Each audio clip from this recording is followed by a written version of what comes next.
So today is Black Friday, November 23rd.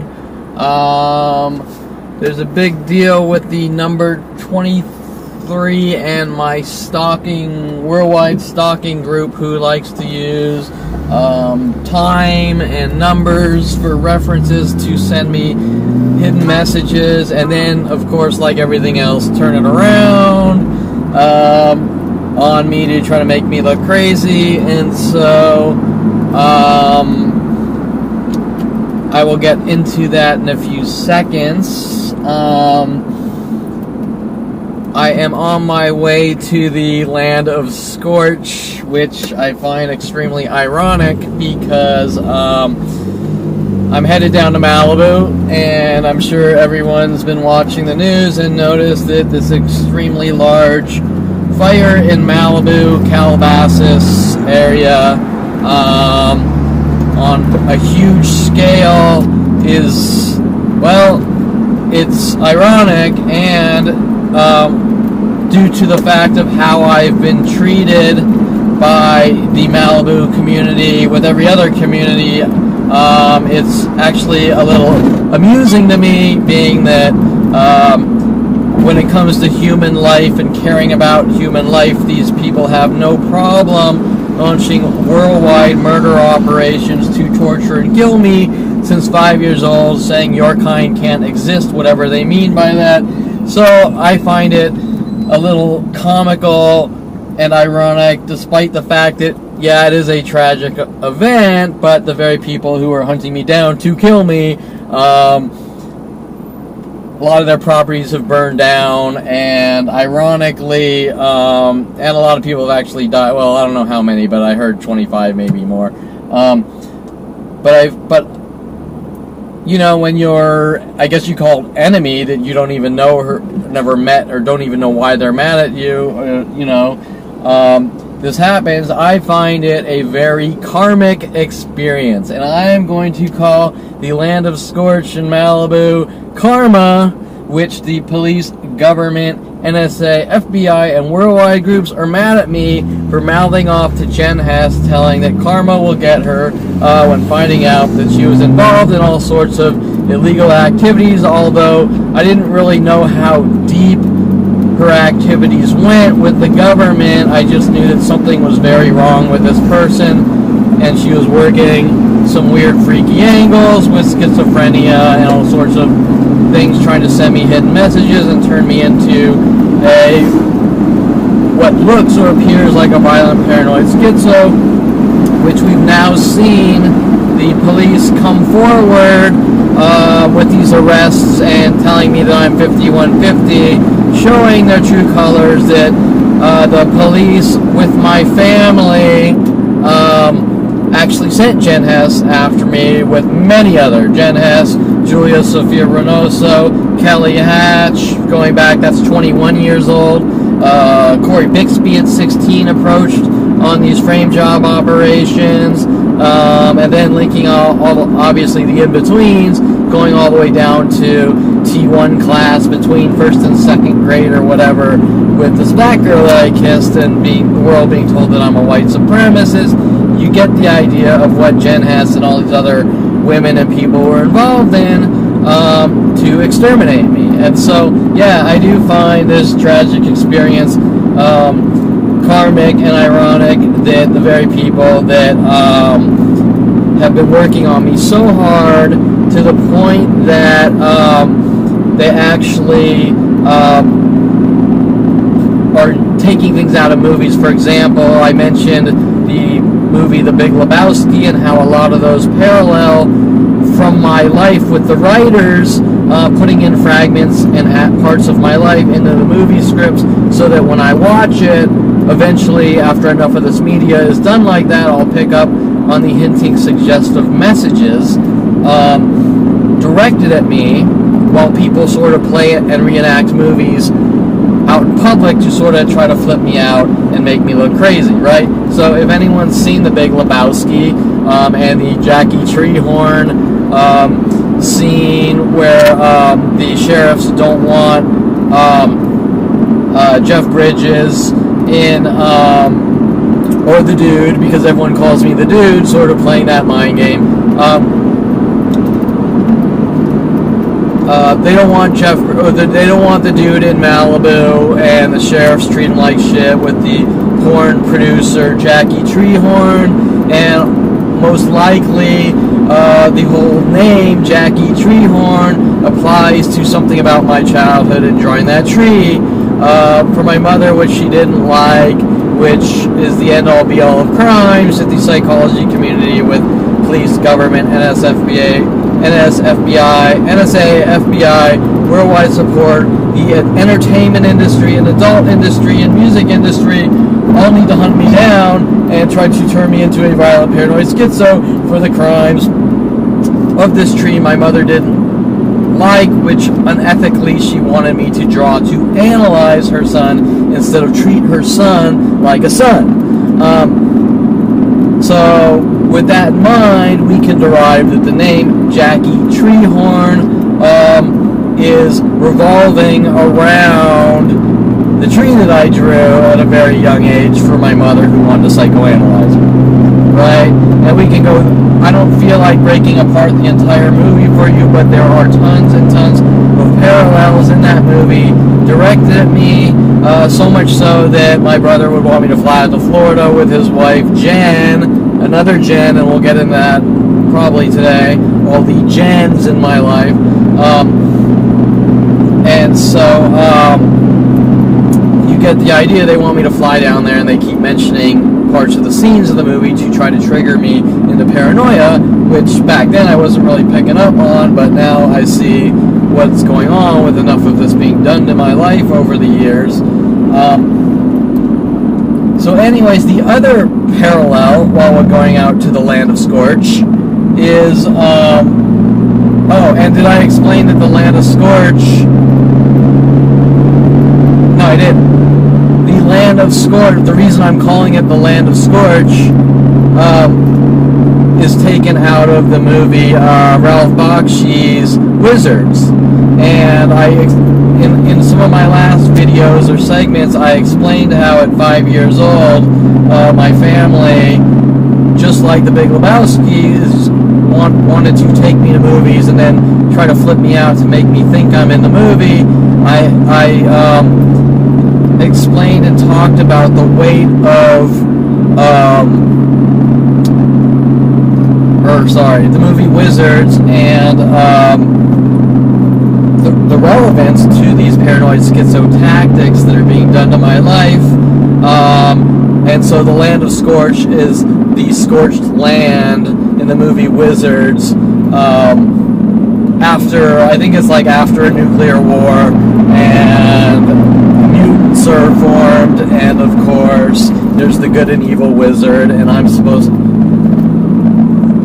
they're labeling me the good wizard, and they're labeling my brother like the evil wizard to try to flip me out and make me think I'm in the movie. And I explained all that in my earlier videos of my father, why my father was trying to frame me with guns and toy guns, and actually sent me to maximum security prison for 11 days, sending me messages to make me think it's about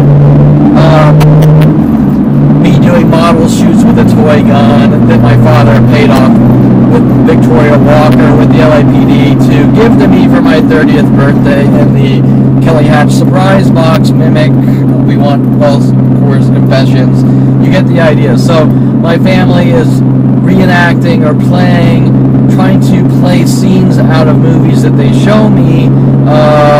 Hence, starting at 5 years old, 1977, Ralph Bakshi's Wizards, which is a really good movie, and I'm not going to get into the parallels of that because I discussed it in some of my other segments, and maybe later, if I feel like breaking down the entire movie and all the things they're doing to try to flip me out and make me think I'm in the movie while telling the world that I conform to media as a leverage play to dictate my life or just exterminate me. I don't really understand their reasoning. But what reasoning could there be other than to rid someone of the world? You get the idea. So ironically, we're going to the land of Scorch, Malibu. hold on, because we got a cop hiding back here and a brand new stoplight which has been put in, which isn't yet functional. And is that, I think that might even be Triumph Road, Triumphal Road, where T1 school was on. I'm not sure, it's dark out. Anyways, yeah, so Malibu, the land of scorched, isn't that ironic, you know? And talk about karma. Well, the true believers of karma isn't about revenge like has been done to me since 5 years old. The true believers of karma believe that there is a balance, like a yin-yang, in life, and therefore I find the entire psychopath population of Malibu, who is involved in brutally mobbing me to death for it's been a good 10 years since I've started going down to Malibu, so every time I'm there, cities get together to stalk me. Thousands of people show up at the Starbucks per hour, or the supermarket there, taking turns in an angry rage about the information I know. The other Starbucks out in Malibu, by Cross Creek, is where Brian Longbotham... Oh, I don't think I talked about that in my Brian Longbotham segment. The other Cross Creek shopping center is where Brian Longbotham, my ex-boss from Universal Studios / Modern Video Film, who was getting me jobs for the sole purpose to try to turn me into a violent paranoid schizo with the government and my family, staged a frame job out there, and what it was he said I was getting back into photography once it was starting to get back into digital, or once it started to get into digital photography. And so Brian saw that I was doing something with my life and got angry. But remember, this isn't some random psychopath that gets jealous for farting wrong, because as I explained, it goes from person to person. So Brian says to me, Kevin, you know, he sees that I buy a 10D camera and I start to get a little serious about photography, and I will throw in a side note here, because everyone is dramatizing this stupidity that Kevin needs to have the best things, so Kevin went out and he got a Canon 10D. Well, let me tell you that a Canon 10D is not professional gear. It is not even really prosumer gear. Back then it was a $1,400 camera body, the same exact pricing for today's cameras. I mean, if you go out and you buy a Sony,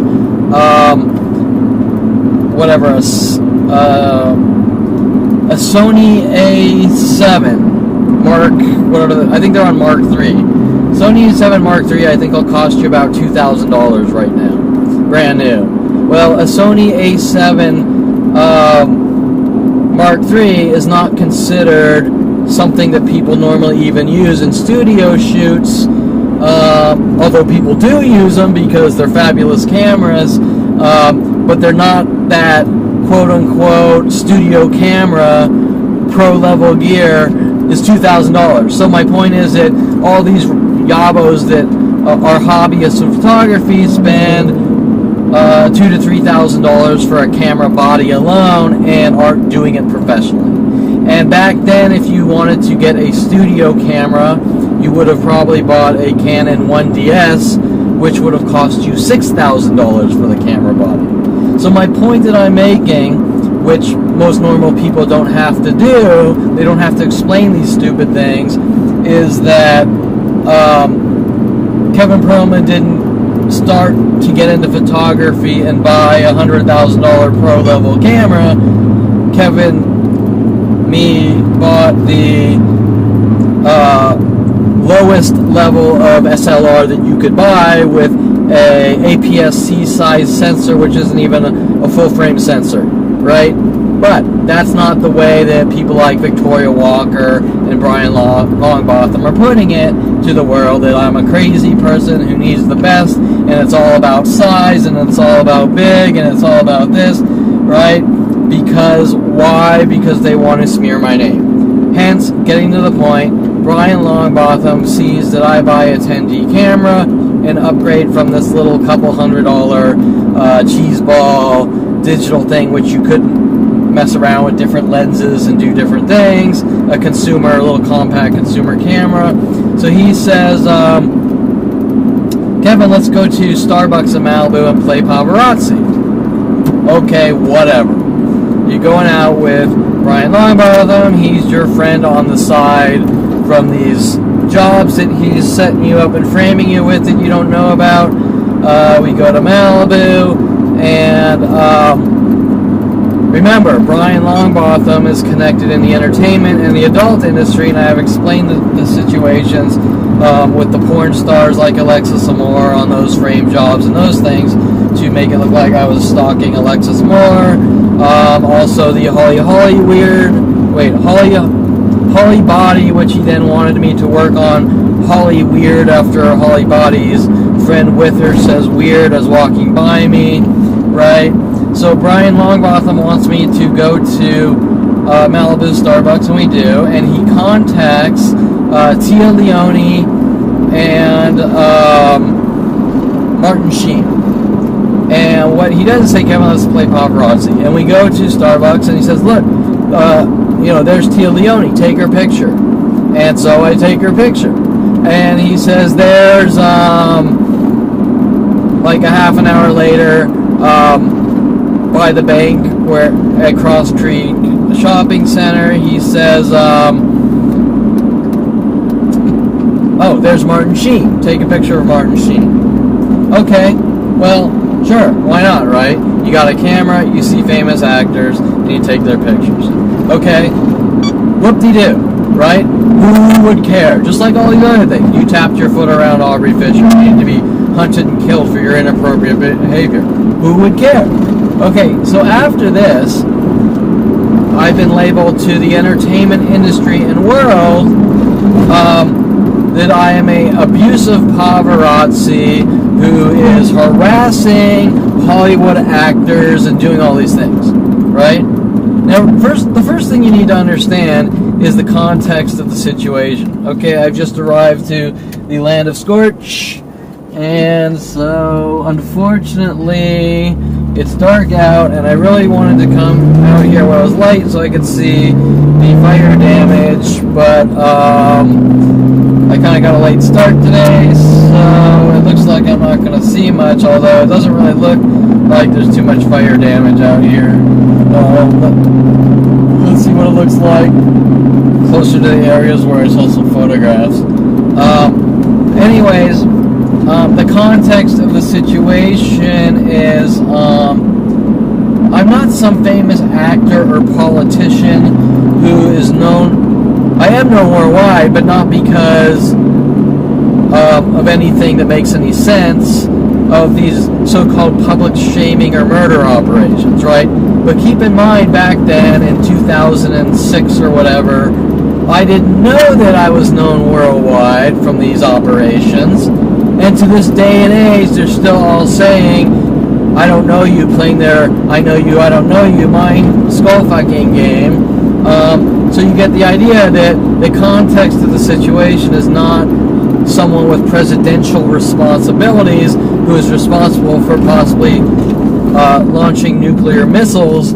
The context is of a 5 years old. Oh, the traffic lights don't seem to work out here. The context is of a 25-year-old who has just found out that his business partner is a psychotic murderer, basically, and something's very wrong with my life, and have no clue what the hell's going on because what's being done to my life doesn't happen to people. I mean, I'm probably the only person on the planet something like this has ever happened to on this magnitude. and nobody thinks it's wrong. Okay, so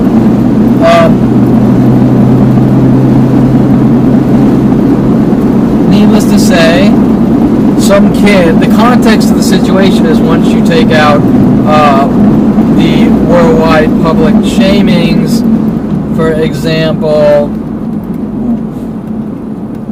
hold on, there's a stop sign with a police officer because probably fire damage, but let's see. Okay, so the land of, or sorry, so the context of the situation normally, without these freaky criminal activities going on, is that some 25-year-old kid who just basically lost his company, found out his partner is a psychotic murderer, although he can't really believe all the things he's seeing with worldwide support, while I'm kind of in a denial state. But not only that, is that I'm not really doing anything wrong to begin with, so that by Brian Longbotham saying let's go out and take pictures of actors isn't a crime to begin with, and it's not anything that anyone cares about, right? It is perfectly legal to take pictures of any person, especially actors whose images are public images, meaning that because an actor is paid for his image to be on a movie screen means that you can take a picture of him in public because he's a public entity. He's a public figure. While it's still perfectly legal to take pictures of random people as well, it's more within the context or guidelines of normality that a random person is going to take a picture of an actor if they see one, especially the top dog famous actors, if you get my drift. Right? And so,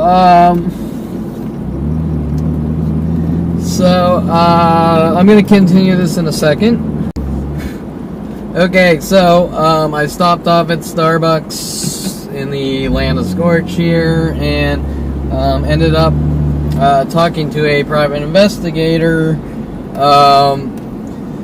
sitting there, and asked about his services, this and that, but when I started explaining things, he played the same game like he doesn't know me, and I'm a paranoid schizo, right? And as soon as I started explaining the specifics, him not wanting me to talk, trying to ask questions in such ways that make you look crazy. Like, well, what are they doing? And you start to explain, oh, well, 100 people might show up doing this. No, he'll cut you off, and he'll say, no, if you think 100 people might follow you to a public place, you're paranoid schizo. But of course, then I spoke to him deeper about things like constitutional protections and rights, and he was mad that Edward Snowden, he didn't like Edward Snowden, meaning that he is not for people with constitutional rights and protections. He said, well, first he said he was a detective, but he's not, he's a PI, although who knows, he might have been a detective at one time. He says, I said, I have police scanner reports of the police tracking people's cell phones and putting them on possible mental illness watch lists. And of course, he said, well, I track people's cell phones. I said, well, you can't just track someone's cell phone. There's a warrant. You need to get a warrant. He said, well, no, because they're guilty. I said, well, how do you know they're guilty? You don't know if someone's guilty until after a trial, and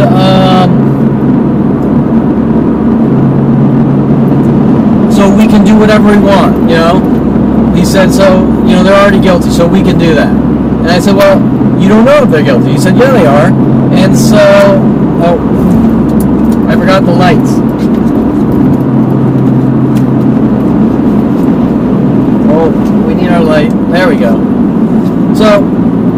anyways, you get the idea from that mindset that if I think you're a bad person,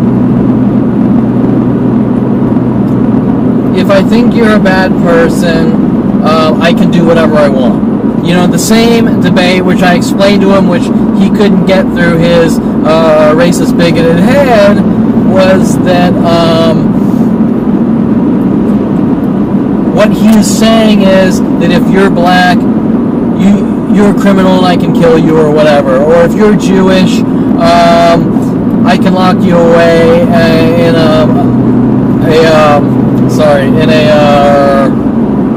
what's it called? Concentration camp, right? Because I think this, or I think that, or I don't trust you. That's the point, right? The point is that his personality, and remember, this guy's a private investigator that might have at one time been a detective, and his personality is, if I think you've done something wrong, or I don't trust you, I can do whatever I want, and I can hunt you down and kill you, and that's okay. And people like Edward Snowden, who believe that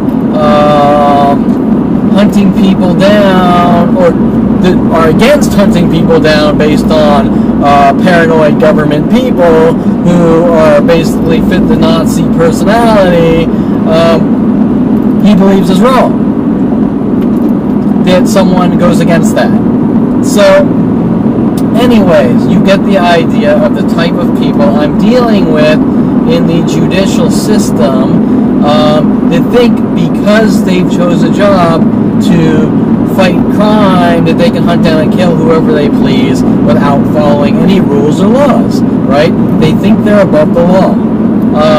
That is pretty much my point. But anyways, I want to get back to what I was talking about with Brian Longbotham and being labeled a paparazzi for taking pictures of Tia Leioni in public and Martin Sheen, which is not a crime, is not anything an actor could care less about, and out of all the paparazzis out there, they're not being hunted by worldwide support saying, you're a paparazzi, you need to die, and you're not allowed to have a camera, showing that argument, just like all these other arguments, don't make any sense to begin with. Because their argument is that Kevin Perlman is exerting inappropriate behavior and therefore needs to be hunted and banned from the planet for all the horrific things he's done, which nobody could care about. Like you tapped your foot around Aubrey Fisher, or you rested your foot on a chair at a coffee shop reading a book outside. So therefore, you need to be hunted and killed by the planet worldwide, for your horrifically unprecedented, inappropriate behaviors, which nobody normally could care less about, right? And then when you tell someone, they give you the answer. This guy, who probably was notified to go there to wait for me, gives you that answer that, oh, well, you're a paranoid schizo, right? The cover up your crazy answer. By the way, I'm out here in the land of Scorch, and I don't see much fire damage on the main PCH road. I'm sure up all through the mountain area. All the roads are closed off going up into the mountains, though, and there seem to be police officers blocking all the roads going up into the mountainy areas. So no doubt, especially with the topo map I looked at with all the fire damage, it all seems to be up in the mountains, but and probably where all the houses are up there. But anyways, so while those insignificant events at the Malibu Starbucks apply to, remember in my last segment I probably mentioned a couple times back in around 2011, Officer Toro following me to a Encino Starbucks and telling me that if I ever take a picture of a person, he will exercise the law in his own way. Now, these events are connected. Brian Longbotham says, Kevin, take a picture of these famous actors, which are public domain, and have their picture taken every day. And then in 2000, that was like 2006. In between that, Aubrey Fisher getting into photography after me, saying that I'm competing with her, and then hunting me down, telling me I should sign up to modelmayhem.com and notifying their million user base to all take turns on me for the rest of my life until I'm dead and gone, using the name Model Mayhem as a cryptic schizo reference to mayhem me to death. The same girl saying I ruined her life by tapping my foot around her, are all connected events. And so you got Brian Longbotham, take a picture of these actors, then all these people coming after me with the LAPD saying you committed a crime by taking a picture of a person in public. Well, it's not a crime to take a picture of a person in public. If it was a crime to take a picture of a person in public, every person known to man would be in jail, especially like, let's say a tourist goes to Universal Studios or Disneyland and they take a picture of their friend or family member, and then there's probably 100 tourists in the frame, right? Or 100 people at the theme park in a frame. Or same applies if you're on the sidewalk in the city. So if that was the case, and you pulled out your camera and took a picture of your friend, and in the background of the frame were 40 people, you would have just committed 40 felonies, right? Okay? So it is not a crime to take a picture of someone in public, and more importantly, it's not a crime to take a picture on private property. And if it was a crime to take a picture on private property, then we wouldn't have things like security cameras in private properties, right? Because a video camera is the same thing. Back when back when film came to be, the term was called moving pictures. And the reason it's known as moving pictures is because you have 24 to 30 frames, now 60 frames per second of images compiled together, and a video camera is basically collecting images just like a still camera. It's just compiling them together. Everyone pretty much knows that. But anyways, my point is that none of these are crimes. For example, a private property can say, I don't want you taking pictures on our property, but that's not a crime. That has nothing to do with felony or misdemeanors or criminal acts. It has to do with, if I walk into a restaurant and they say you have to wear a tie or you can't come in here, they have that right, but it's not a crime.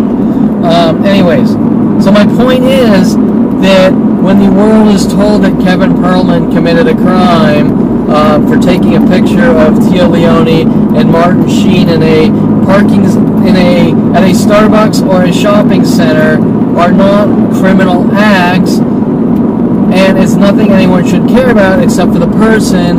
And if that person is a $50 million a year actor that's been in all these movies, they're generally not going to care. Now some might have a bad day and say that, I want my space and I want my privacy, but these aren't the end-all be-all things in the world, and it's not anything that you have worldwide campaigns to kill you over with every person in the entertainment industry and every other industry and every police officer and NSA and FBI agent trying to hunt you down and kill you over, hence trying to make you look crazy, right? You get the idea? So, what is their motive? To do things in such a way that things aren't directly said, and when I put the pieces together, go, you're crazy, that doesn't happen. right? But as we all know, life isn't a mathematical template, and things happen that sometimes people can't believe because they're so out there and strange.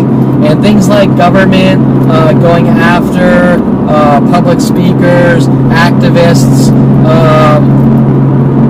in history have been done by the government over and over if their speech has gotten too powerful. Or people sway something that someone might vote for or something like that. While it's not the norm, it does happen.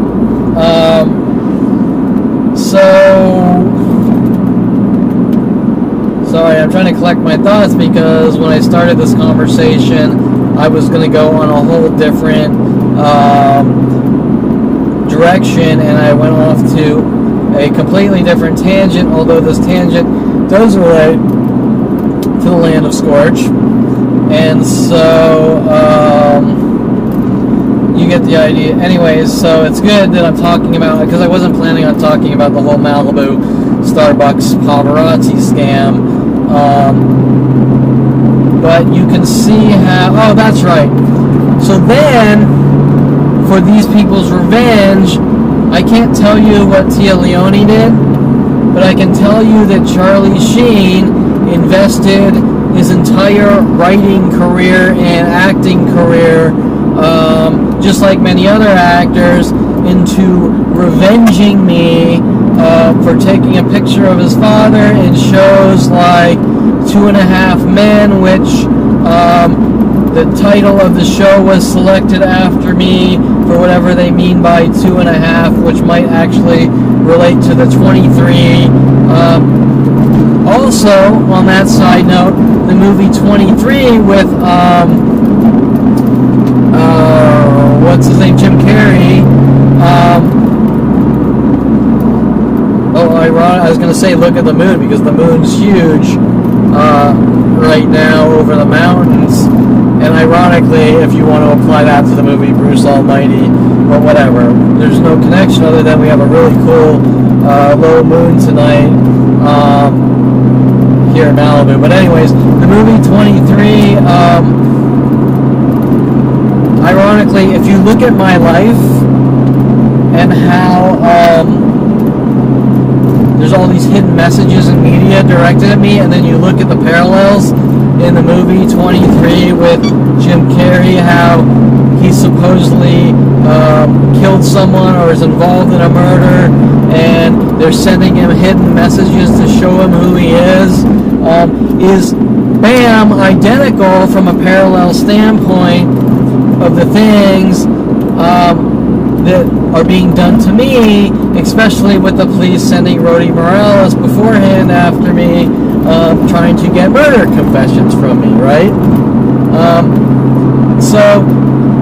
And one of the things that pissed off the police is I made a joke about the movie 23 in one of their arrests, letting them know that I knew what they were doing, and they flipped out, went ape shit over the fact that I know what they're doing to try to silence me. Of course, trying to make me look crazy at the same time. So Charlie Sheen was involved, and you can bet he was contacting everyone in the entertainment industry to take part in my eradication for the crime of taking a picture of his father in public, which every paparazzi or person probably does over and over, and nobody could really care less. Now, on that note, after I took a picture of Charlie Sheen and Tia Leioni, and Brian Longbotham wanted the pictures, I felt incredibly guilty about it because I invaded their privacy, and Tia Leioni didn't like it, and so I will apologize to Tia Leioni, who kind of had a weird expression on her face. In a situation, a kid went out and bought a camera and was being manipulated into situations that generally don't matter, that I am being hunted down with global extermination for. So, while yes, I am sorry because I felt bad after doing it, originally, taking pictures, I didn't really do anything wrong. Yeah, it was a little annoying, I'm sure, but the focus here isn't whether some famous actor that has cameras in their faces all day and night and makes $100 million a year off that, then switching up into oh poor me, oh there's our moon, that's a cool moon, into the oh poor me, someone took a picture of me and now he's known worldwide to hunt him down and kill him over, isn't really about taking pictures of a famous actor or a person in public. Is about creating the emotion for me as if I were the president of the United States, and I had better behave like the president of the United States in such a way that makes me look crazy in order to control, right? In order to dictate someone's life. Example. I feel that putting salt on your food is wrong. If you put salt on food, you're going to have an entire planet attacking you, saying that's inappropriate behavior and you're a reckless monster, and people will not tolerate that.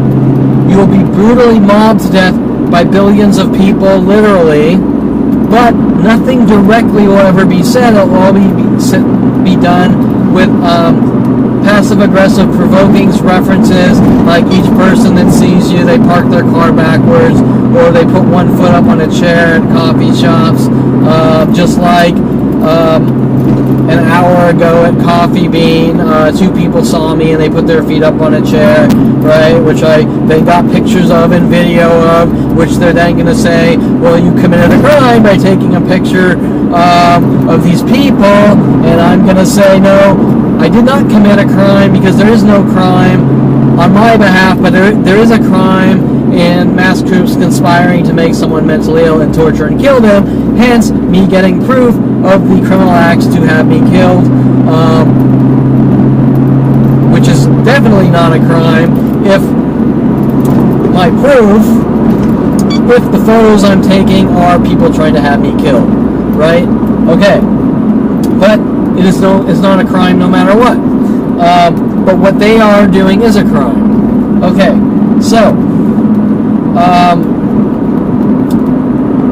let's see. That being said, where was I? Where did I start? I started movies, 23, Scorch. Okay, well, let me check. I wrote notes. And tonight's topic out here in the land of Scorch is going to be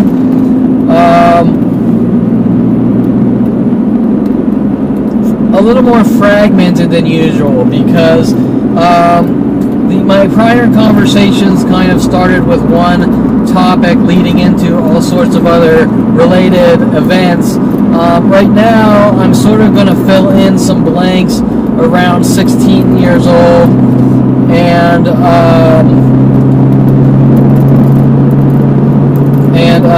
just some more.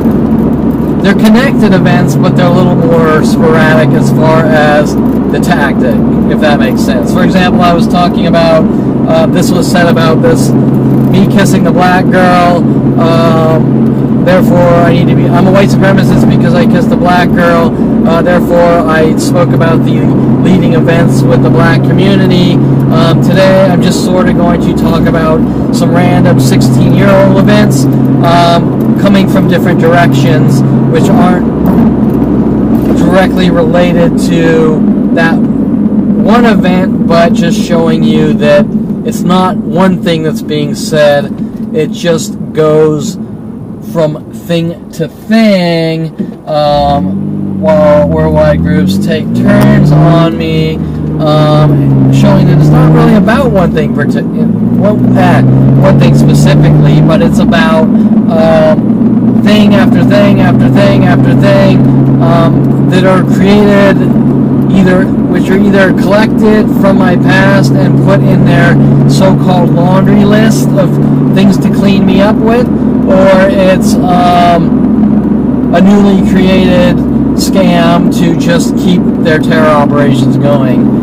So let me take a look at what I wrote down. I think I was going to start off with some Jen Yang things. My brother's cheerleader girlfriend when he was in high school. Let's see, where did I put these?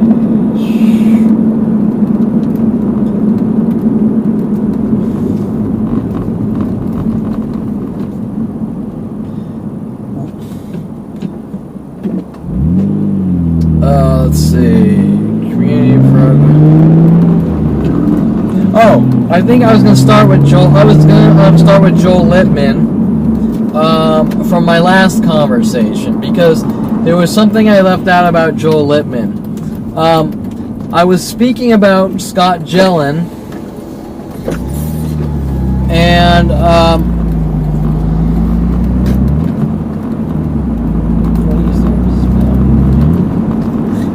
when I was speaking about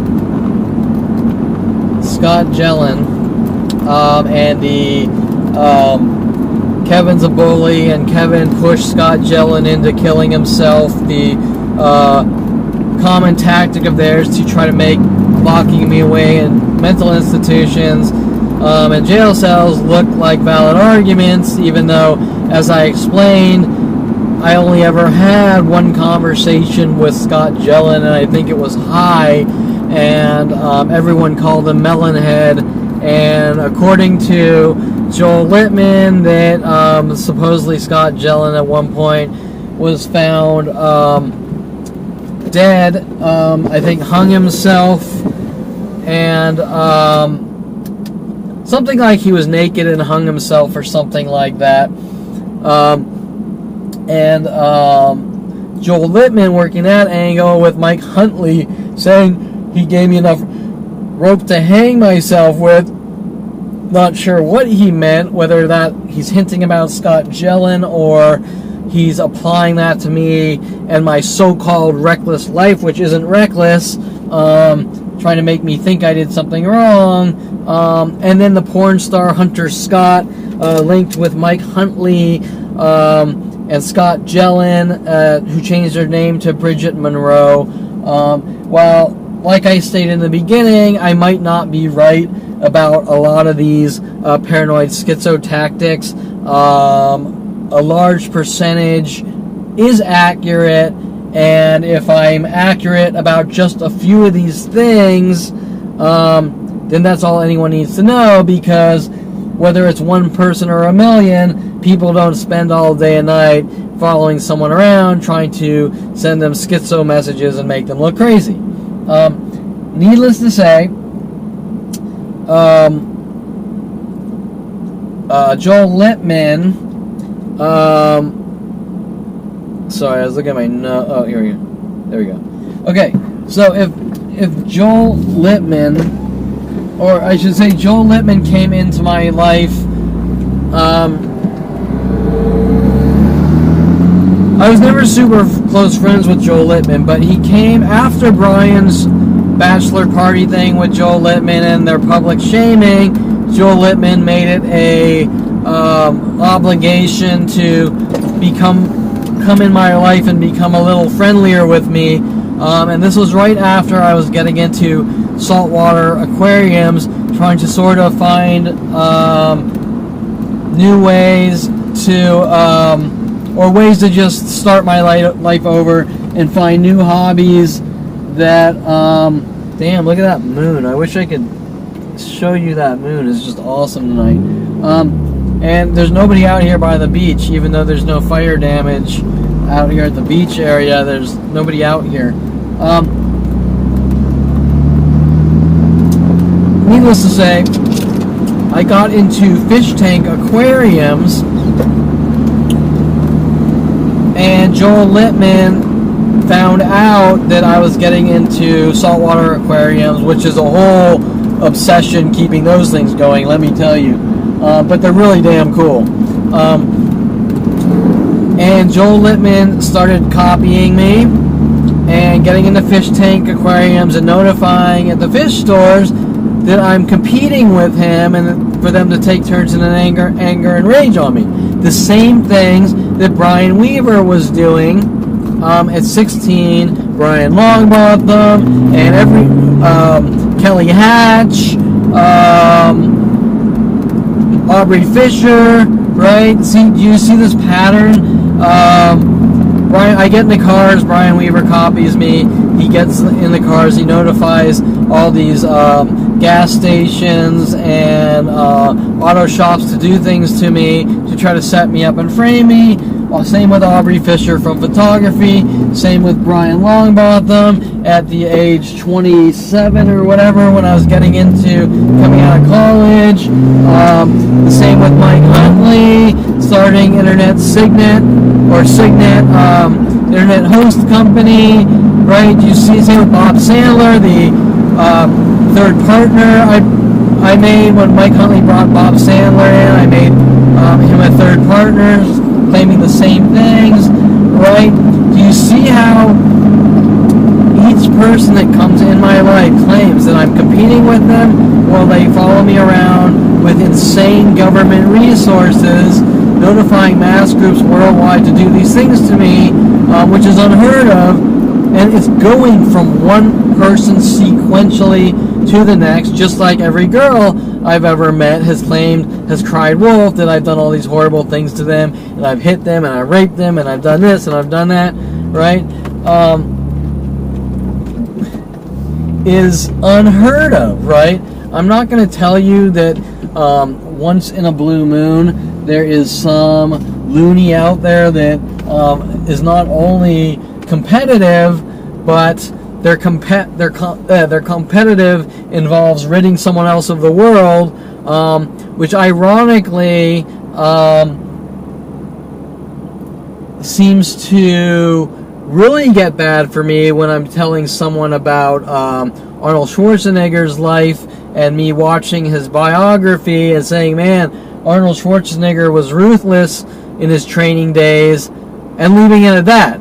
And people saying, well, Kevin thinks he's Arnold Schwarzenegger because he told people about the movie he watched, right? Just like my artwork creating Mike Tyson fighting Katana, a game character in University of Colorado computer imaging with Jim Johnson, leads to I'm a violent paranoid schizo that thinks I'm black and like Mike Tyson, and I'm a woman beater, right? Well, it's like I was mentioning before, how do these things go from here to there, right?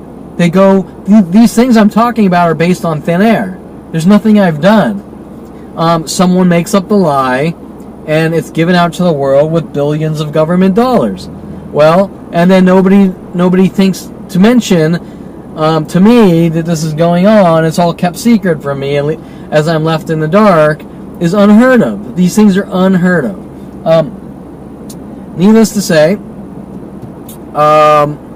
Joel Littman following the same tactics. It's a public shaming, so now he's going to follow me from place to place as I get into saltwater fish aquariums, notifying the entire planet, yes, planet, full of fish aquarium stores to sabotage everything I'm doing.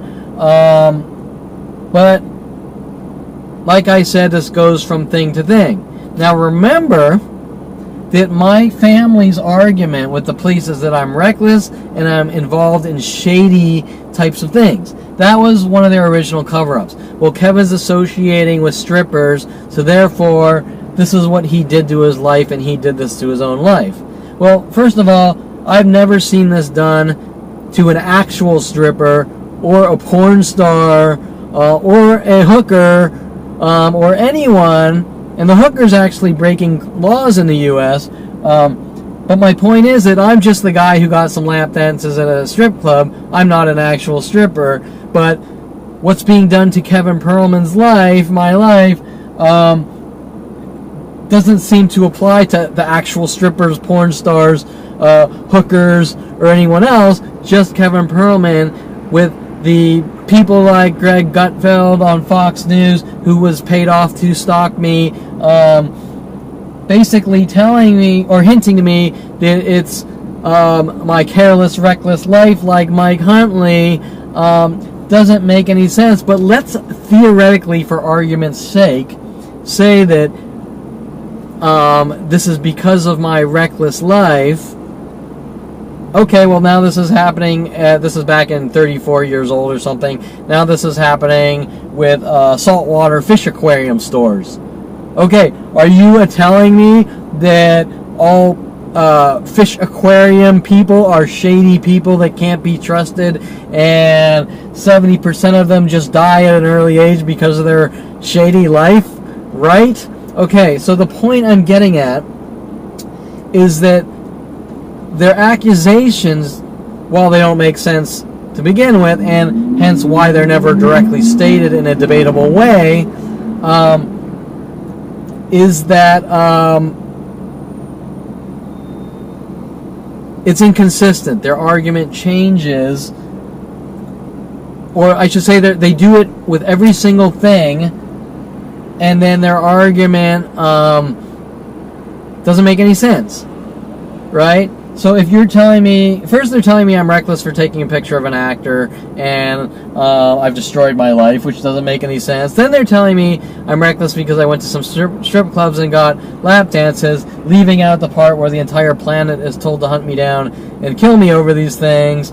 And then they're telling me it's because you got into saltwater aquariums. Need I say more, right? You might be able to try to find the gullible people based on strip clubs, but fish tanks? Come on, I mean fish tanks. It doesn't get any more harmless than fish tanks. Or are they going to say that I'm hacking people and making them mentally ill through my fish tank, right? What's next with these people? But anyways, okay, so that was Joel Littman, and I wanted to expand a little on him because I was talking last segment about Brian Weaver, and how these events are all connected from person to person, especially starting at a very young age, going through middle school to high school. And Joel Littman, one of the people in my cliques at high school. Okay, so now I wanted to jump to, I'm sticking around 16 years old now, and these are some of the inconsistencies that I've noticed of people angry at me, but not really too much directed for me to put a lot of the puzzle pieces together on some of these things. But there's enough there that you can tell that something freaky and shady is going on out of the norm, but not specific. So, for example, right now I want to talk about my brother, Jason Perlman, and Jen Yang, and their How Kevin Perlman Hates Asians tactic. Now remember, they started in on me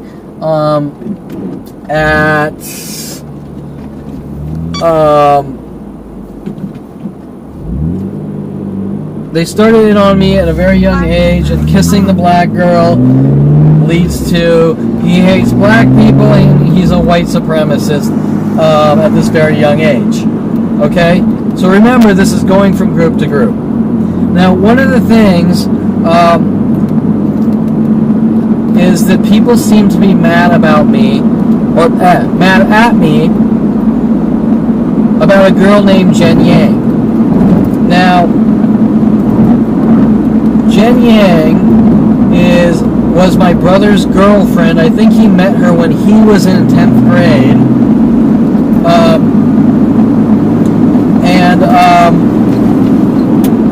Hold on.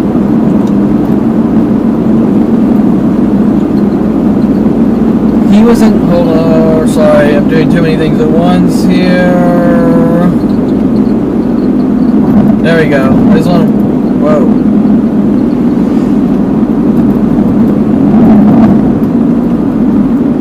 I just want to make sure my camera is still recording, and I'm not sure if it is. Okay, yeah, we're still recording. Okay, so Jen Yang was my brother's Asian cheerleader girlfriend in like 10th grade. Okay, and she was fairly cute. She wasn't like the end all be all of gorgeous or anything. And I guess pretty good looking.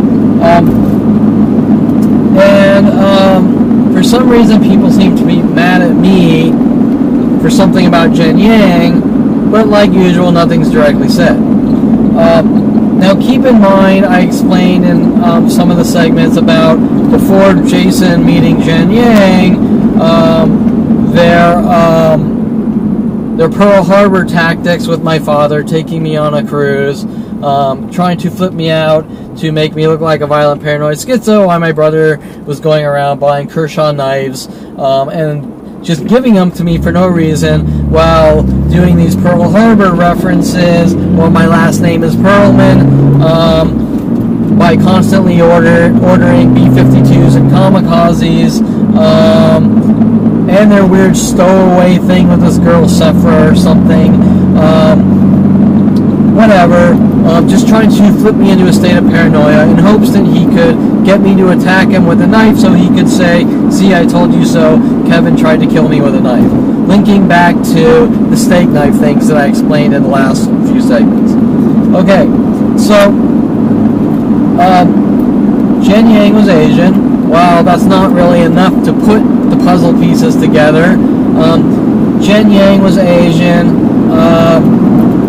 and for some reason people are mad at me for something with her, but yet, like all these other situations, I didn't have much contact with Jen Yang, and there's nothing I did to Jen Yang. But remember, we have Carissa Brands, a girl Paul dated, which he and her claim that I tried to make her mentally ill and she checked into a mental institution, or something along those lines, where my family's running around saying I'm an abusive, horrible person that puts people in mental institutions, and then my brother coming after me, threatening my life that he and his friends are going to put me in a mental institution, right? Now, remember, while I'm sort of digging around trying to put the pieces together, all of these events are non-kosher to begin with, right? And the reason they're probably doing these things to begin with is to spin my mind and flip me out. Whether that is or is not the case, for example, whether they're making up the criminal accusations is a crime. If they're not really making up the accusations, but they're trying to hint that I did all these things to gaslight me and collapse my brain and kill me or put me in mental institutions, that is a crime as well, right? So whether they believe the lies they're spewing or they don't, it's irrelevant, because they're committing crimes no matter what. Whether making someone mentally ill and ridding them of the world is a crime, or fear-mongering the world against them is a crime. They're both crimes. So, Jen Yang, the big old Jens. First, I will start off by saying, yes, there are a lot of Jens in life, but I find it strange that, just like Tom Farley telling everyone that I hate black people and marrying a black girl named Hope to send me hidden messages using her name, as well as trying to make it look like I was harassing her when inviting me over and things like this. My brother starts with Jen Yang.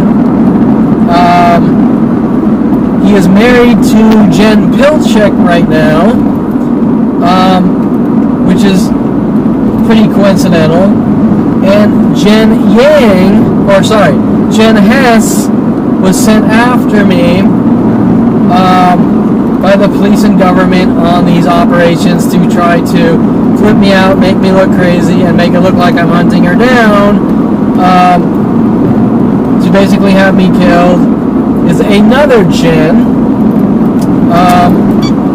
And while that itself doesn't really have much to put together, there are also events with Officer Jensen in 2013, linked with a porn star on Twitter named Louisa Jensen, who didn't like me.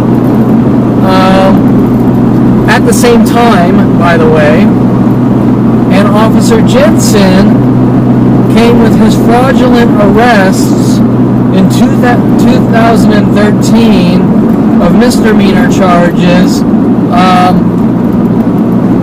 with a restaurant who wouldn't stop attacking me and stalking me in an angry rage, named my brothers, who are now out of business, and my brother's barbecue had been there since I was a young child by my father's house, and I think my brother would order shakes there, and there's a whole thing with my brother and his friends throwing shakes on a car or cars on their road rage things they called runs, where they pinned on me, and every Johnny Rockets I went to for like 10 years were mad at me, hinting about shakes, especially when I ordered shakes, because like everything else in this laundry list aren't things that I've done wrong. They're either lies, smears, defamation, or things everyone else has done, putting them in this laundry list to the world of crimes I've supposedly committed that don't exist or other people have done, making me the patsy or scapegoat. Now, why is this not one person, but all of them? Well, that's the question, right?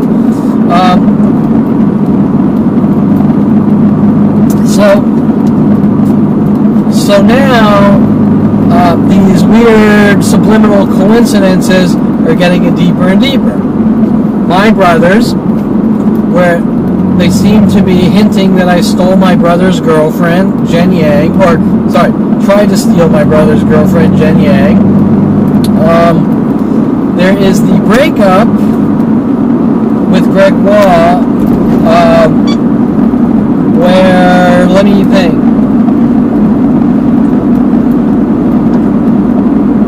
Okay, let me just start from the beginning. I think I explained some of this in my last segments. My brother's dating Jen Yang, the Asian cheerleader, for I think a couple of years.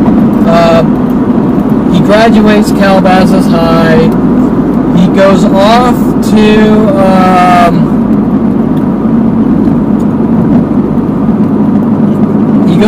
University of Colorado, and they're still dating in a long-distance relationship. Now, or were they? Somehow I doubt they were. But this is what I was told. They're still dating. He goes off to University of Colorado.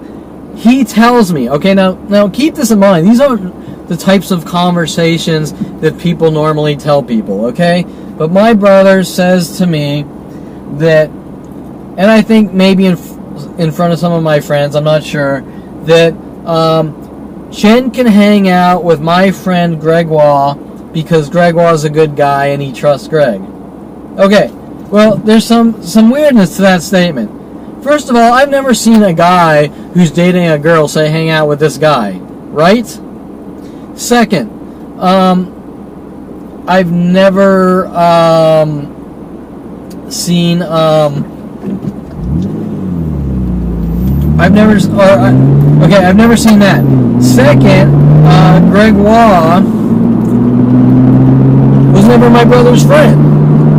How the hell would my brother know if Greg Waugh is a good guy or not, other than Greg Waugh was a pretty good guy and a 6'8" basketball player or whatever, but how does he know who Greg is? He never spent 1 minute with Greg, right? Okay, that's a little weird. So he's just picking random names out of the hat that Jen can hang out with? It's a little strange. I'm not going to say that type of thing doesn't happen, but within the context of the situation, it is a little strange because Greg Waugh was not my brother's friend. Greg Waugh was my friend, and my brother had no real communication with Greg, except for maybe behind my back on something shady. Right? Okay. So, that's weird. Okay. So now my brother goes off to college, and Jen hangs out with Greg Waugh, which I would put $1,000 on the fact that they had already broken up and had already dated. That's my guess.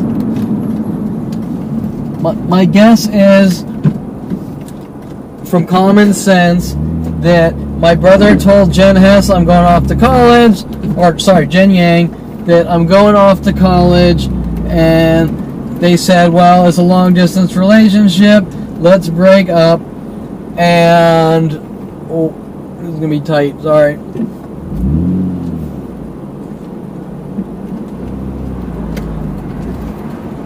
My brother tells Jen Yang, or maybe they both decide, let's break up.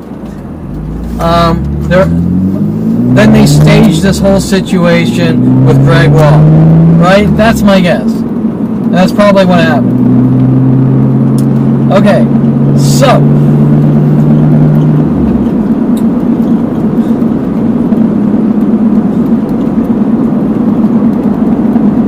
hold on.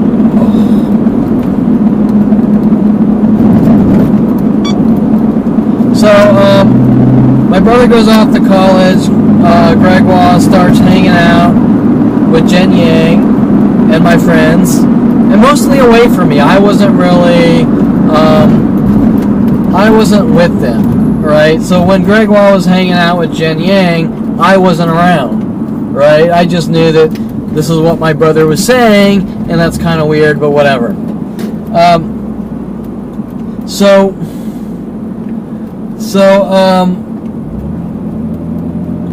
Where am I? So, Jen Yang. So I hear down the road that my brother. Well, this was some gossip. Supposedly, like Brian Weaver, Tom Hoke, maybe Joel Littman were in like I think like Tom Hoke's wagon or something, and one of them said they think. Right? They think Greg Wall might have been kissing Jen Yang in the back of their car when they were parked somewhere, something like this, right? But nobody had any definite, and I wasn't around, and I couldn't really care less because I kind of have my own life to live, and you don't sit around trying to collect information against your friends or anyone else to use against them. You let life play out how life is, unless something really bad is happening, like someone's being plowed by a car and you gotta call 911 to help them, or stop people from fights and get in the middle so that everyone is safe or whatever, right? I mean, other than that, you don't sit there and micromanage and try to get dirt on people, right? And so I can't tell you. Nothing definite was ever said whether Greg Wall was stealing Jen Yang away from Jason. It was they think they possibly might have seen him kiss in the back, but they're not sure, and this and that. And I was kind of like, whatever, I got shit to do. I got to build my cars, and I got to graduate high school, and I got to do this, and I don't have the fucking time to sit there and try to find out if someone cheated on someone, right? And you're not really thinking that way out loud. You're just focused on your life, right? Okay, like most people are. They're not in detective mode. So, after this, my brother supposedly hears...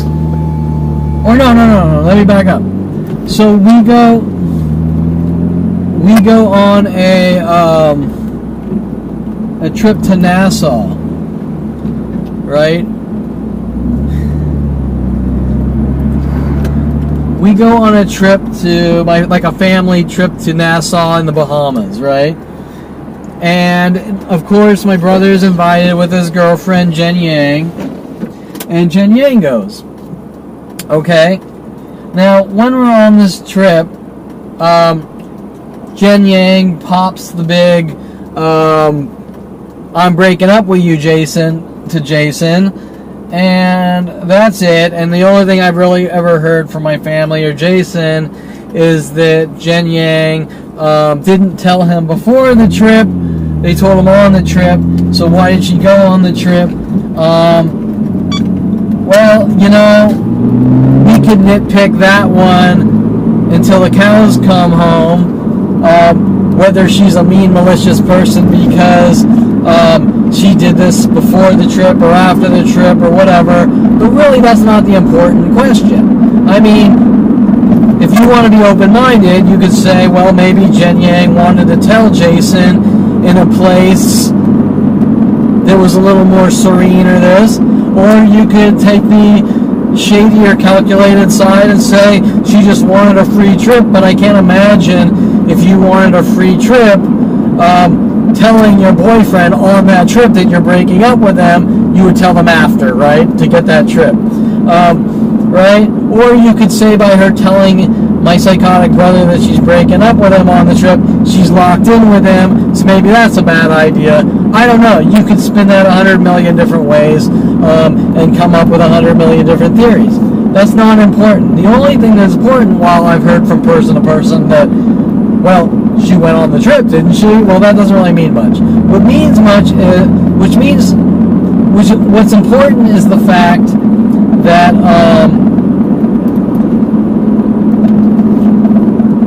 she broke up with him. It wasn't working out. It was a long-distance relationship. She broke up with him, but why was she told to hang out with Greg Wall? Okay? Now, was there significant... Okay, my camera stopped recording, and I'm not sure if the SD card filled up or not, so if this cuts out, we'll see. Might have just been the timing on the sensor heat. Anyways, where was I? I was talking about Jen Yang, the Nassau Island. Oh, that's right. I was talking about, I didn't really pick up any of the, or put anything together on the Bahamas, Nassau Island, hidden messages directed to Kevin, like the Pearl Harbor, Bahamas cruise. But you can bet your whatever, sweet bippy, whatever, that, yeah, most likely they were trying to send me some kind of hidden message about Jen Yang and islands in Nassau. Maybe Nassau applies to NASA, like alien life forms, like Tom Farley was telling the world that I saw an alien and all this crap. Whatever. I have no knowledge of anything going on there. If someone wants to verbally and directly enlighten me, that's great. Without paranoid schizophrenia messages. But my point before was that this whole thing seems planned, that they broke up beforehand and staged this thing in Nassau, working on me with some kind of angle to maybe try to flip me out to go after her, like, you wronged my brother or something like that, right? And for all I know, maybe Jen Yang is running around saying I did something to her on this vacation trip, because as you've seen from person to person in my life, one sequentially after the next just cries wolf that I've done things to them, which I haven't done anything to anyone, right? Okay, so now, back to my perspective and me being in high school. My brother's off in Colorado. My brother finds out that Jen Yang is breaking up with him. My brother's angry, which, yeah, people get angry when their girlfriend breaks up with them. I'm not going to say that doesn't happen. Some of them get depressed for a little while, some of them this, some of that, whatever. Now, at this point, Greg Waugh comes over in his, like, 68 Camaro that I helped him lift out the engine and put in a larger engine. And, of course, his father got a little mad at us because we pulled out the heating, or we put out the AC unit so that the headers would fit in the car or whatever, and his father made him put on the manifolds and put back in the AC, whatever, kids crap, but he comes over in his, like, 68 Camaro, and my brother gets mad at Greg, and he runs out with a crowbar, like charging Greg Waugh with the crowbar, like he's gonna bash his skull in, and I jump in the way of the crowbar and stop him, which isn't really the biggest thing in the world, although people are playing this game like, why didn't you call the police? Or then they switch to the polar opposite, like, because you stopped your brother from bashing your friend's skull with a crowbar, we're going to stop you from telling anyone that what's being done to you is wrong, or weird things like this that don't make any sense, right? I mean, just pure craziness for these people to try to brainwash me and make me think that I'm the bad guy in all these situations. But after that, my brother gives me the speech how blood is thicker than water, and I need to support him.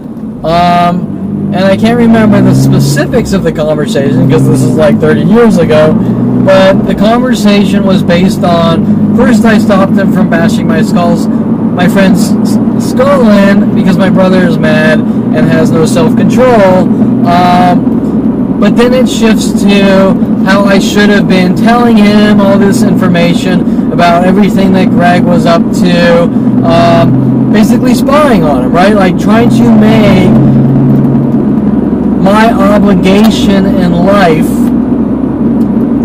to follow people around and spy on them for him, right? Or collect information for him. And he ends his conversation with how blood is thicker than water. Well, I am here to tell you that blood is not always thicker than water. And if you come from like a mafia murdering family, then blood is not thicker than water.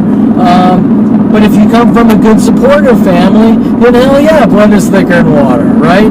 So there's a context to these situations, which my family play these games with everyone else, pretending that everything has to be perfectly black or white. Everything has to be this way or that way, right? But never is there any gray. Never is there any middle ground in any of these things that are being done in my life. It's always this way or that way. You're either a good person or you're a bad person, not a person that might make some harmless mistakes from time to time, right? So anyways, the Jen Yang thing, which I have been hunted with worldwide for these things, which don't make any sense because people break up with people all day and night and nobody could care less. It's just a shitty situation, right? But let me think of some of the... Okay, so my brother's barbecue was working on me, was amping up their attacks. Remember, I'm attacked at every restaurant worldwide I go to. But my brother's barbecue was where these arrests were, with these corrupt arrests.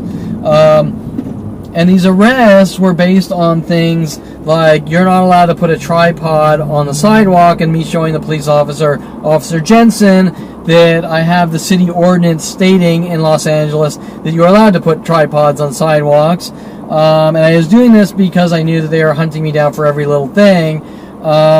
He then shifts to, well, because you might take a picture of a underage girl with clothing on, or he just stated, if you take a picture of an underage girl, you're into pedophilia.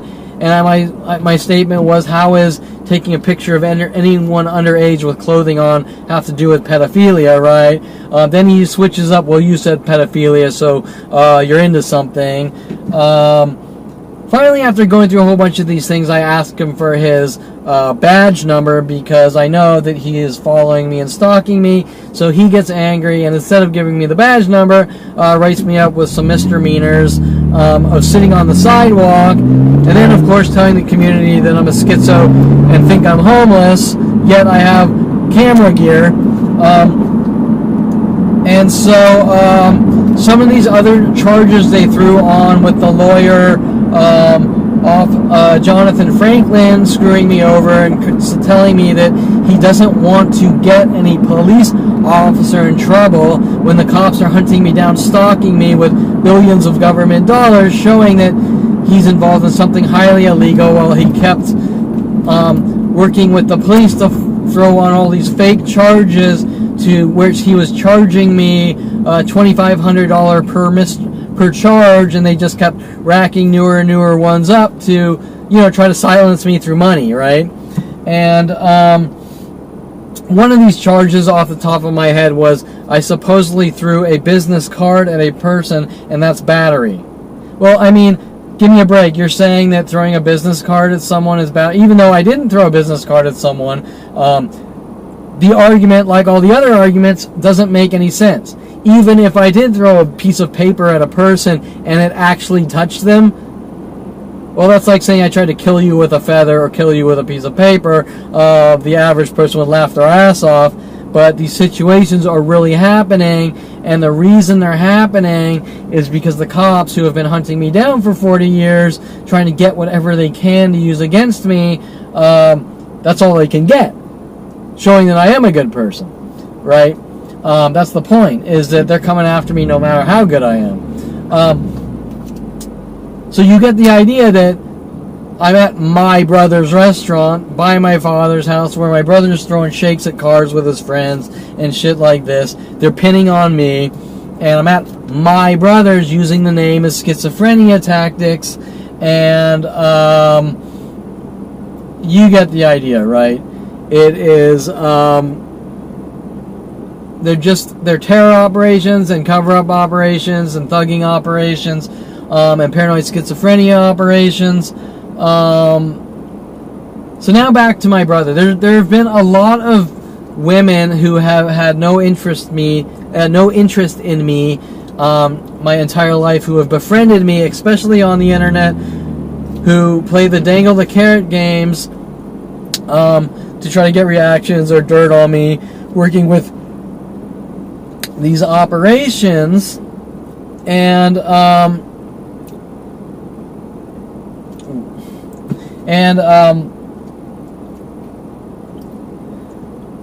one off the top of my head is a girl named Lisa Marie. Now, Lisa Marie was sent after me. This was a girl supposedly who lived in Moline, Chicago. I met on IRC, and what happened was she was introduced me to my friend Paul, through my friend Paul Humphrey. Now, remember that Paul Humphrey, I explained, was sent after me by my brother, who was friends with Joe Humphrey in his grade, and his younger brother, Paul Humphrey, at the same time that they sent Mike Huntley after me to befriend me. And Paul Humphrey, aside from me not picking up, really being fully aware, or the fact that Paul Humphrey was meeting women off IRC that I had actually dated to try to spite me, that sort of related to Carissa Brands, but like all these situations are apples and oranges. Example, maybe after getting back from college, I bumped into Carissa Brands. Obviously, no coincidence. She wanted to take me out to Malibu, with a little hiking trail in Malibu. Nothing happened. We weren't really friends.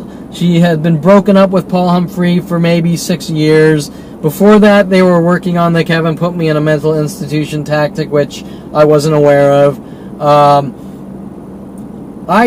Because I think Paul's my friend, I'm honest with Paul. Hey, I bumped into Carissa from years ago, and she wanted to go out. We did this. I'm not interested in her or anything, but we went out once to this park or to this hiking trail or whatever. So I'm honest with my friend, right? Now, if you're a two-faced, backstabbing friend, you're generally stealing people's girlfriends and not telling them. But keep in mind that this is like 6 years later, after they're broken up, after I get back from college, and we bump into each other, and that happens, and it's pretty harmless to begin with, and I'm honest about it with, we got a car accident with a moving truck, service master. Okay, so the way they're shading the situation of Kevin steals people's women and things like that doesn't quite apply to the real facts. Now, they were already broken up. This was years later. I made no commitment with Carissa other than going to a Malibu hiking trail. It ended there, whatever. Now, what I wasn't paying attention to was the fact that Paul Humphrey was systematically macking on women that I liked. Okay? Now, keep this word in mind, systematically. Meaning, he wasn't dating women that he liked that I knew. He was dating women with a motive, right, that I had previously dated. For example, one of these women I met off IRC and like the California channel. Name was Honey. That was her nickname. I don't remember her real name. We went out on one date. It didn't work out. It's kind of like a blind date, right? You meet the girl, you see what she looks like, you learn her personality, and instantly on that date you decide whether you're into this girl or not, right? You might have talked to this girl on IRC for a year, but by the time you meet them and reality comes around, it's either going to work out or it's not, or you're going to see what happens, right? Okay, whatever. Needless to say, I date her once. It doesn't work out with Paul Humphrey. It doesn't work out with me and her. A short period of time goes by. Paul Humphrey tells me that he dated a girl from IRC named Honey. Right? Did Paul really date her? Who knows? What was his reasoning? Was it revenge? Was it to get a coerced false confession? I think it was part of what he had always been doing, just trying to figure out how to rid me of the world with these mass groups, right? Because keep in mind that every person I met on IRC, even when I lived in Colorado, were all approached and sent after me, right? To try to set me up or frame me or make me mentally ill. So, now you kind of understand who Paul Humphrey is. Now, I wasn't really putting the pieces together. I was thinking these are just coincidences, right? So then, Paul meets a girl on the internet named Lisa Marie from Moline, Chicago. They play this game where Lisa's kind of an internet friend with Paul, but she doesn't really like or respect him, but she's always talking to Paul. Paul, at one point, dangles the carrot or the cookie and says, this is Lisa's IRC handle, you should talk to her about something. I can't remember specifically what it was about, right? Okay, well, first of all, why does Paul want me to talk to the girl he supposedly likes on IRC, right? Just like Jason Perlman saying, I want Greg to hang out with, or I want Jen Yang to hang out with Greg, as if there aren't ramifications with his girlfriend getting close to someone, right? Well, I speak with Lisa for a long time, probably years. I never make any moves on her because I know that Paul likes her, right? Well, the whole time she's kind of bad-mouthing Paul, to find out that later on, the entire reasoning that Paul wanted to give me her IRC handle was to tell everyone that I'm trying to steal some girl he likes, right? Now, this theme, which seems to start with Paul Humphrey at a very young age, like 14 to 16, seems to jump around with me, Kevin Perlman, trying to sabotage relationships, right? And the things I found out that they were working on, now remember, that's a frame job, right? Paul introduces me to Lisa Marie. Lisa Marie, I make sure that I don't cross the boundaries other than talking to Lisa Marie. Eventually, Lisa Marie can't deal with Paul and she gets rid of Paul. Then I turn 29 and I find out that there's a worldwide campaign to kill me with Paul Humphrey heavily involved. Then I think I kind of macked on Lisa years after her and Paul were way over with, and I found out that Paul was pretty much paid off to hunt me and kill me, right? So I think at that point I macked on Lisa like one time and found out that she was had a direct link to all the people in my gym and the people surrounding me, trying to make it look like I was trying to steal her away from Paul. And if you look at the time frame, you can understand it. All these things are perfectly normal because Paul Humphrey is way out of the picture at this point, and I'm finding out there's a worldwide campaign to kill me, and I'm pretty lonely, and I'm like, hey, maybe I'll fly out and visit you. And at that point is when she backed off, shut the doors, and showed that her entire years of investment were about trying to frame me or make it look like I steal people's women, right? Okay, now, remember, this is coming from Paul Humphrey, the same guy who was working with my father, telling me he wants to see the gun in my father's lockbox to try to frame me with guns while he and my father in LAPD put bullet holes in his 300E Mercedes and tell the world I tried to kill or scare my father. Okay, so we're still on the topic of framing Kevin to try to sabotage relationships or steal women.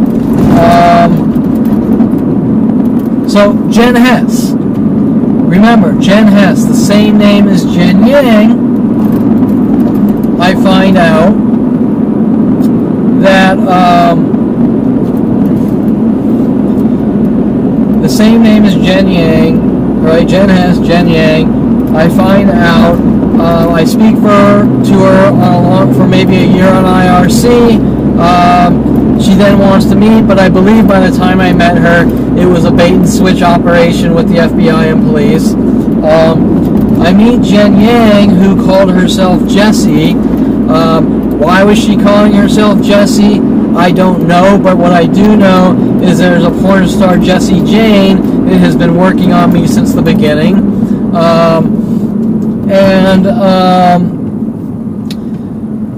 Eventually, the more interwound I get with Jen Yang, or Jen Hess in her life, which is normal, the more you are with someone, the more you get to know them.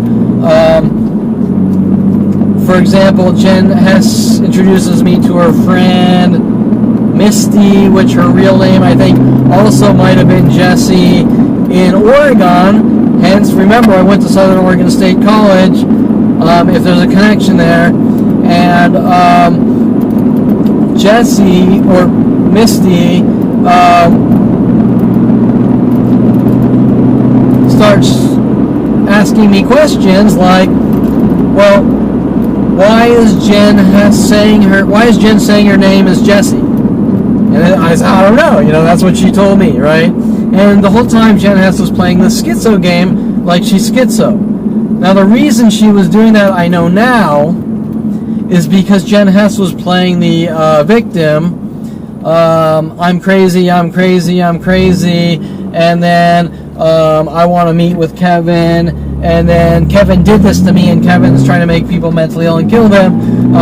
That is why. And they did that with a girl after, who called herself Julia Sofia Reynoso, which I believe was actually Rhodey Morales, working with the LAPD, who befriended me at the gym, right? This entire time, Lisa Maria is interlinked with this, even though she lives in Chicago, according to her.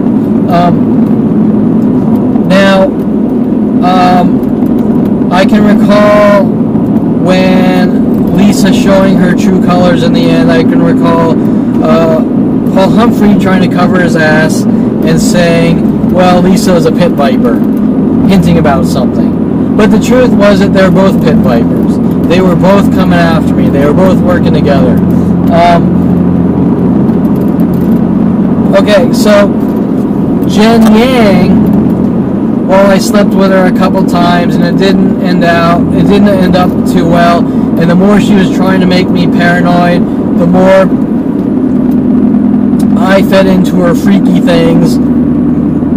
And while I reacted a little quirky and weird, nothing that's gonna raise the flag on police, LAPD, NSA, FBI, unless something freaky is going on to begin with, which it obviously has been since I was 5 years old.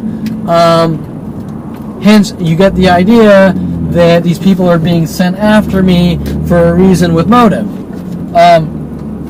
Now, the thing with Jen Yang was that after I slept with her, and after she pretended to get pregnant with my baby, I found out that she was married to someone, right? And so their entire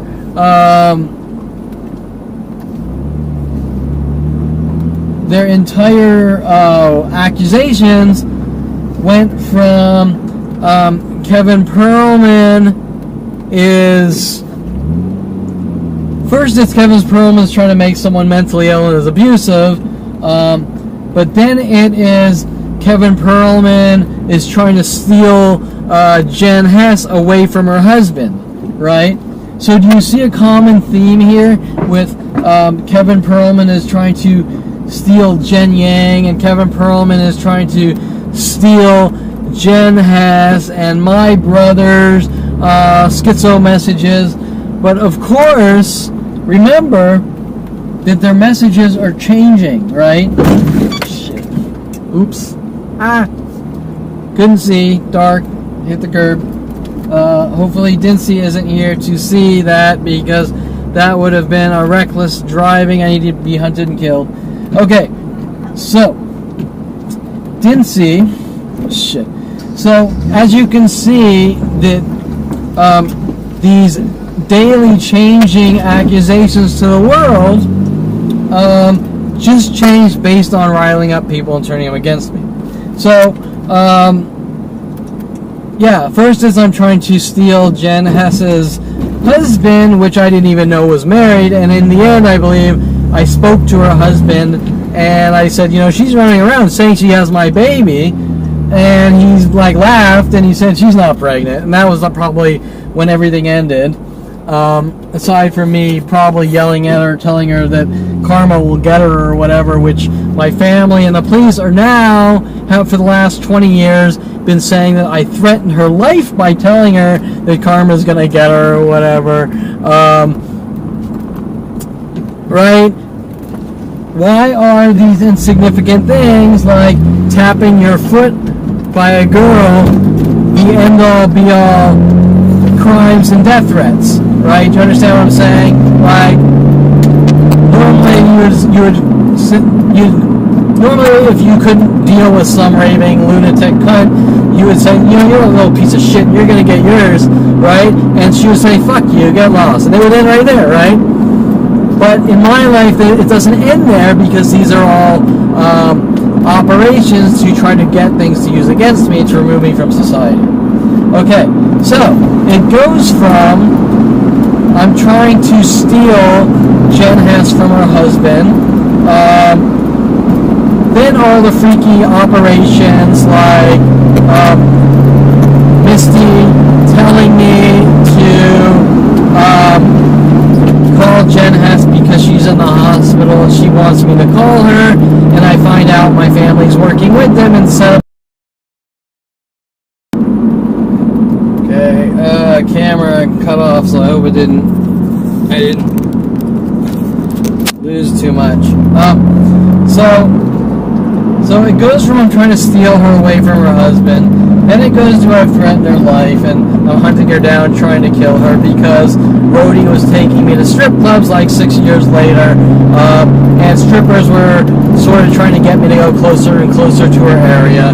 I'm not going to get into this too deep.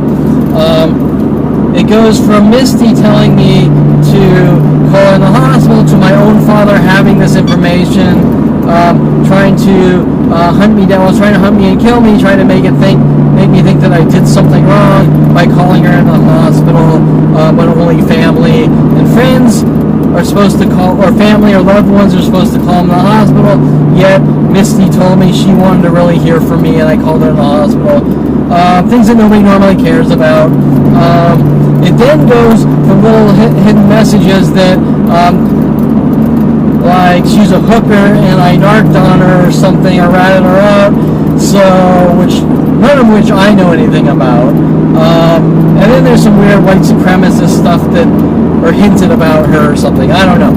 Anyways, I don't want to go too far. But the important fact about Jen Hess was that the part where she was working with Lisa Marie and Paul Humphrey on this I'm trying to steal women away from people.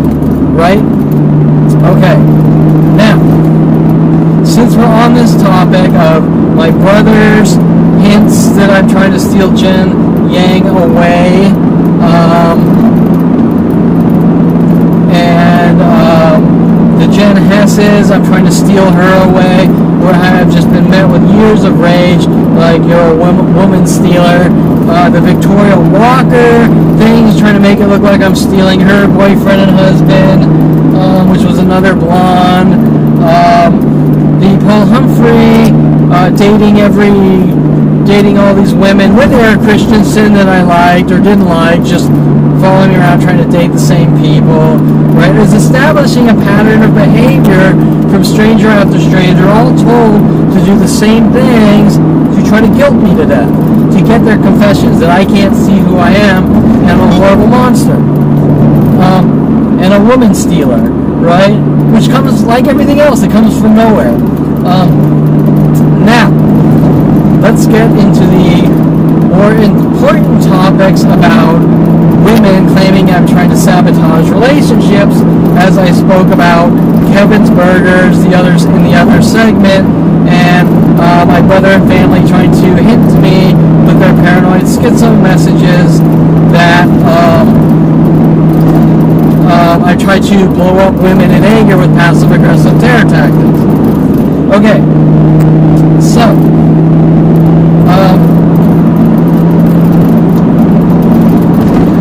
I'm going to talk now not only about Jen Yang, but my father's girlfriends growing up around 16. And the reason I can talk about these, because I've watched my father and brother try to get me close to them so that they can say I'm doing these horrible things.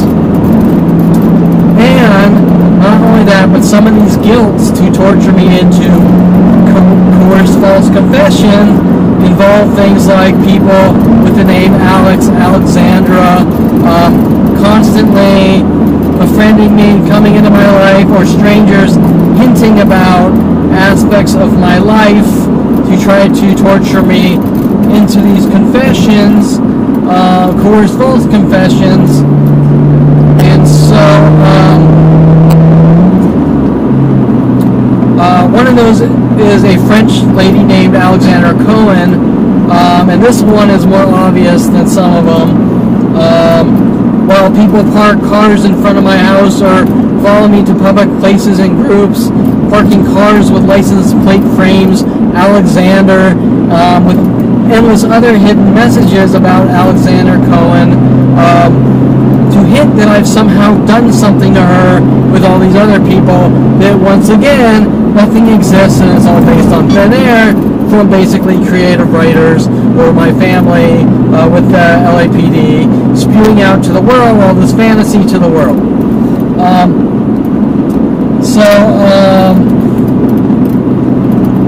Sorry, I just had a really important thought. It was a little out of the timeline, but it was related to Alexander Cohen.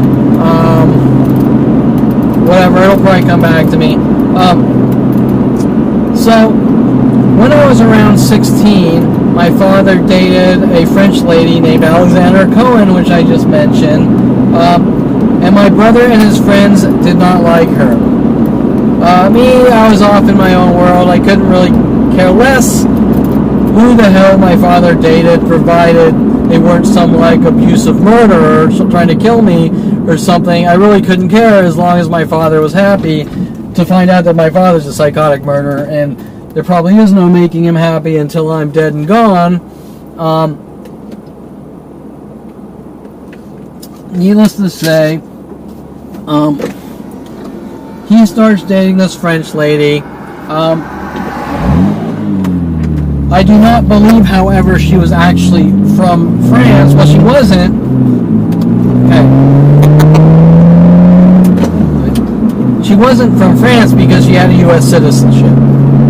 So, Alexander Cohen, a French lady with a French accent, had a U.S. citizenship.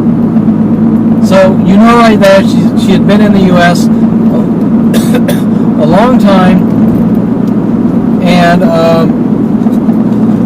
she was a citizen of the United States of America. Now, while they were dating, my brother and his friends did not like her, and Paul Humphrey did not like her. Now remember that Paul Humphrey is a conduit to my brother's friends through Joe Humphrey. Hence, the information flow coming from weird triangle relationships of things that aren't normal. Now, Jason and his friends would do all these things. Actually, I never actually saw them do much of anything. This is very important. I never saw them.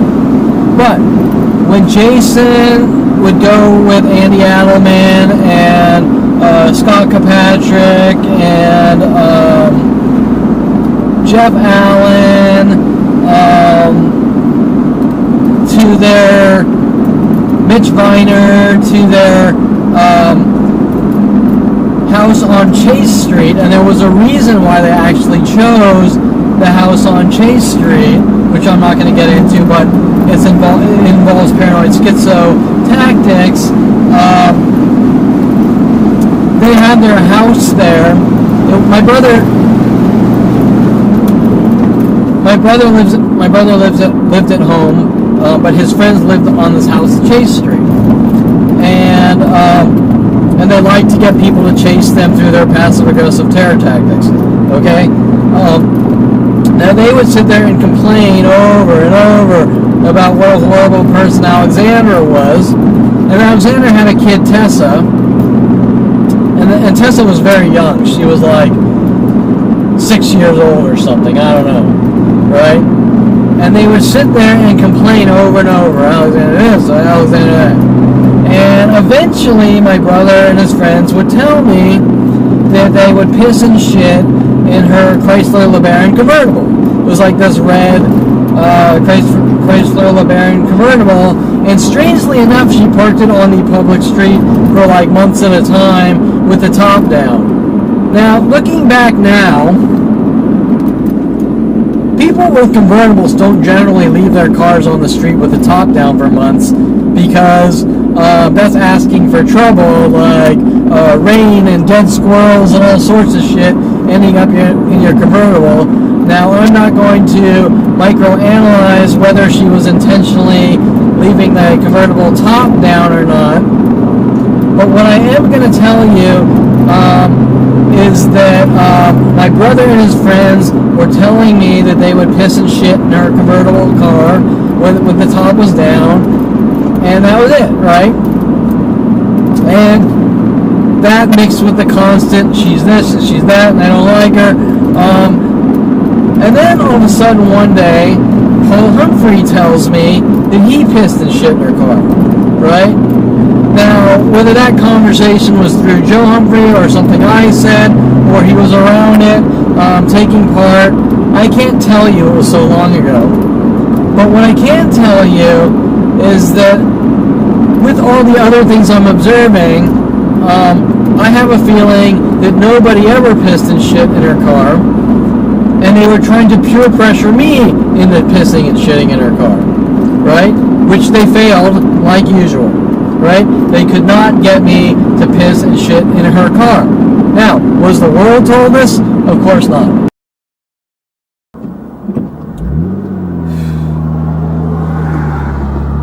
Okay, so I had to switch cameras.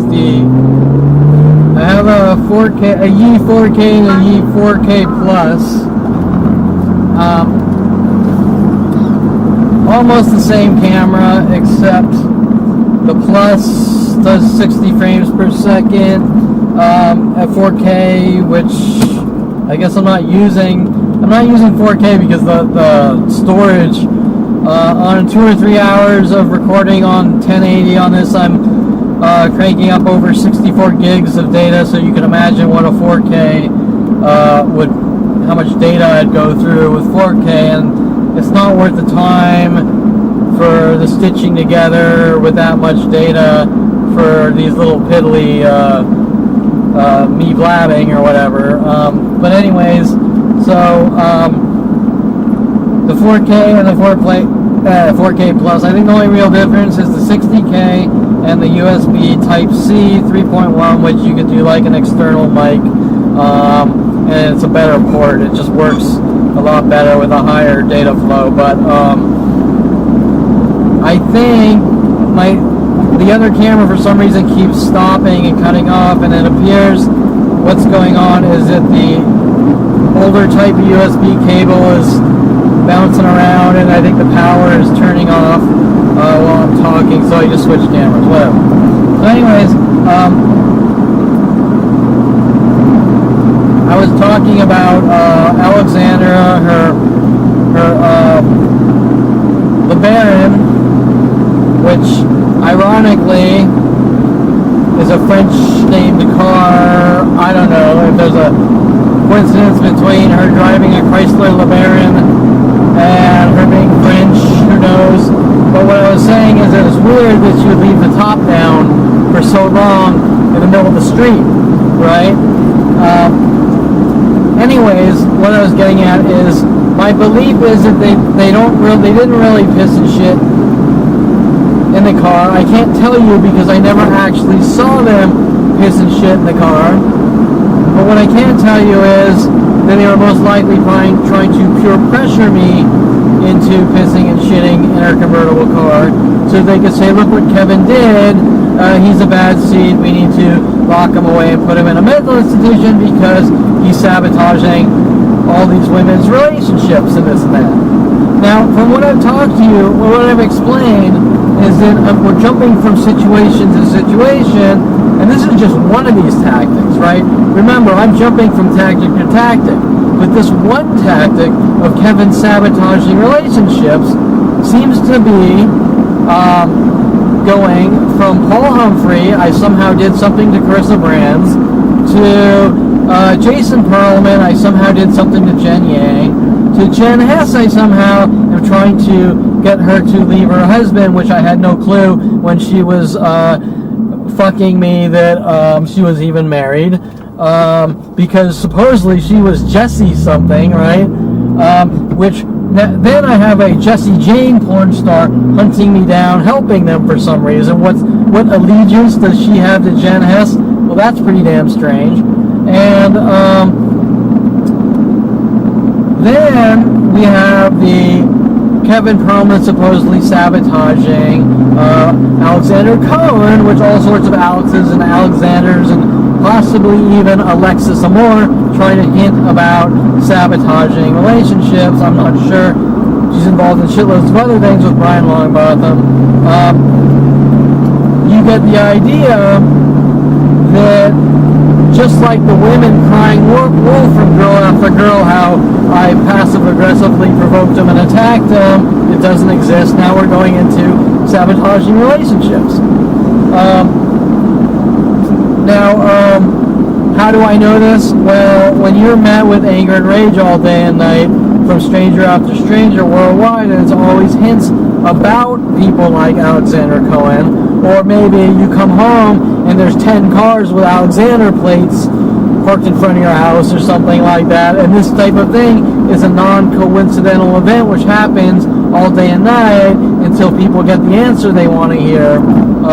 You get the idea. That's how you put the puzzle pieces together based on the continual anger and rage with your father. You know what you did, but I won't specifically say it.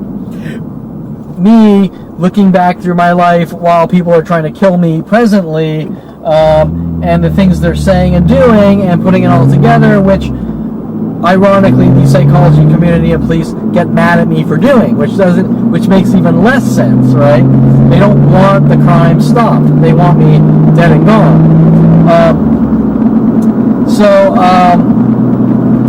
what else? So at one point, I make the wrong decision. First, I'm going to say this is perfectly normal. So anyone that says this isn't normal is full of shit. Unless you're the President of the United States in the White House, then it might be inappropriate behavior. Kind of like Monica Lewinsky, which still really, who gives a shit if a president got a blowjob by a secretary. But my point is that there are certain contexts to situations, and I'm not in the White House with my hand over a button for nuclear missiles, right? Meaning that a 16-year-old kid is a 16-year-old kid, and they are completely different contexts. So, with hearing the continual, we don't like Alexandra, we don't like Alexandra, we don't like Alexandra, we pissed and shit in her car, we don't like Alexandra, whatever.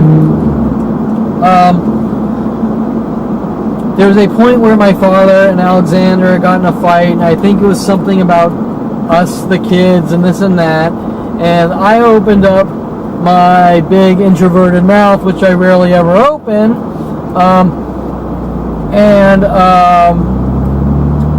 I say something like in front of her to my father, like nobody likes Alexandra, and yada yada yada. And while I'm not going to tell you that that's not wrong, I am going to tell you that crap like that happens all the damn time, especially with kids and parents dating new people. And to try to make it some kind of public shaming and crime over things that happen all the time, show my family's true colors. But I believe what's really going on is a lot more than that.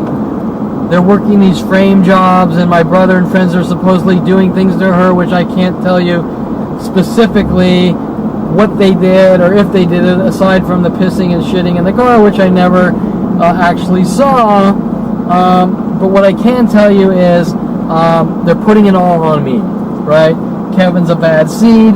He's trying to get rid of his father's women. He's doing this. He's doing that. Blah, blah, blah. But remember, there's nothing I really did. All I did was open up my mouth and express a mean, expressive statement, which happens from time to time. And a normal father would go, you know, Kevin, that's unacceptable, and I'm dating this person, and I like her, and, you know, you can't think that way or this or that, blah, blah, blah, and it's a done deal, right? But remember, this is a father that puts shock collars on his dogs. This isn't a normal family. So, while I did commit the crime, non-crime, of opening up my mouth and saying something mean, that happens all the time. And now, like I said before, how does farting wrong go to killing 100 billion people in different countries? I don't know. Right? That's my point.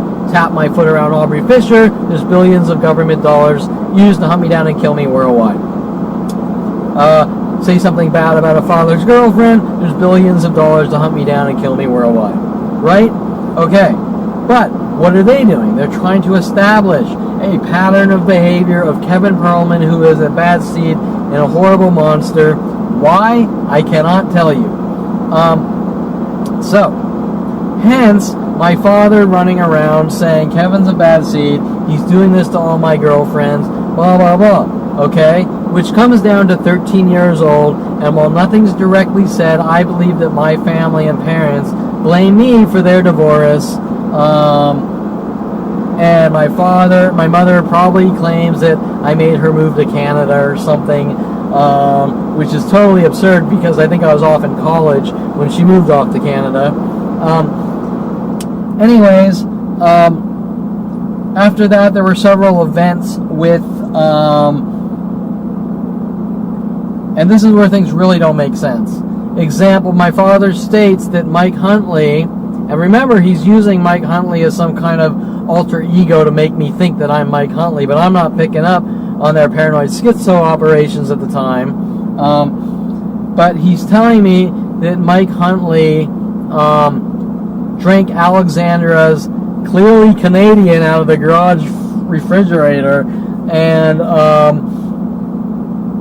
this is like the end-all, be-all of events to my father and Alexandra. And I'm looking at them like, are you kidding me? Like, she's mad because he drank her drink out of a freezer of like, or refrigerator out of like hundreds of drinks, right? And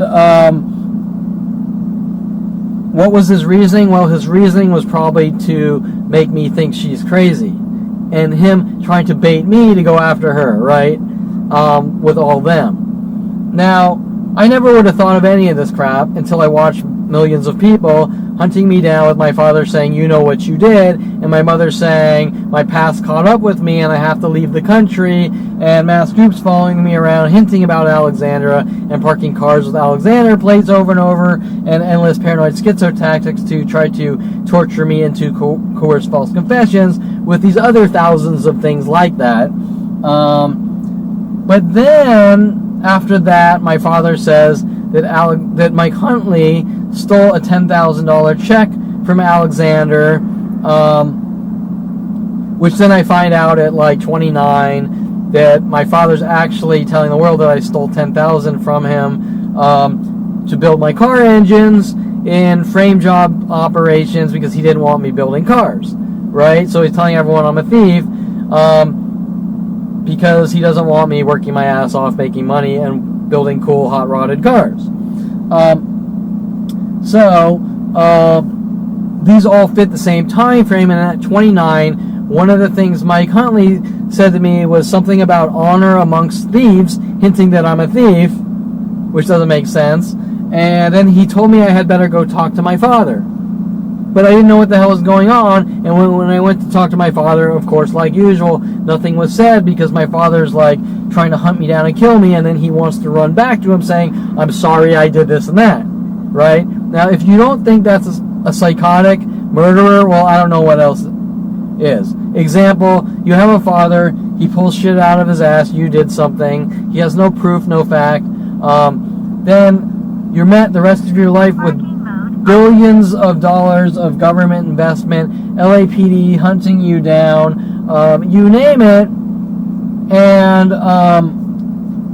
it's we're going to torture and kill you, and you better fucking confess, and you keep saying, what's this about? You know what you did, hinting that you better confess, and Mike Huntley saying, you know, go talk to your father, because showing that it somehow links back to Mike Huntley and your father, right? But you don't know what he wants you to say because he doesn't have the communication skills to say, you did this. Now, the question is, does he not really have those communication skills? Or is he trying to create a situation like a no-win situation, right? And that is exactly what he's doing. He's using his psychology degree to torture and kill, torture, hurt, harm, maim, kill, in such a way that you can't get out of it because there's zero communication, right?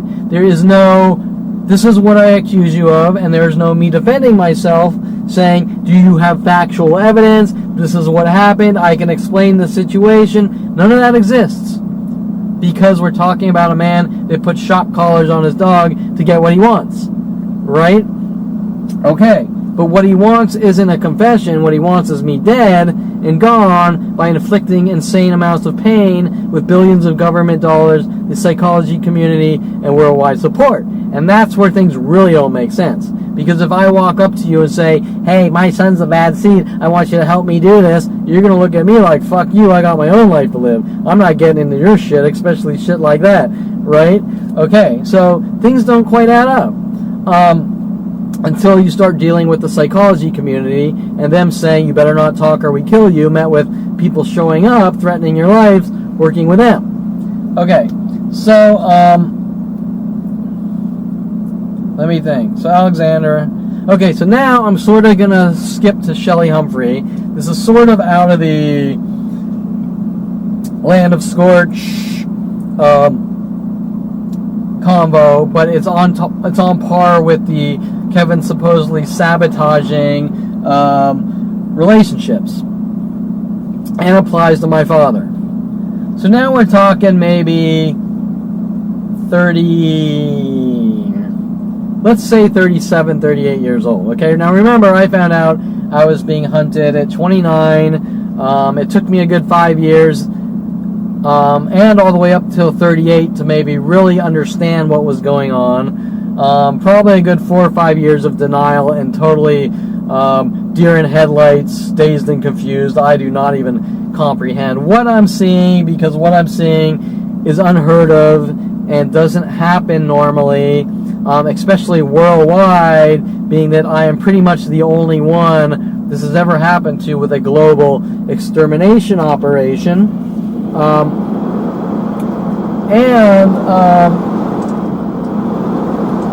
My father hiring me maybe 5 years after my dissolution of my company with Mike Huntley, who was sent after me for 25 years to hunt and stalk me, and we invested 6 years alone in an office which my father just magically dangled some carrot and said Shelly Humphrey is moving out of her office with her company, and we have this great Ventura Boulevard price, and do you want this office space, and your office is above ours. Well, I wasn't putting the puzzle pieces together back then, that one, my father was trying to make it look like I was running Shelly Humphrey out of her office. Two, he wanted me in the same office building to get me close to hunt me with his employees. Three, it was a too good to be true offer, like you're talking Ventura Boulevard property for like, I don't remember the exact number, but let's just say it's like $500 monthly lease, right? I mean, it's way too good to be true, because normally you're going to be spending a couple grand or probably a lot more for that office space. How can you say no, right? You can't say no. And you're close to your daddy, who you love so much, but it turns out your daddy's is a psychotic murderer. Okay, so not knowing who my father and family was, because this is way above anything anyone's ever seen. This is like mafia times a billion, with every police resource worldwide. You get the idea. You don't know what you're in, right? You don't understand that this is your family.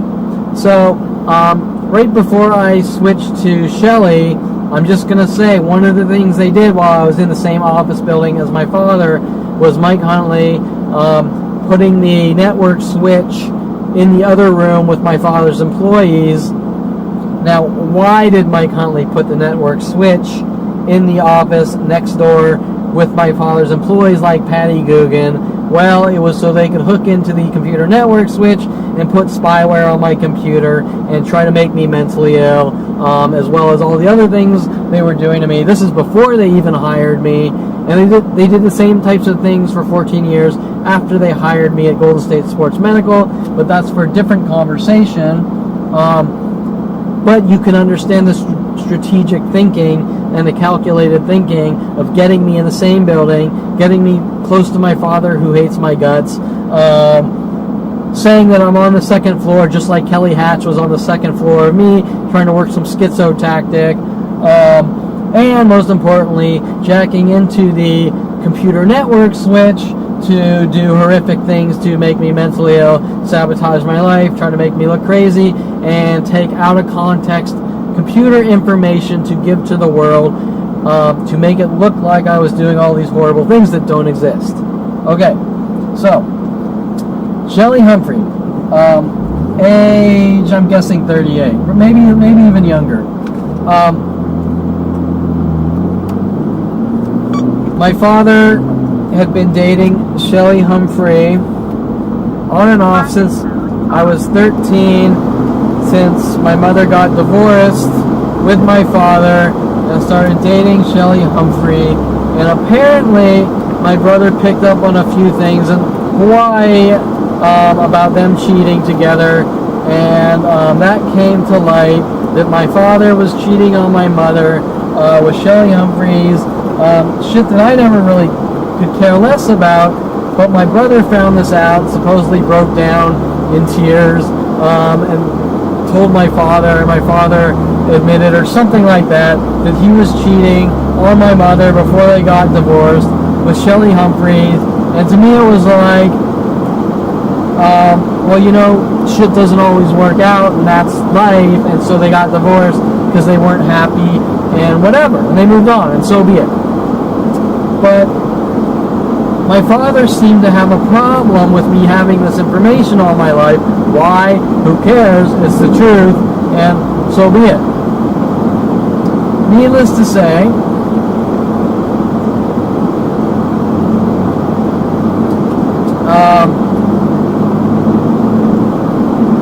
sorry, I was thinking about my father's 5 parrots and why he really did have 5 parrots, 5 annoying parrots in his house, and my guess probably has to do with probably sending me hinting messages about Hawaiian parrots and what my brother found out that my father was so mad at me about because my brother figured this out. Okay, so Shelly was in my father's life on and off, and obviously she was the main reason my father got divorced with my mother, and then she was in and out of my father's life for his entire life. Okay, that's not uncommon. He is now married with Shelly.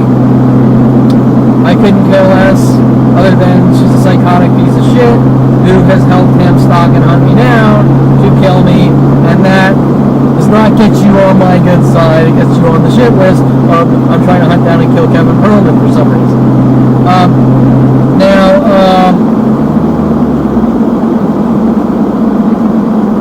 Oh, wait. I need to go into Janet Nordet before Shelly. Whatever, I'll finish Shelly, and then I'll go into Janet Nordet. So Shelly, around the age, I guess I'm around 38, and my father decides that Shelly divorces some guy, whatever. Supposedly it was a shitty relationship. He didn't like to screw her, according to my dad, or whatever. I mean, the shit that really doesn't matter, or whatever. And so, I don't know. They eventually... Oh, that's right. She left my father after my father cheated on her with Janet Nordet, a Cuban girl who he married. Okay. So she left. She bolted, which makes sense. He cheats on her with Janet Nordet. She bolts. She gets married. It doesn't work out. Who knows how long it goes? Maybe 10 years, maybe less, maybe 5 years. After that, they get back together. She's around, I'm guessing I'm around 38. My father would pretend like he always wanted me around him and say, you know, come over every Sunday night. We'll make dinner and watch movies and do this. And so I did that ritual or whatever for a very long time after coming back from college. And once he was back together with Shelly, Shelly basically, Shelly, oh, that's right. They decided they were going to get married, and Shelly basically comes to me and she says, "Now you have an evil stepmother," with this really mean voice too. It wasn't like a joke, right? Now I'm sort of like taken back in shock, and I didn't directly respond because I'm kind of consumed with watching a worldwide campaign to kill me. So you're sort of trying to sort out what the hell's going on, because nothing's coming from one person. It's coming literally from billions, right? So, for example, you tap your foot around Aubrey Fisher, and for 6 years, every public place you go in the world, people are tapping, trying to guilt you to death and kill you. And you can't really talk about things like that with people, right? You can't normally walk up to people and go, oh, you know, there's a mass worldwide campaign conspiracy to kill me, and this is blah, blah, blah, until you're in my shoes, where you find out that everyone worldwide knows you, and it doesn't matter anymore because you're sick of them trying to leverage themselves over you.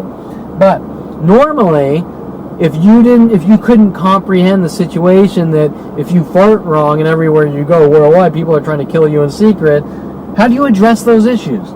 So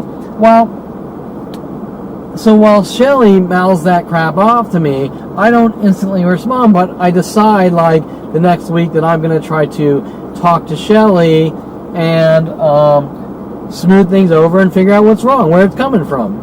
But no, you can't. Remember, in this family, you're as my father and Mike Huntley told me, you are not allowed to defend yourself. That shot collar goes on you. That shot collar goes on you.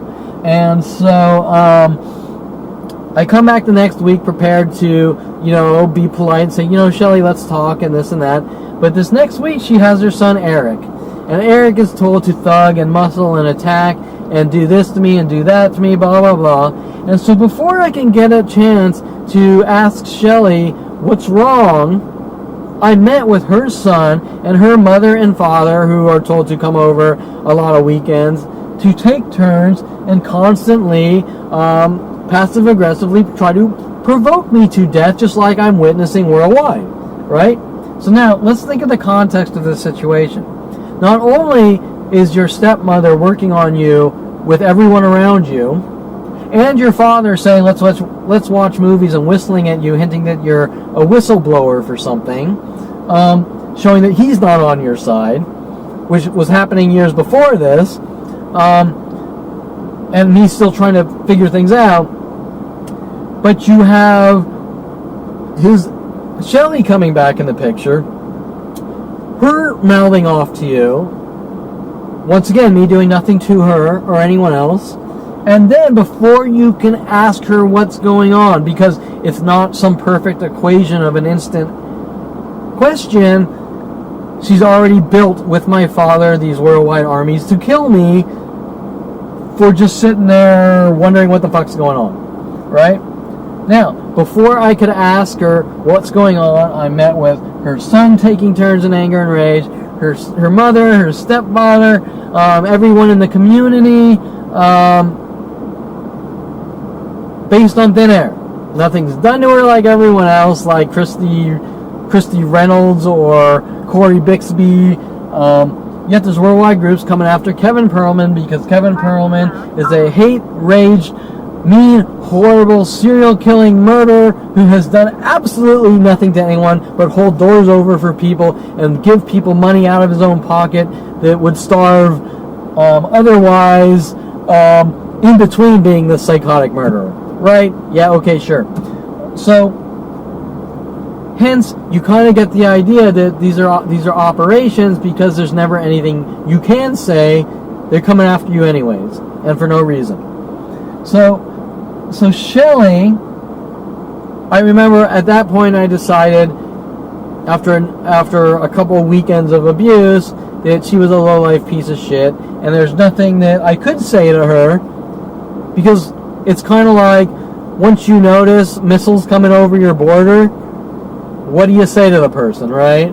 It's like the Israelis sitting there and the Palestinians keep launching missiles over, going, you're horrible monsters, because in 1400 BC, blah, blah, blah, or we don't approve of your religion.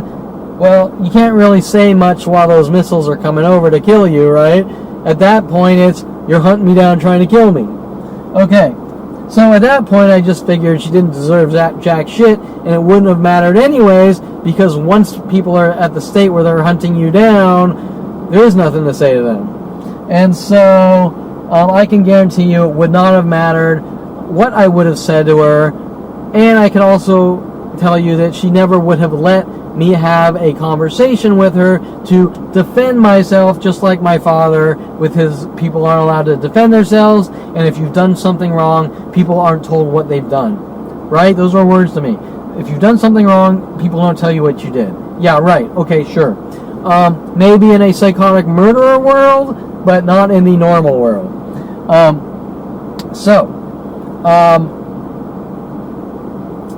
Once again, the next situation where they're trying to make it look like Kevin's sabotaging relationships with my father, brother, and other people, right? It doesn't exist. It does not exist. I did nothing to Shelly but be the kindest, giving, warmest person known to man. And once I noticed their psychotic murdering behaviors, I backed away And the more you back away from my family, the more they say you have something to hide, and they come after you a million times more with the NSA, FBI, police, and government saying, we're going to rid you of the world for walking away, just like my father having me thrown in maximum security prison a year and a half after him firing me from his company because I didn't want to take down my website, because enough was enough after 16 years of being hunted and killed. The website does not come down after 16 years of severe torture, which is really 40 years. You get the idea. So, Shelly, I'm just trying to think of any setups with Shelly. There are all sorts of things going on where, like, one stripper named Casey, Shelly ended up naming her dog Casey after the stripper Casey from Foreplay, which they also hinted about before throwing me in jail with this corrupt attorney my family introduced me to, which was posing as a criminal defense attorney, which was really a civil insurance attorney. What was his name? Steve Friedman, who was trying to hint about my family's dogs growing up, which was some government. I don't believe he was really friends of the family. He was someone working for the government. First time I've ever seen the guy claiming that he either bought or knew someone that bought Oppo, the dog that bit my brother when we were like, I must have been like 4 years old or something, on Rolling Road, whatever.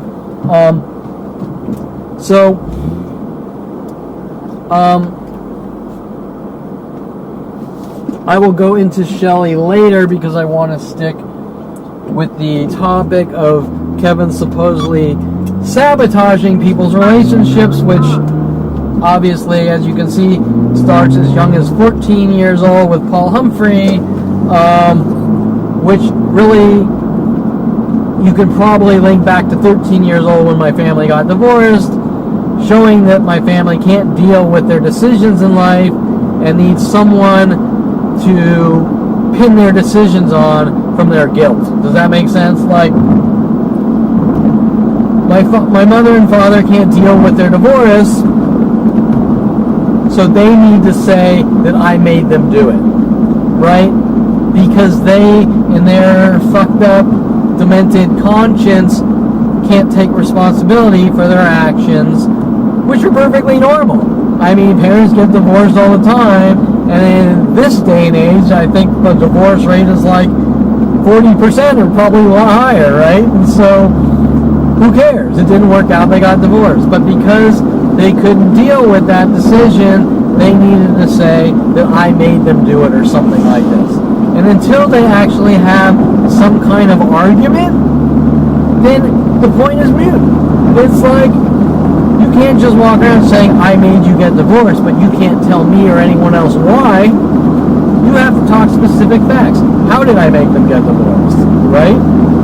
Okay, did I make my mother get divorced from my father because my father didn't approve of her art therapy degree and laughed at her? Did I make them do that, right? How is that my fault? How does that why are they putting me in the middle of that, right? And why am I being hunted by strangers over things that you can't even fathom would be pinned on you? Anyways, okay, so now I want to jump to Janet Nordet. And I was planning on talking about something completely different, but this is much better because these are all interlinked and interconnected events. Now this one is the event of all events. I'm off at University of Colorado, and my family, okay, let me think. I'm close to the graduation. I'm off at University of Colorado. Hanging over my head, I have a failed art history, or a D in a art history class, which I am totally confused how I got a D or something on a test which I knew forwards and backwards on the art history. But, you know, you can't really know if a teacher just felt like failing you with the FBI to test the waters or not, as opposed to if you actually did fail it or got a D in it, not passing you on the class. But it seemed a little out there to me that I got such a low grade on this test.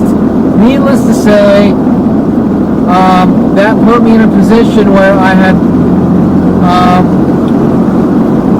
I was close to graduation,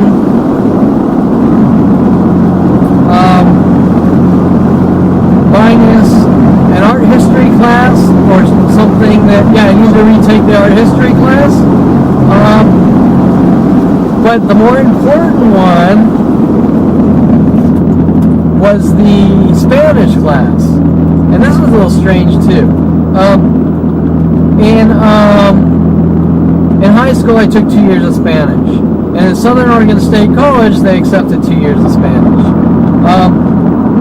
Now, after a year and a half of Southern Oregon State, I decided I wanted something bigger. This tiny little city of 5,000, and so I put in a transfer to University of Colorado, which people are trying to use the he's crazy and a schizo for going to the same school as his brother. But of course, in the real world, we all know that people make decisions based on what they know, and what I knew was that going around visiting my brother at University of Colorado, that was a pretty damn cool school, and so I transferred to University of Colorado based on the choices or decisions or things in my brain that I already knew existed, because that's a lot easier and quicker than exerting the mass energy while already in college to look at 100 different schools and nitpick which one is perfect, right? So, I put in a transfer to University of Colorado. They accept me, which, trust me, someone that's a C average like me is very difficult to do, with the one caveat that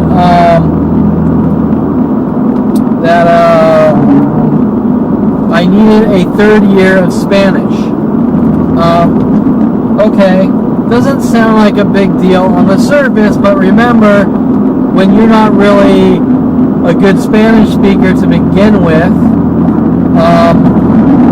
and you have to take a third year, and you took the first and second year maybe 6 years or 7 years prior, who knows, I have to do the math, that you're probably going to have to take Spanish 1 and Spanish 2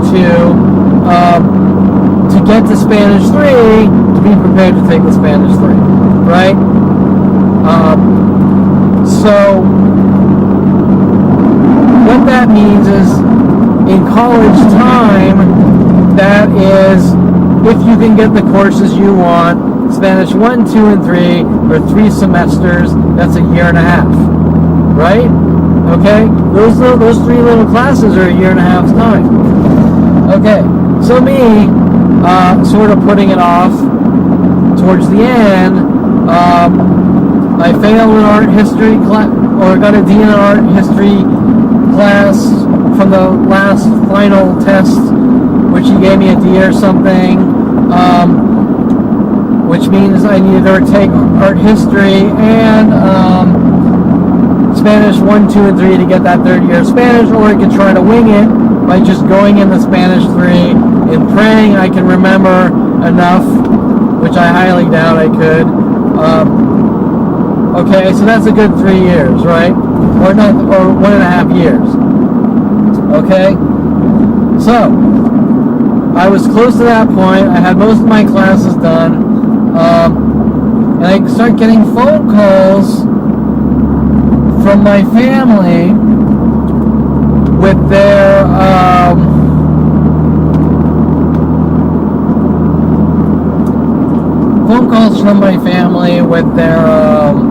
their manipulations.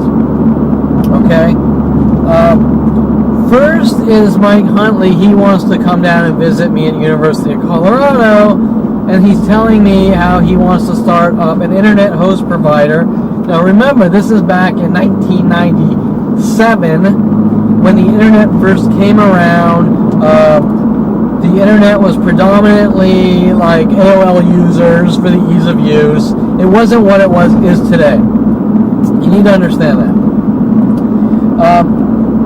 So he comes down to Colorado, wants to schmooze me over, this and that. He's my friend. I know him for 25 years. I trust him. Not realizing that he and my brother and my brother's friends are trying to figure out how to make me look crazy and put me in a mental institution. Needless to say, so he plants the seed, I want to start a company with you if you move back. Now, at the same time, my mother calls me up with these great ideas. Now remember, she's divorced from my father, but you know they're still probably communicating. She calls me up, my mother, and gives me this thing how I should walk the graduation, and then come back and finish those few courses from California and send in the credits to University of Colorado, which is doable, and they do that. Sort of greasing the wheels, right? Now, at the same time, my father calls me up around the same time period, and he tells me that if I move back, you know, I can stay at his house and I don't have to, for about a year, and I don't have to worry about,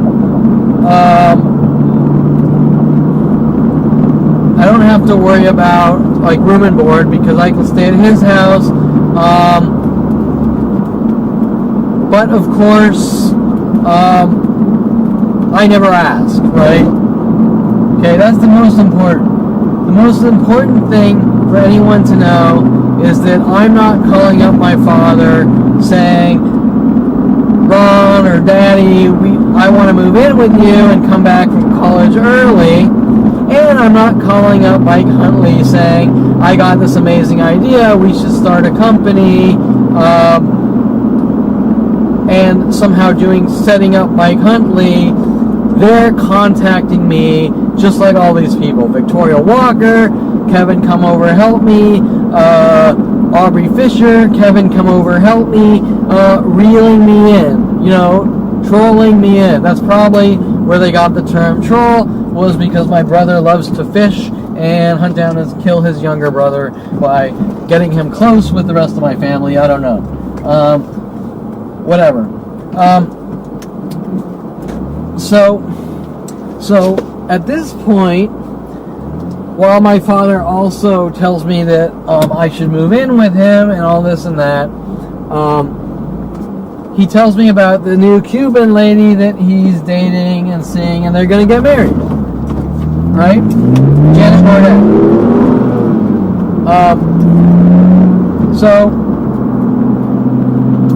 So Janet, another person I had no problem with, but you could bet she had been given every piece of information known to try to rid me of the world. Who knows? But I'm not going to go there. I'm going to talk about what I know, and that is that my dad meets this lady Janet, which also seems to be involved from some prior, let me think. She wasn't involved, according to my father, I don't know if this is true after what I've seen, is supposedly he was arrested for some kind of criminal referral, doctor referrals, when I was off in college, and supposedly he was arrested for some kind of referral system in the medical industry, which involved kickbacks, which was considered illegal, but supposedly it was really about making a statement to the medical industry, because the types of things we're talking about are very subtle and happen in all sorts of different businesses, which are perfectly legal, but supposedly referring patients with kickbacks in the same way, and the medical industry is a big no-no, and I cannot really talk about the specifics of the medical industry and law because that is just not my thing, okay? That is like, you're talking to a computer IT guy and an artist, okay? So we're talking about medical kickbacks and work comp, medical insurance and all this. You're just talking to the wrong guy, right? That's not something I'll ever really know about or care about.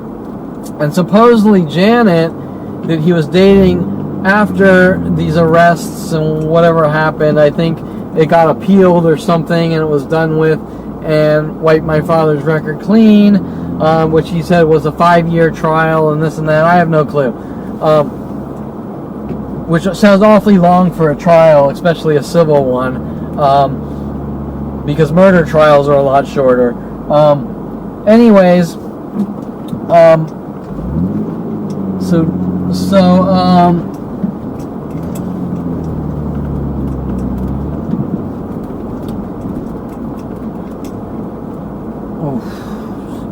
So anyways, Janet had her own referral company, and I guess my father's thing was like, well, you know, I'm dating you and you can do this, but I don't want you involved in anything like that and whatever. And so supposedly she changed her business process, or I don't even know. Whatever, that's really not important. But what is important is that the timing of my father calling me up, meeting this Cuban lady with big silicone implants that fit kind of the...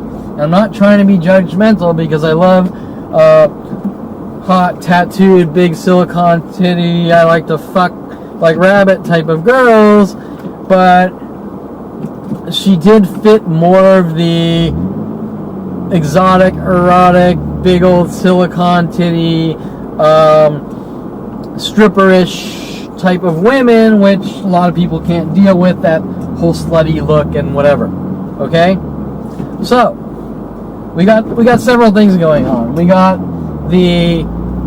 We're playing off what Kevin likes. Okay, now while nobody will admit it, my family and everyone else damn well knows I like that slutty chick shit, and most guys do. They're just afraid to say it, especially when they're hooked up with a girl. They're not going to fucking say that because the chick's going to be like, you said what?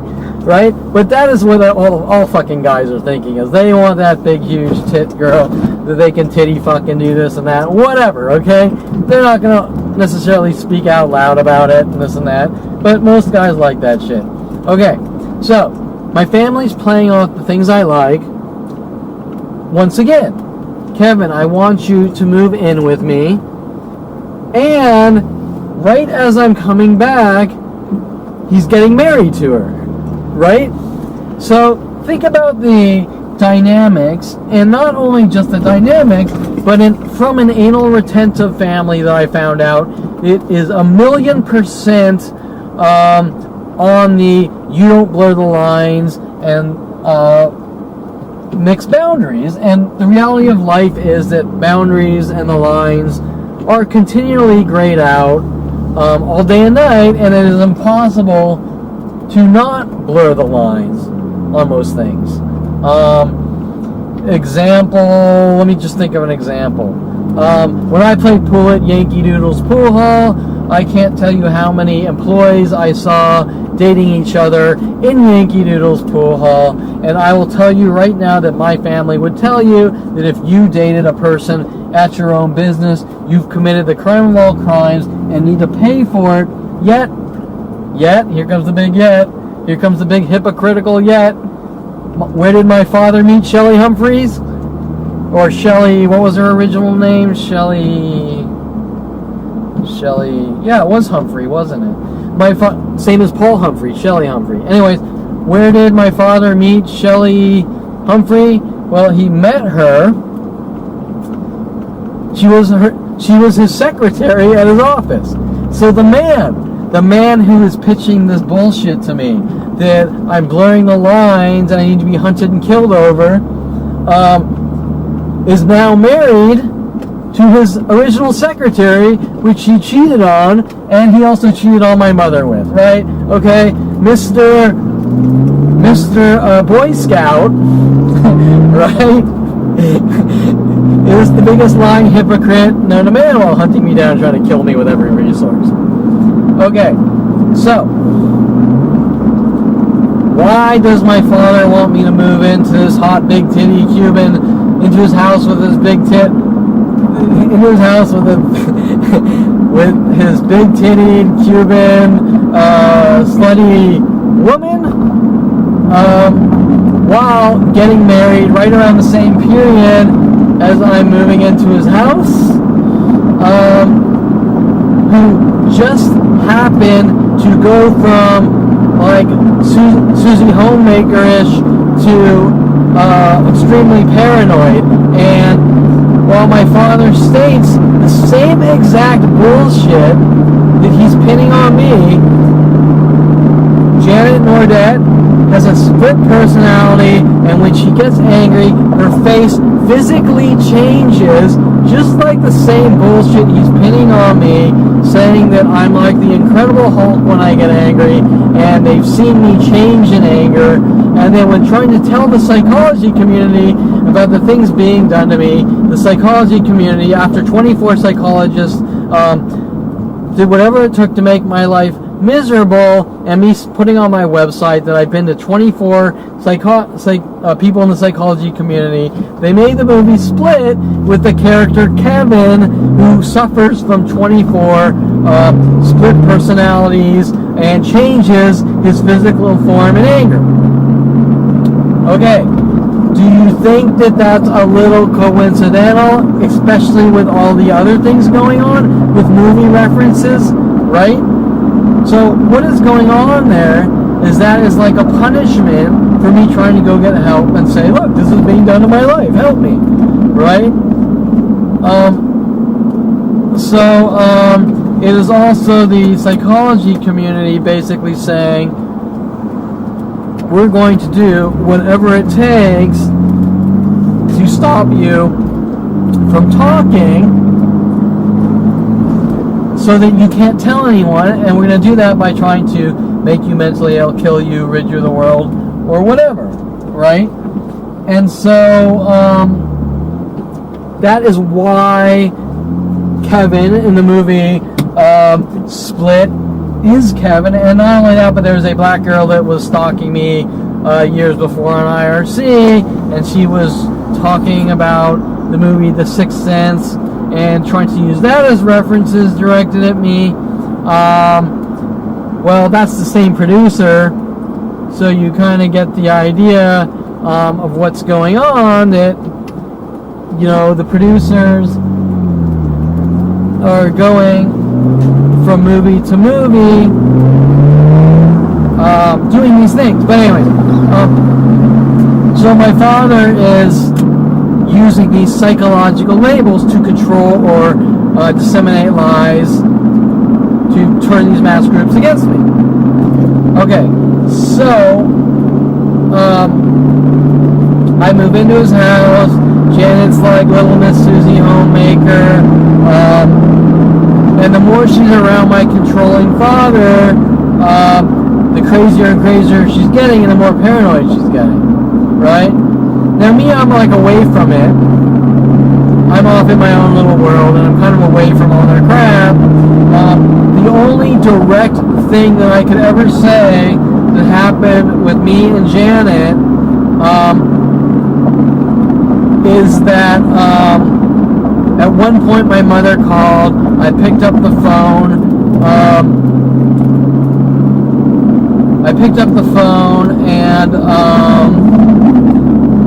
And the answering machine answered, and I said, wait for the answering machine to stop. And Janet heard that, flipped out, and got paranoid and said, well, Kevin's saying things about me to his mother,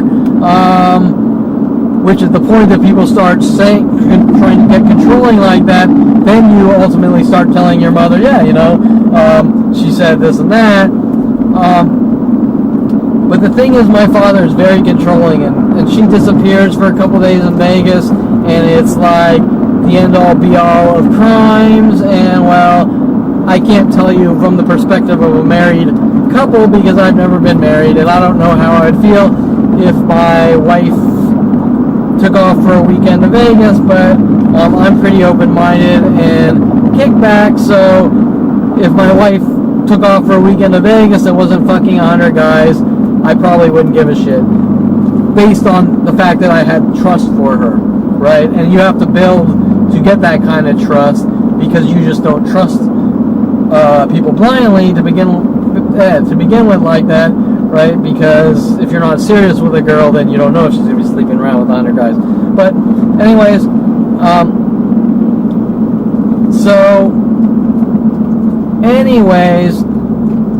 what would happen is my father would take me out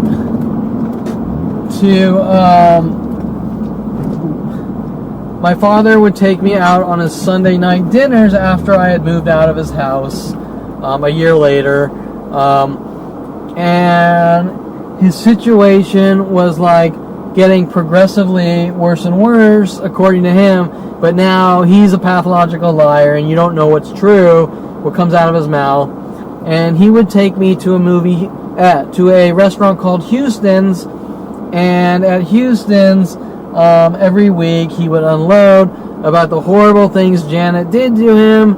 And I would always have conversations like, well, why don't you just divorce this person and get away from him? Because when he starts telling me things, which turned out to not be true, that she grabbed his steering wheel and tried to launch his car into a tree, and all sorts of things that when I questioned him later on in life, he can't remember telling me. Now, trust me, if your wife is grabbing your car steering wheel and trying to launch your cars into trees, that's shit you don't forget. So he couldn't even remember the lies he was spewing out, right?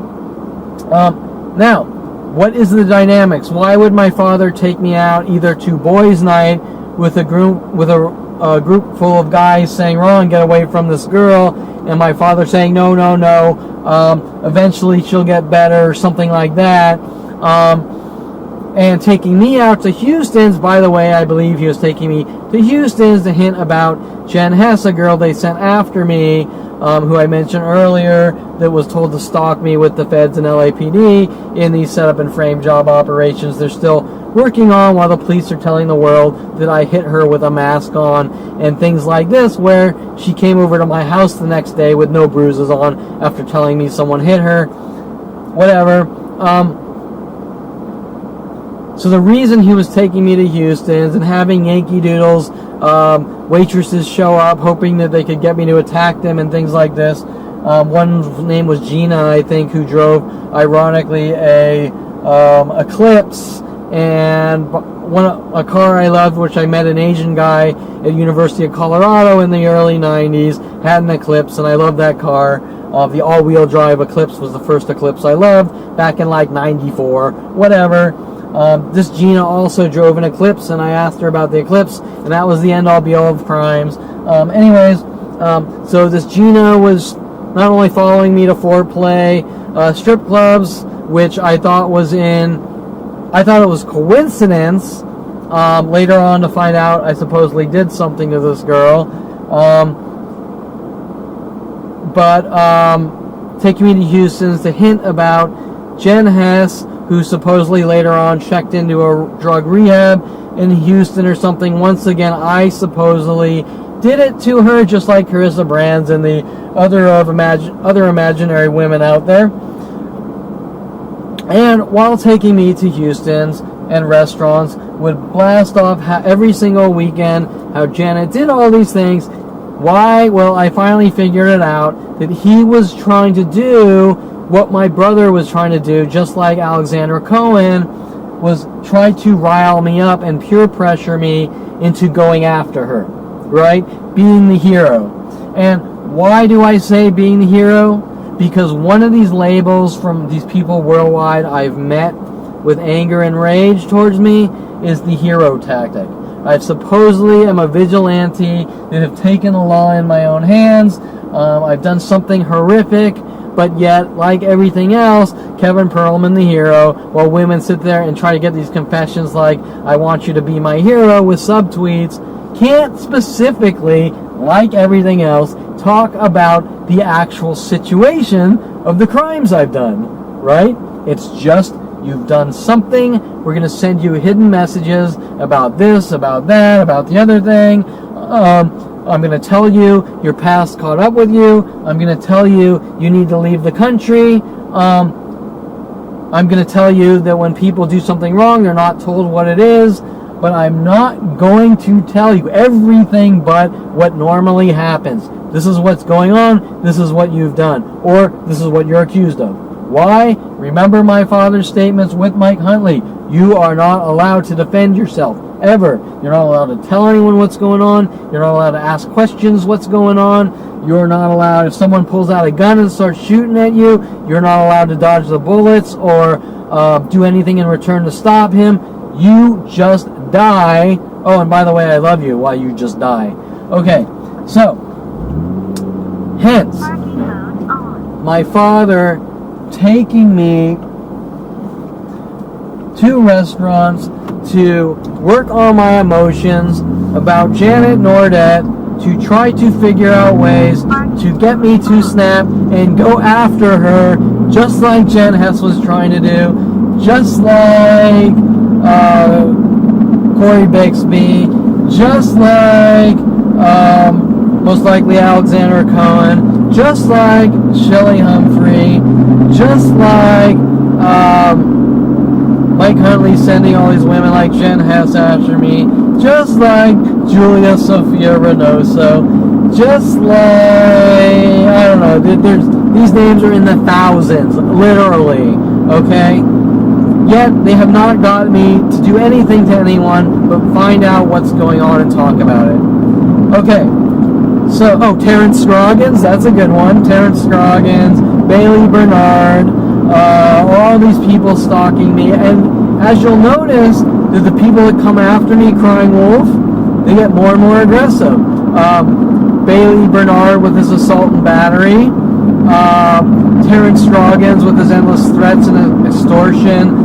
Saying my place is his place, and things like that, right? And so much so that the police are covering up these operations by falsifying police reports. And when I come into the police station each time with what's being done to me, I'm met with thugging, cryptic terror tactics or threats I better not talk, in cryptic ways, and sometimes even death threats that I have recorded on video, or thugging tactics like we're watching you, Perlman, on video because they don't want me talking about what's been done to my life. Right? Okay. So, Janet Nordet eventually, whether this is true or not, I don't know, because remember, I get all my information from my father, and my father is a pathological liar whose only motive is to set up his son, frame him, and rid his son of the world. So remember that most of the information I get about Janet Nordet comes from my father, which 90% is all disinformation. Okay, but the story behind Janet Nordet is that the crazier and crazier she got, her kids didn't like her, her kids didn't talk to her, and eventually she went to jail for solicitation to commit murder, to have my father killed because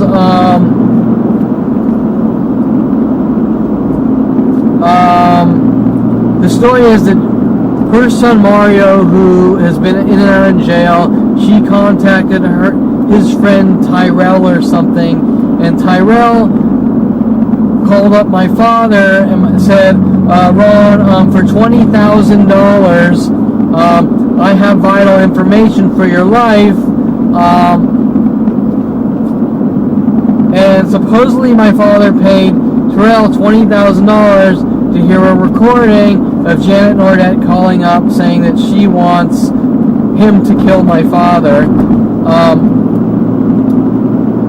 Yet, in my mind, it sounds pretty shady that if someone calls you up saying, pay me $20,000 for vital information on your life, that you would go straight to the police and say this person's trying to extort money out of me, and something freaky is going on, and then it's probably investigated, right?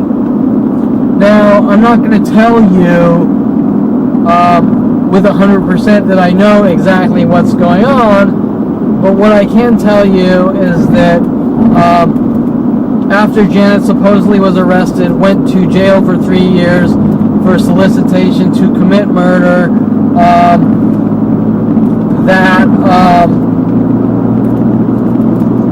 I saw a court statement stating that people were following her and stalking her and wouldn't leave her alone with my father.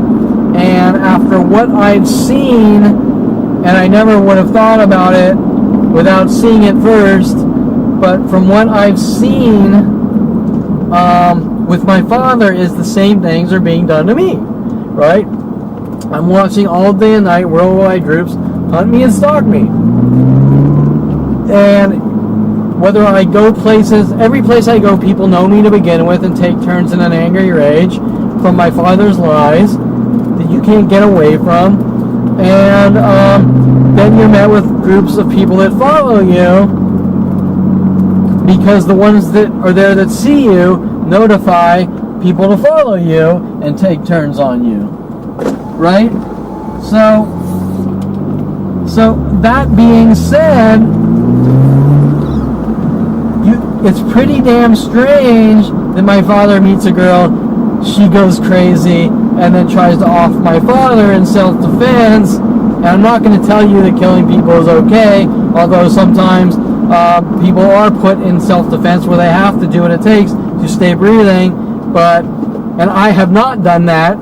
But what I will tell you, and that's what they tried to get me to do on these frame job operations or setup operations, because that is the entire reasoning behind gaslighting or gang stalking, is to get reactions that look crazy to lock you away.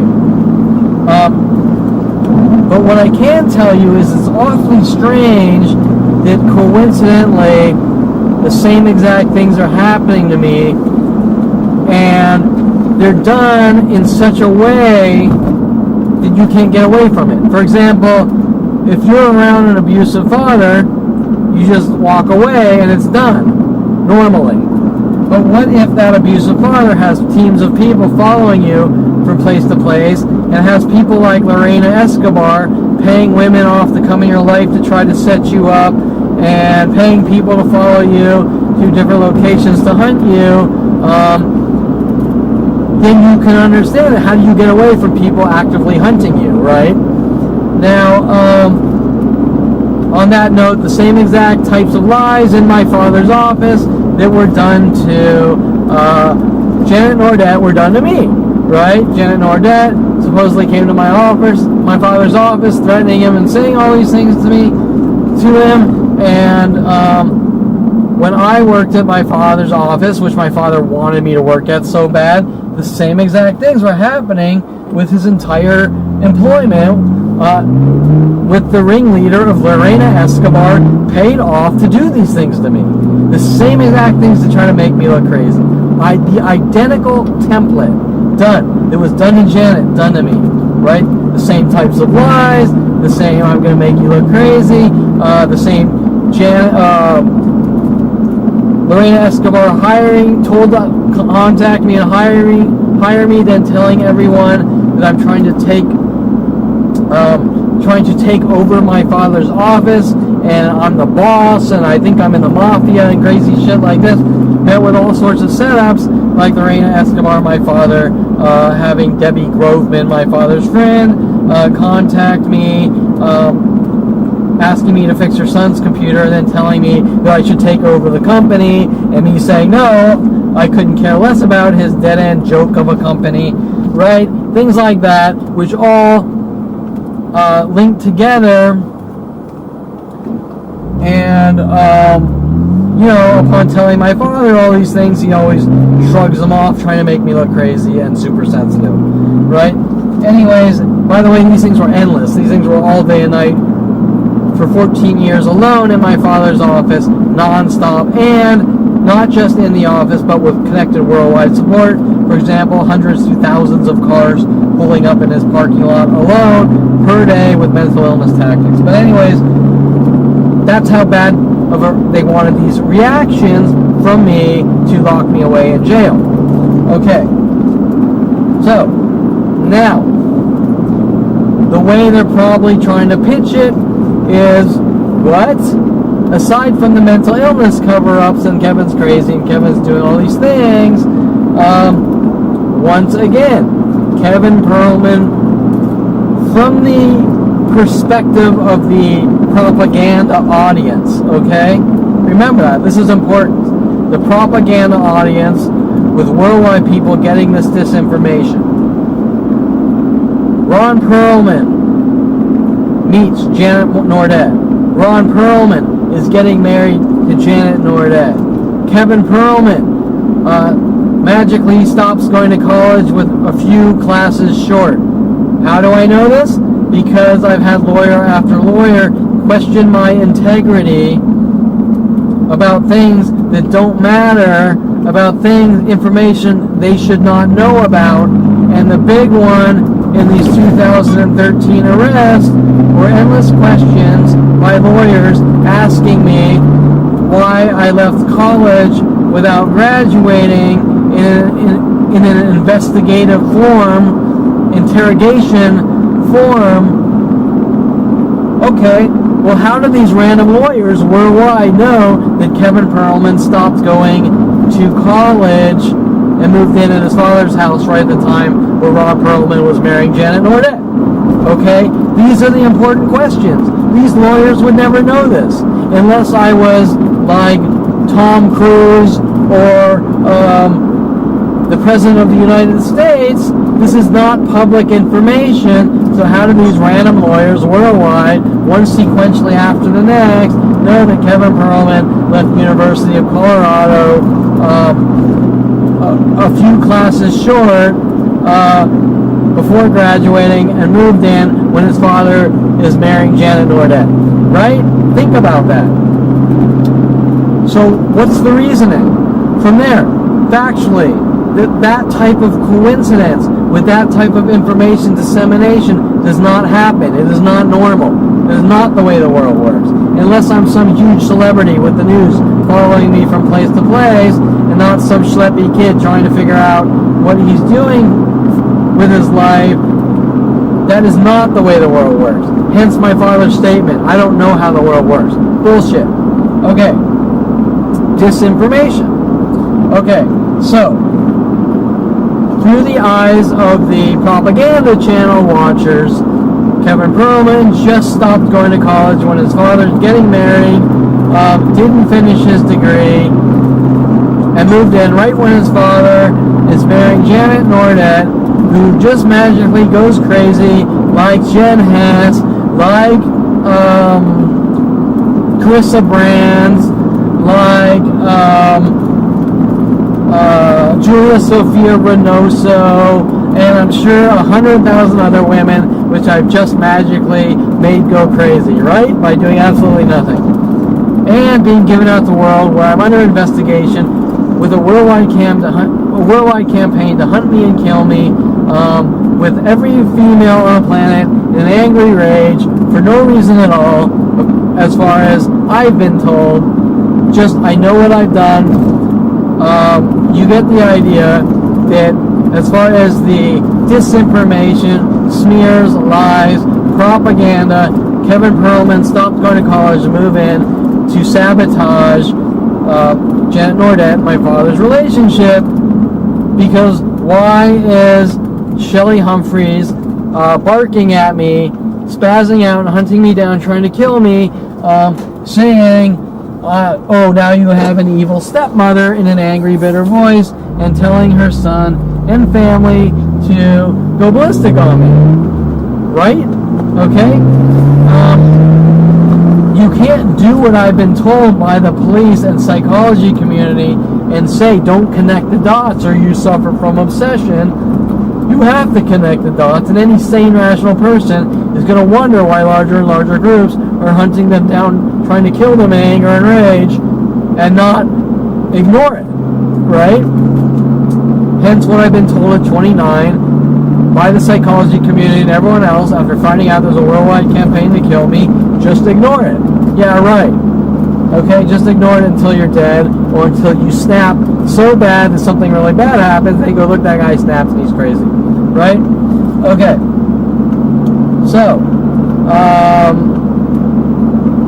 I don't want to go too deep on Janet Nordet. That's for later conversations after college graduations of the specifics. But you can see a continual pattern of behavior with mass conspiracies to try to frame me over and over and establish a false fictional pattern of behavior from Kevin Perlman of doing horrific things that don't exist. And at the same time, you can see the pattern of behavior from a pathological lying father, mother, and brother who try to use their psychology degrees and manipulate me into situations to set me up, playing both sides of the fence. Okay, that's even more important. So, my mother, father, and brother all wanting me to move back from the University of Colorado early to get me in my father's house, to make it look like I'm somehow doing something to Janet Nordet and all my father's women, yet there is nothing I've done to all my father's women, or any other woman for that matter, or any other person for that matter, but be the nicest person known to man. Period. The end. So all these things, all these worldwide murder operations that have me killed, with billions of government dollars in the psychology community, is all based on complete fiction and thin air, just like you going out and watching a movie. It does not exist, and any person that puts anything in their movies based on my so-called alter egos, as they say, are fabricating complete fiction and putting it in their movies, and more importantly, in anything that these people say, do, or write about me are all based on hearsay, because I've never met these people. Example, when they write the movie The Fight Club, which Mike Huntley claims part of it is based after my life, I've never met these writers, right?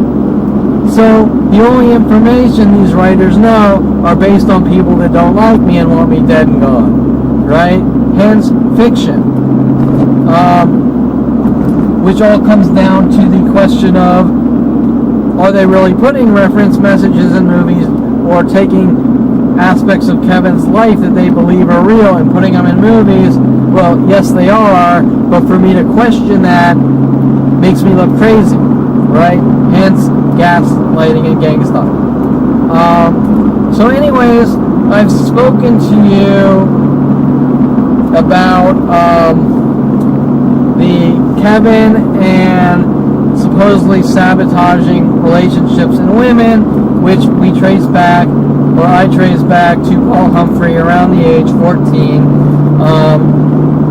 but actually go deeper, because kissing a black girl at the age 8 to 10 brings in Tom Farley and Tracy Picos, which Tom Farley is trying to claim that I've sabotaged him and Tracy Picos' relationship and cover-up operations. And Tom Farley was also working on Hope, the girl he's married to, some black girl.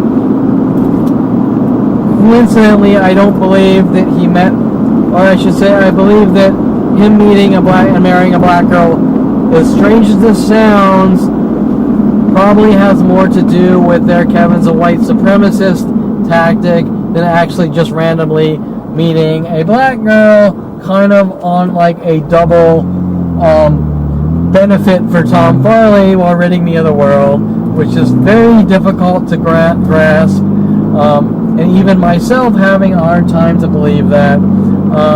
But remember, in my life, people's lives are very joint,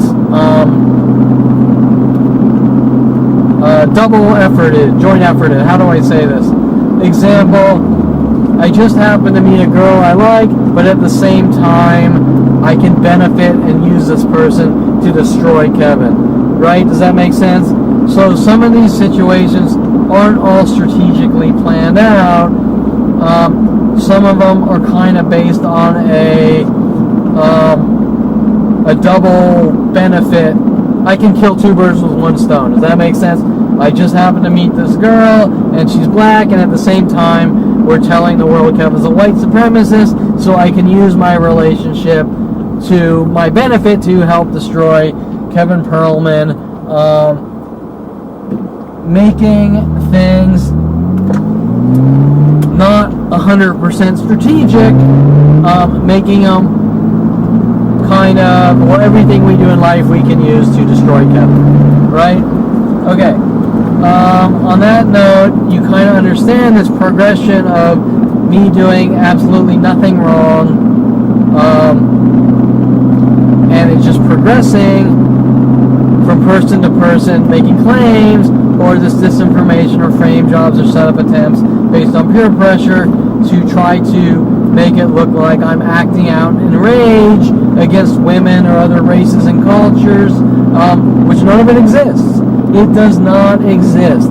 Hence going to therapists like Alex Lazar and me letting him know that I know that my family's accusing me of being full of rage, and watching his eyes drop to the ground in guilt, and then him doing whatever it takes to cover up these operations at this Encino Starbucks by having Heather, the Yankee Doodles waitress, stalk me and hunt me down and try to set me up.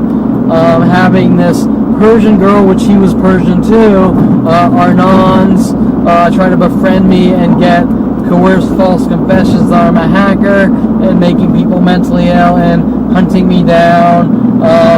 The chessboard community following me to the Encino Starbucks, trying to get confessions about me playing games with people's lives because they found out my one of thousands of pieces of art, that one is the picture of the model Ariana on a chessboard, the girl on MySpace hunting me down with Aubrey Fisher, trying to make a harmless picture of a black girl on a chessboard, somehow racial and threatening, right? You get the idea.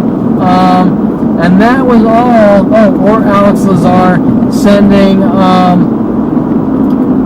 Rick Armando, the band member of 1994, a guitarist, to befriend me, telling me that he wants to see what's going on so he can help me go to the police, and once he finds out that I can prove what's going on, he turns on me to try to hunt me down because I show him that I can prove that I'm not crazy, all linked to psychiatrist Alex Lazar trying to pump me full of as much medication all together to pretty much try to turn me into a drooling zombie to stop me from talking about the things being done to me.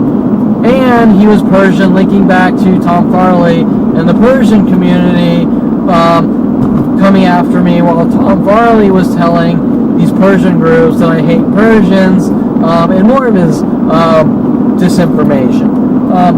So you can see how all these things are linked together from one person sequentially after the next, trying to cover up this rolling ball of fire that's getting bigger and bigger, starting at 5 years old, and by the time I turn 29, this rolling ball of fire is the size of California, and they know that they don't want anything truthful coming out to show that how this rolling ball of fire starts at 5 years old is from a paranoid psychotic family who just doesn't like their child, right? Hence the continual, we're going to try to set you up and frame you to try to cover up the ditch they've dug for themselves, or the hole they've dug for themselves, because they don't want to be honest and state that Kevin Perlman is a really good person and I have done absolutely nothing wrong, right? You get the idea. So I'm going to, my voice is starting to get tired, and let me just pause this and check if if there's something else I wanted to talk about, because I've actually, I went completely off the topics that I wrote down, but it actually came out better because the topics I spoke about all interlink to the same tactic of sabotaging Kevin, or working on my credibility by the world being told that I'm trying to sabotage and destroy people's relationships out of anger and rage, acting out, which none of which is true, which I've now discussed several people interlinked to my family and those around me based on lies and disinformation. My family are investing billions of dollars into telling the world, which isn't true, and then telling me I'm imagining it. Oh wait, there is one more thing. Arnold Siilber, the stepfather, which my current stepfather, I will talk about. This totally interlinks, and there's actually a ton to talk about, so I'm going to pause this and take a break, and then I'll come back and talk about it, and if I don't, I'll talk about it tomorrow or the next day, but it is definitely directly related to the things going on, but there is a lot to talk about. Okay, so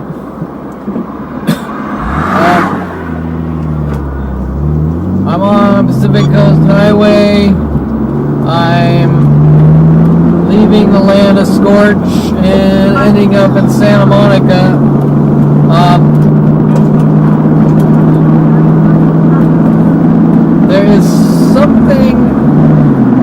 There's a dynamic I wanted to mention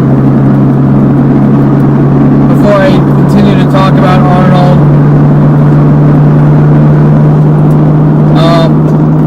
And the Kevin sabotaging his mother and Arnold's relationship, which applies to, notice every single person around me states that I'm somehow doing something to them in their relationship, yet there's absolutely nothing I've done but breathe. And right before I get that, I was talking about the guy at Starbucks who might have been an ex-detective. He said he was a detective, but he handed me his business card, and it was a private investigator card. And he was trying to make me look crazy when I was getting into specifics, like most of them do, because they don't want the truth coming out. But there are some dynamics to this situation I wanted to explain, so people understand how people are wording or skewing or twisting and contorting things. So for example, I walked into the Starbucks, the guy pretended he didn't know me. I handed him a card, he asked about my card. He obviously already knew who I was because I'm known worldwide. But in this case, he probably actually followed me there and was waiting for me to get there, because everything I do is collected and disseminated on these internet-based systems. So if I hop in my car and I drive through Topanga Canyon or Canaan, any person that sees me is going to hop on their phone and they're going to say, Kevin's in Canaan headed towards the beach. And so people are alerted instantly, this is where Kevin's going, and they prepare to skull fuck me or create this mental illness in these huge mass groups. Okay, so what that means is I'll get to a Starbucks or any place, people will be prepared for me to show up. If they're not prepared, they'll know who I am, and they'll have already been given the terror tactics, like if you see Kevin put one foot up on a chair or do this. They'll park their cars backwards in twos, or maybe two white pickups parked backwards, and all the people with pickups will get their pickups together and things like that. Then there's the groups of people that will follow me in after, stalking me. Maybe you'll see 10 people show up with solid black pants and solid red shirts, all coordinating these attacks that never stop. Anyways, I don't want to get into the specifics of these insane operations that end up to hundreds to thousands of people per hour at every place I go in the world, what I do want to talk about is the dynamics of my conversation with this person and how he tries to control the information flow to make me look crazy. So as I walk into Starbucks, I hand out a couple of cards. Guy asks me what the card's about. I politely explain, not trying to be pushy, that you already know who I am and this and that. I start to explain the situation, of course. In this case, he says he's a private investigator, has some card about fugitives and this and that. I didn't really read. He basically told me he was a detective, which probably means he was a detective at one point.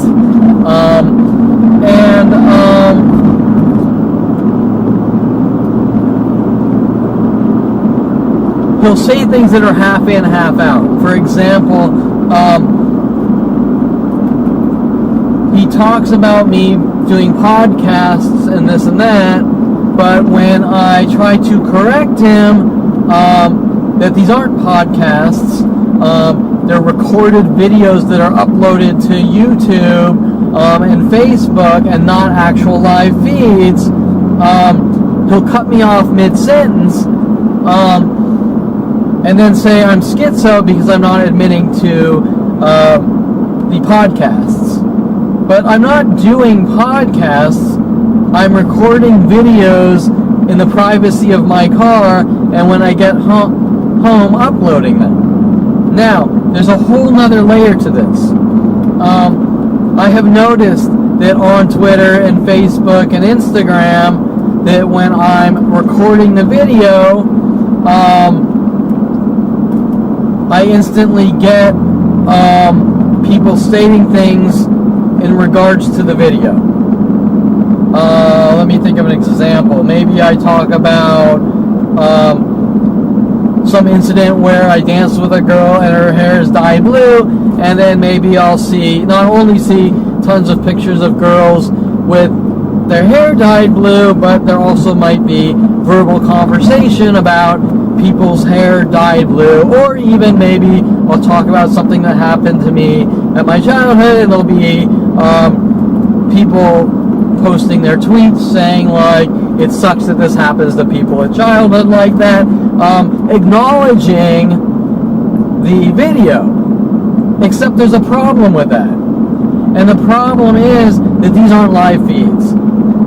These aren't streamed across the internet while I'm driving. Now, what does this mean? It means that my cell phone has a cellular internet connection, like all cell phones, like all smartphones, so it's on the internet. And the camera is connected to the camera software, which I push the record button. Now the software does have, I noticed, a live feed, which I have not tried, and I do not believe I've even signed up to the website with a user account or registered the camera to do live feeds or even know how that works. So, what does this mean? Well, it means everything that's happening to me since 1994 and the internet came around is consistent and has always been going on. Is, well, I simply bought a camera and downloaded an app to record, everything that's going on my cell phone is being hijacked and given out to the world, right? So what that means is I'm not giving this information willingly and freely out to the world. It's being, my cell phone is being hacked and tracked, and has been by the police for years and government, and this information is being offloaded onto the internet to sort of use against me and twist and contort and take out of context. Well, I don't have a problem with people seeing the video, and live streaming actually is a good idea now that I think about it. My point is that these things that are being done to me are not by choice, right? So when that guy, who obviously is working with the police and doesn't want to help me because I asked about his services and pricing, and then he started changing up on me that I'm a paranoid schizo, that's all you need to know. But my point is that all these things being done to me are against my will, right? There is no acknowledgement. If Tom Cruise wants to get into acting and makes movies, he has made a decision that he's going to be a public figure. He has decided beforehand that that's what he wants for his life. If Kevin Perlman is making some videos or creating art on his computer, and that art is being taken off his computer through malicious tools before I release the art, which has been done with everything I've done, you get the idea that that is privacy violations and not me intentionally giving out information to the world. Okay, now, that guy who claims he doesn't know me and asks questions about me has basically let me know, one, that he's seen my YouTube videos, but then says, I don't know you and what's this card about, right? Okay, then he mentions them as podcasts or live streams, okay? Well, I have not given out any live streams, but I assure you that the video recordings are being collected and disseminated in real time as I talk, being hijacked through malicious activity on my cell phone, right? But that's not me.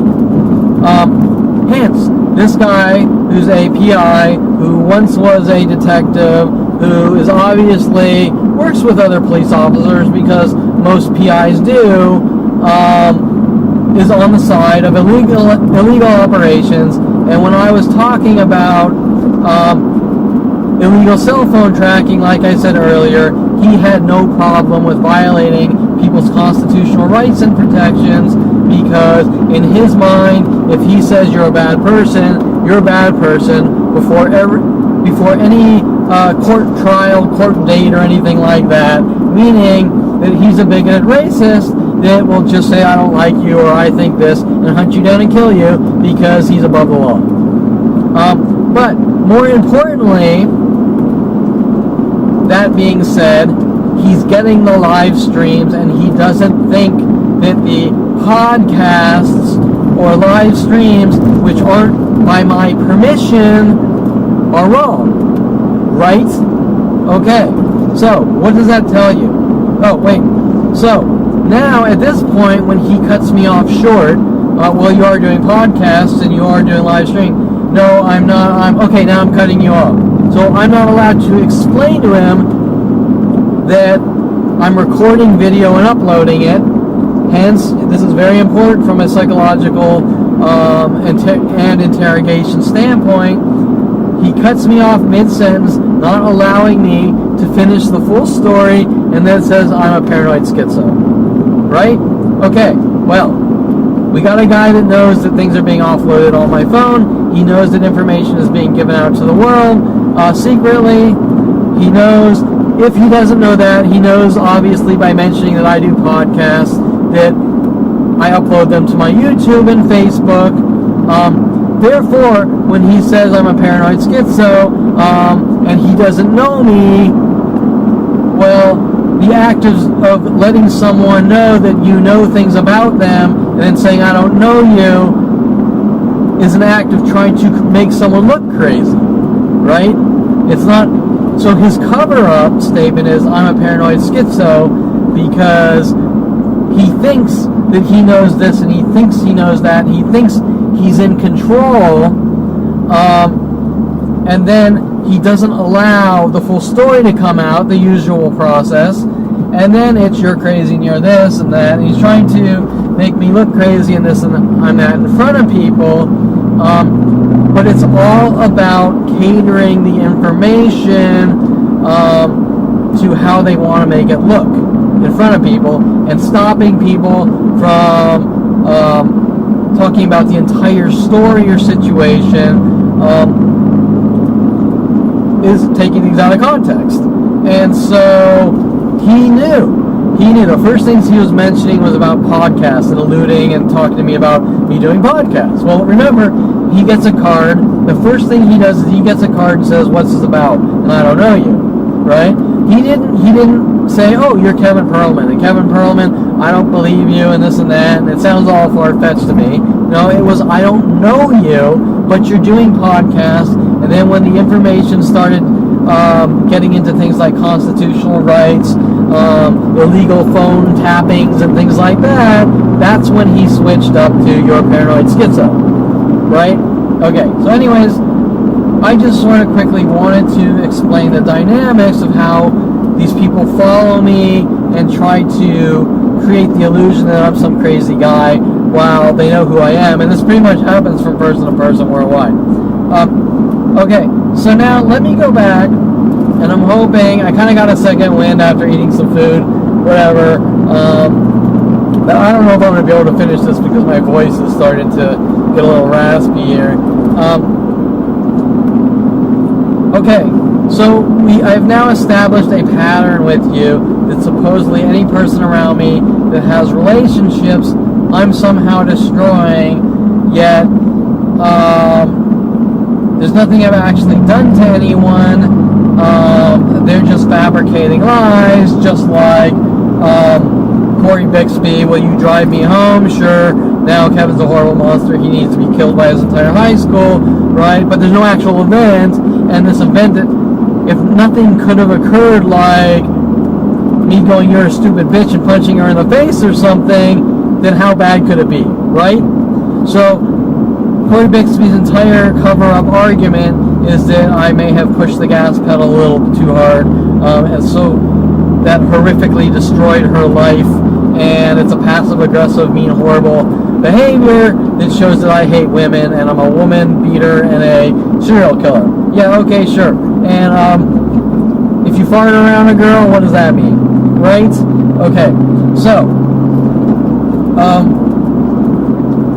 obviously these people are being told to cry wolf.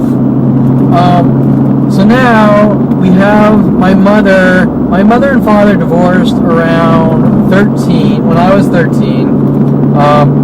And as I mentioned, supposedly it was because my father was and is, as I found out, a very controlling person. But I think, as I recall, the breaking point of my parents' marriage was when my mother got into art therapy. My father was belittling her that you can't make money in that, which he's probably right. And she felt that he's controlling, and there were probably some ultimatums and things like that. He probably threw at her, or this and that. I don't know. I can't really. It was so long ago. But I remember that was the point, like her breaking point with her art therapy. Now, ironically, it's strange that she's unethically using her art therapy on me, which is a whole different issue. It has nothing to do with whether someone should or should not get into art therapy. It has to do with how you use the art therapy, right? Which I don't even know how, really, I mean, how much can you know someone through their art, because art is an expression of fantasy anyways. But that being said, there's a whole tangent of every piece of artwork I create. My mother goes ballistic on me, and at the same time, my mother divorced my father because of things like my father not being able to accept her for wanting to go out and do something with her life and get a psychology degree. Although at this point in my life I have a big problem with psychologists or anyone in the psychology community after what I've seen, because I haven't yet met one that was about truth, honesty, or helping people. Needless to say, I don't want to go on that tangent. I want to talk about the dynamics here, that now you've seen a pattern of behavior and a tactic, a psychological warfare tactic, where people are told to cry wolf around me based on relationships. So now we have my mother divorcing my father at 13, dating some people. I think I mentioned in the last segment She dated Annie McIntyre for a short period, I think an extremely short period, who in Hidden Hills with her, who introduced me to modern video film, and Brian Longbotham. She dated some guy. My father jokes around that he drove a Mazda or something, and she drove a Mercedes, and it could never work out because her car was better than hers. I mean, that's pretty, what's the word I'm looking for? Pretty, Jesus Christ. Pretty, what's it called when you're, sorry, my brain's a little, Jesus.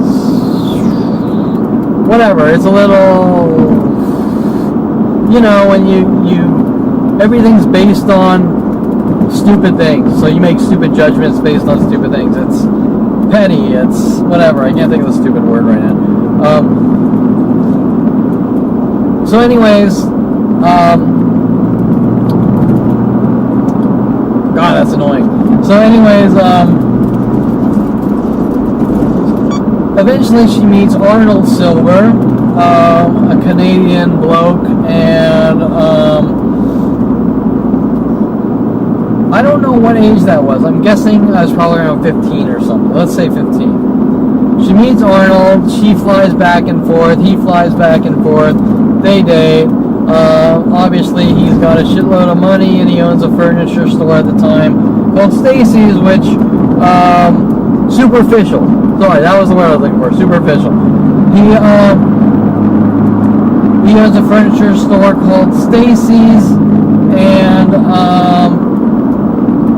named after his daughter, and makes shitloads of money with this furniture chain, and then eventually sells Stacy's and gets into real estate, whatever.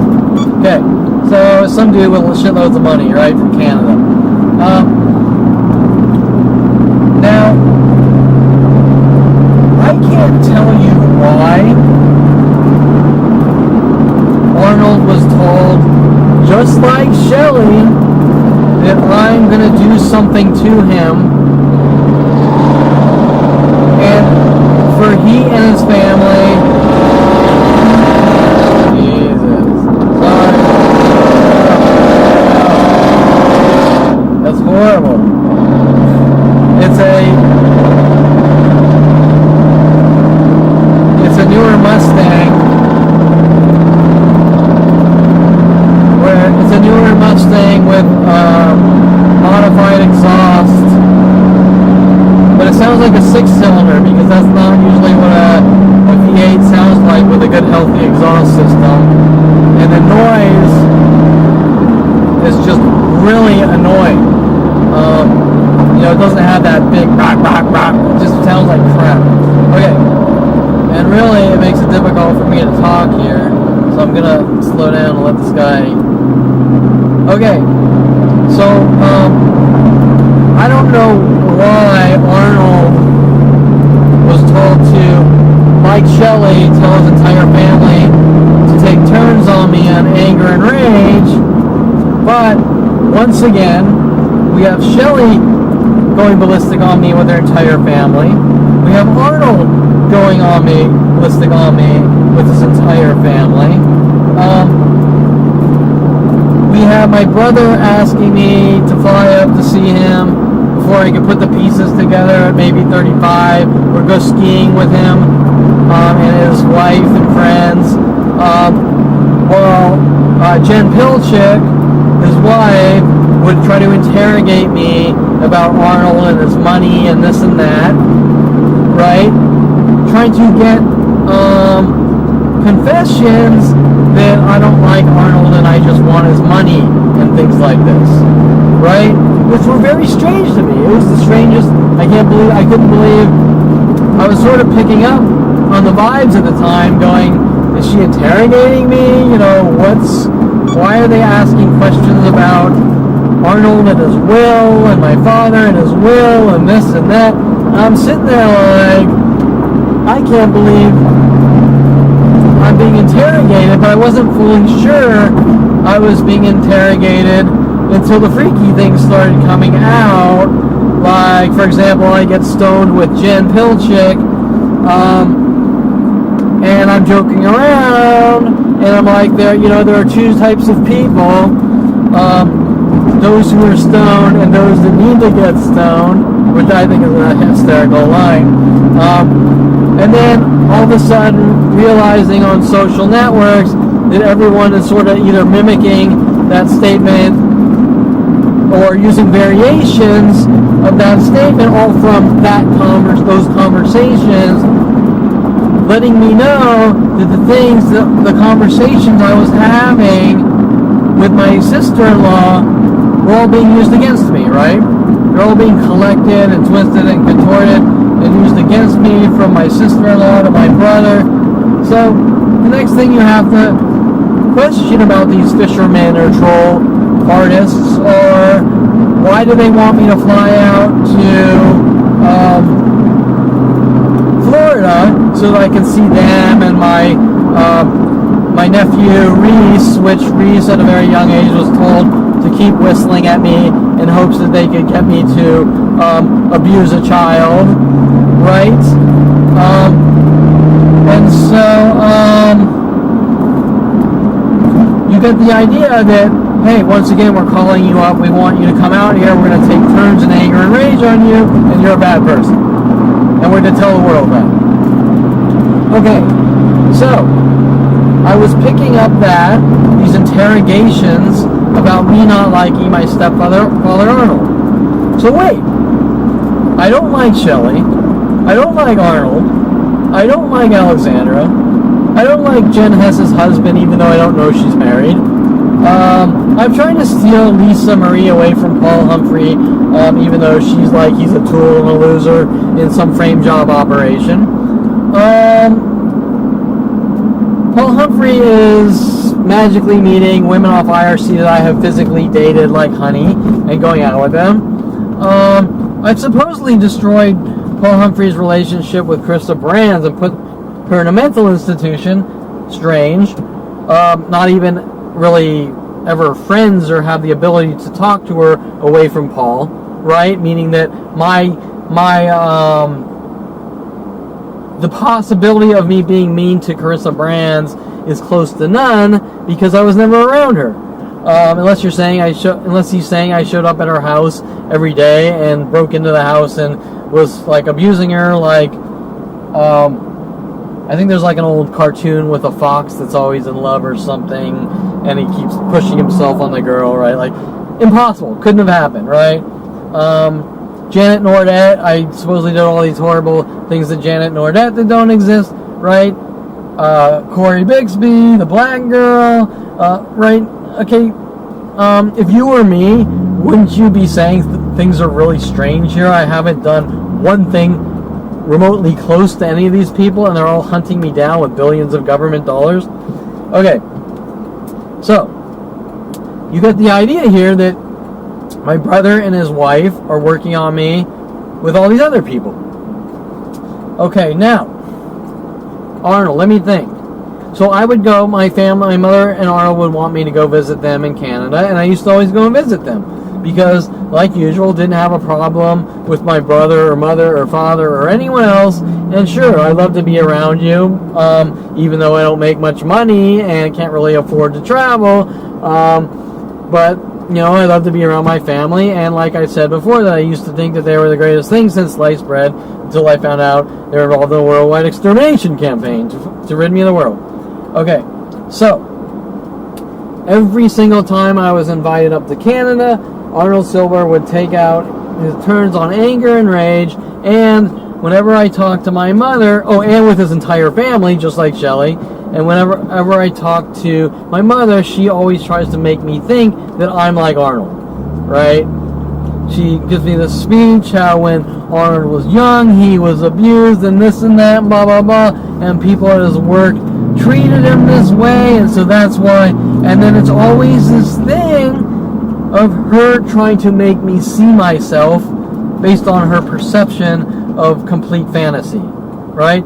You can't see yourself, so we're going to torture and kill you until you can see yourself, but our perception of who you are is based on some delusional fantasy that they've concocted out of this neurotic hate and rage towards me, right?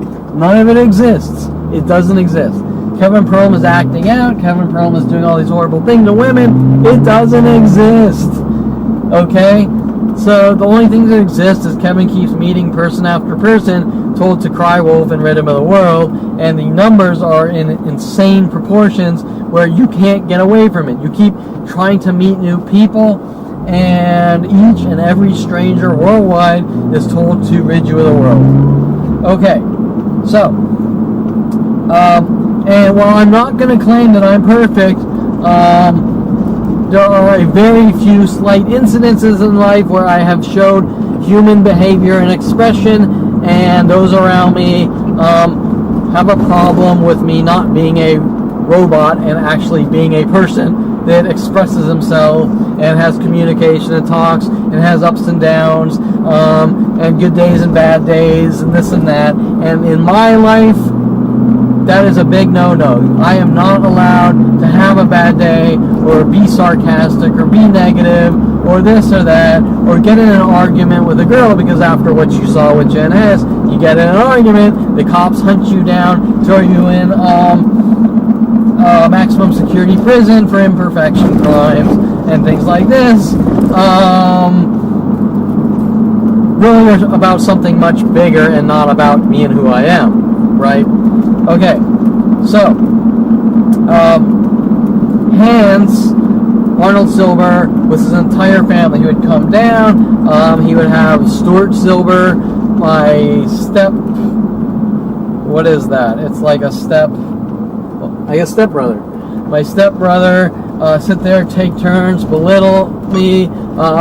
He knew about me going to strip clubs, which doesn't really bother me unless someone's sitting there treating you like shit over and over because of it. But yet the question of how does this guy in Canada know about strip clubs and my personal life, right? And things got even freakier. Like, for example, when I was around 29 or 33, my stepfather, Arnold Siilber, I found out was doing all these really abusive things to me that, same things as my father and everyone else. But remember, their argument is that I'm a paranoid schizo. So, try this one on for size. You're supposed to meet someone down, I don't remember, in like Wilshire area, for lunch or something, and I take a wrong turn, and I end up on Pacific Coast Highway, and I end up running out of gas. And so I have to walk to a gas station, get gas, whatever. I end up missing the meeting. It wasn't a meeting, it was like a lunch. The social lunch. And that night I get a call from my stepfather Arnold in Canada.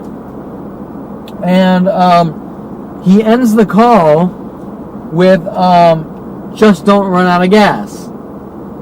Okay? Now, first of all, in that entire conversation, I didn't mention anything to him about running out of gas in my car. Yet, he basically tells me in that cryptic sentence that I know you ran out of gas on Pacific Coast Highway. Right? Okay, now, remember the argument is that Kevin Perlman, just at 29, became paranoid, and a virus crawled into his head like the movie Venom, and blah, blah, blah, blah, blah. And he's now magically a violent paranoid schizophrenic that's not allowed to ever talk to anyone on the planet or ever leave his house or do anything. Alright?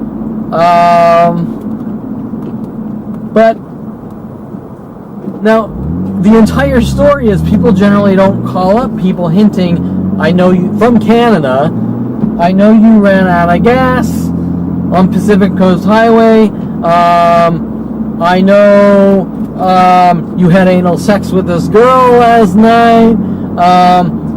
I know you tripped over something walking to your kitchen last night inside your house. I know that you were walking around your house inside singing Bye Bye Miss American Pie. Right? those are freaky things that aren't done to people. So, what is my point? My point is that people generally don't put surveillance equipment in your house, audio recording equipment in your house, have tabs on everything you do through GPS tracking and conversations from stranger after stranger. Now, why was he doing it? Because he was getting his jollies after skull fucking me, right?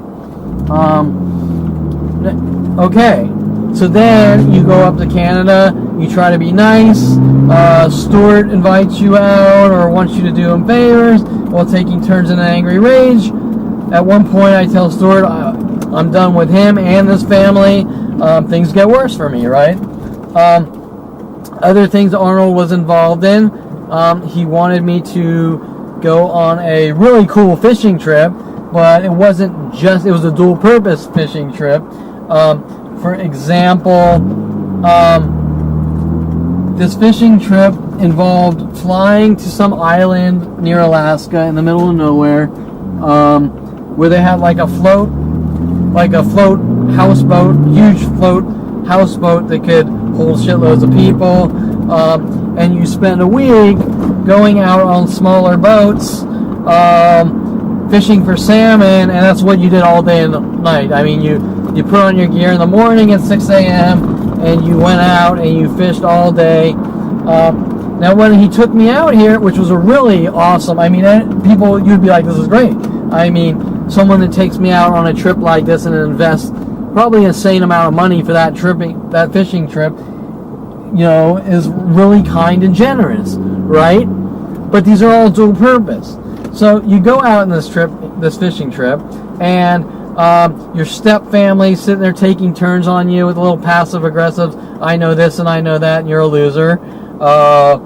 You might end up going to a restaurant with them and your stepfather Arnold, and they're just taking turns on you.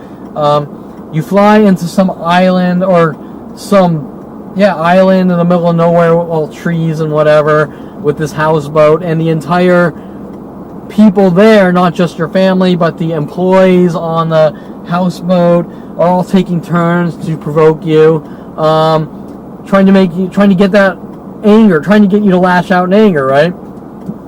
Yet they couldn't, like usual, successfully get those reactions. Now you come home, of course you tell your mother, which obviously knows what's going on, that these things are happening, and it's, he just took you on a trip and you should be thankful, blah, blah, blah, right? You get the idea, right? You think it's for you and you think it's a really nice thing, but yet back to the old trolling or fishing, they're reeling you in for the kill, so to speak, or more importantly, the setup to make it look like you're a violent paranoid schizo, right? Once again, this is not one person, this is mass groups, and these employees at these fishing place, what allegiance did they have to Arnold Siilber and his family? Example, Arnold, I don't like Kevin, he's a horrible person, right? Okay, so I'm going to tell a fishing company to harass his stepson in the middle of nowhere. What reasoning could they possibly have to say, sure, I'll help you? I haven't done anything to them. Well, their argument is, well, because Kevin's an asshole, he deserves it. But it still doesn't make sense whether I'm an asshole or not, because there are tons of assholes out there, and this does not happen. If I walk up to a stranger and I go, you see that person over there? He's an asshole, so get together with me, we're going to make them mentally ill and kill them. Okay, sure. Yeah, right, doesn't happen. Other things. Arnold wanting me to see his real estate company, and wanting to hire me. You can only imagine what would have happened with that. And talking about how he plays Monopoly with people's lives, and hinting how life's a game, which is what I described earlier. Some of these tactics of trying to make me look like I play games with people's lives, and I think I'm God, and I'm playing games with lives, and this and that, right? What else? Oh, this is the big one. Okay, so I think I explained a tidbit of how Mike Huntley after he started the company with me, wanted to sign up to a gym after watching a promotional video about people who changed their lives around, and he knew that I had been working out on and off since 14, so he knew that's something I would like. So he watches this promotional video, and he wants to be part of this competition. And I said, I'm not concerned about the competition, but I'll go with you and be your partner because I want to be healthy like I always have been.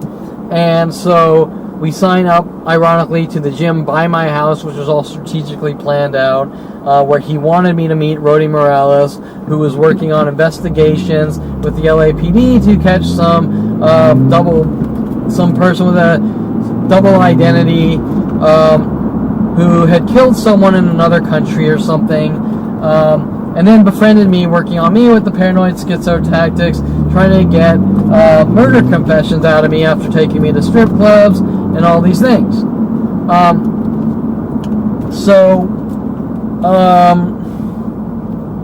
We signed up at the gym. I go to the gym for years. Without getting into all the things progressing and that were happening, being done to me, and half of them I didn't even know of at the time, there is a part right when Rody Morales is introduced to me, right before Rody Morales is introduced to me, my mother and Arnold come into town, and they want to go out to Santa Monica area. And so I meet them in Santa Monica, and Arnold Siilber, my stepfather, specifically wants me to go with him and check out this restaurant Shotzi's in Venice Beach, which it's not there anymore. At the time, it was owned by Arnold Schwarzenegger. It was called Shotzi's, and they had cigar night once a month, where Victoria Walker, who was paid off by my father in LAPD to give me the toy gun for my 30th birthday, which in front of my father, where my father wanted to try to analyze my expression after my father, at 16, put the bullet hole in his 300E Mercedes with the LAPD to frame and pin on me. So after... Now remember, Arnold and my father are not supposed to be friends with Victoria Walker or Matt Mamalaki or Michael Bialis, introduced to me originally through Brian Longbotham. So remember that. There's supposed to be no connection here, right? So now, sorry, getting my thoughts together. So Victoria Walker is told to give me this toy gun, which my father was pretending that he had a problem with me doing photo model shoots with, and he was pretending that his office had a problem because I was joking around with it on a social network profile, a toy gun in the privacy of your own home, as if that's really going to rattle people, right? I mean, what kind of people are these? If you fart, do they hunt you down and kill you, right? Okay, so, right, that is not normal human behavior to spaz out unless you actually pulled a gun in a public place and pointed it at people, right? Okay, well, nothing like that ever happened. It's a gun in the privacy of my own home, which is a toy gun, which I was actually convicted for falsified police reports and lawyers told to fuck me over, obviously being paid off, to intentionally convict me, to try to thug me quiet about the things I know. Hence, bringing out the picture of me and the toy gun in a courtroom, which were never even submitted into evidence for a counter cross-examination, right? Now, do you think any honest operation in the judicial system that involves things like evidence you're not allowed to prepare for trial for? Hell no, right? These operations are beyond any level of illegal. If the prosecutor is going to submit circumstantial evidence that Kevin is a crazy man because he has a social picture of him holding a toy gun in the privacy of his own home, on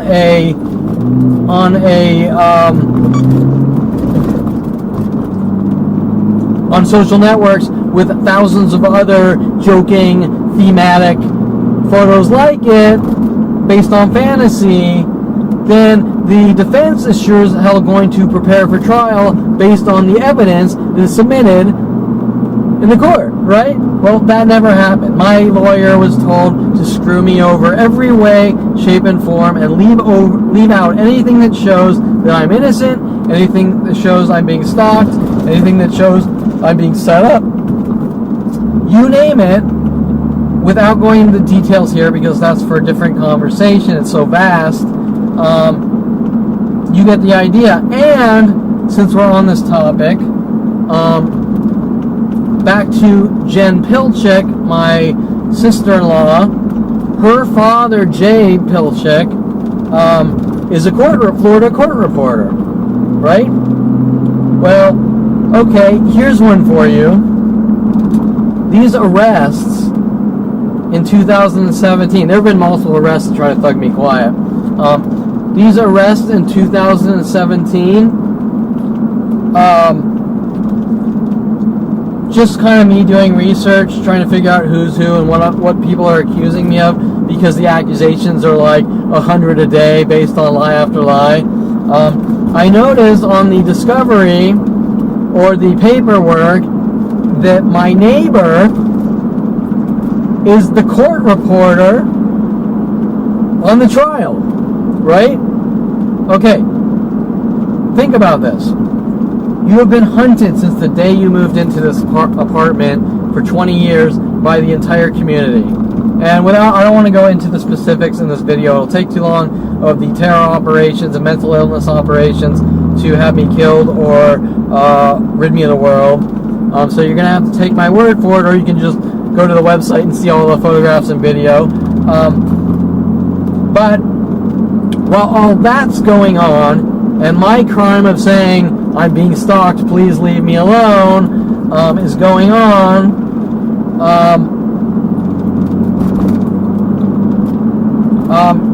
the adjoining, they're townhouses, and I'm not going to mention all the related events with Fernanda Sini in my father's office trying to steal the property with Lorena Escobar and the Latin neighbor who moved in next door to me working with plumbing companies and the homeowners associations, and Elsie Sandoval in my father's office. Those are all discussions off topic which relate but don't relate. They substantiate and solidify these mass torture operations, but I'll get to that later. I'm going to stick to Jay Pilchick, Jen Pilchick, my sister-in-law, Jason Perlman's wife's father is a Florida court reporter. Now, I find out during these arrests that the adjoining wall to my townhouse, that property is owned by a court reporter. And it's not just owned by any court reporter, it's owned by the court reporter in the courtroom within the trial of these setup operations, frame job operations, to rid me of the world. Now, what are the chances, with all the other coincidences, 100 per day, going on, that the court reporter, not only this, has never lived in her place, right? The court reporter has never lived in this place. Think about that. And before I even knew it was a court reporter, I could tell that there was audio tapping and all sorts of surveillance going on, right? So, without going too far back, right after living with Janet Nordet in my father's house, and my father's lies that I supposedly did all these things to Janet, just like everyone else, my father is kind enough to find me a place through his real estate agent, which, sure, you could debate whether I should have let him or not, but, you know, you have a father and you trust him, and you think he's a good person, so you use his resources, and they find me a place, and they also find me a place where they can use the street signs to also create mental illness, like Burbank Street and the movie Truman Burbank and all sorts of freaky things like this, right? And and also Juliana Place, which linked back to this Julia Hayes model and porn star or playmate with people in University of Colorado whose name were Julia, trying to skull fuck me, and which linked back to Stephanie, also screen name Skylar, working with the police to skull fuck me to death, pretending that she was Julia Hayes, right? Or trying to pretend she was Julia Hayes. Okay, so, right? These aren't normal things. The things I'm talking about going from thing to thing are not normal things. Okay, and they're obviously police operations. Okay, so now you understand that the property that my father put me on, he was obviously notifying everyone around me to work on me with this paranoid schizo tactics to try to remove me from society. Okay, so there is a court reporter in the judicial system purchasing properties with the court so that they can illegally do things like illegal bug tapping, illegal audio surveillance.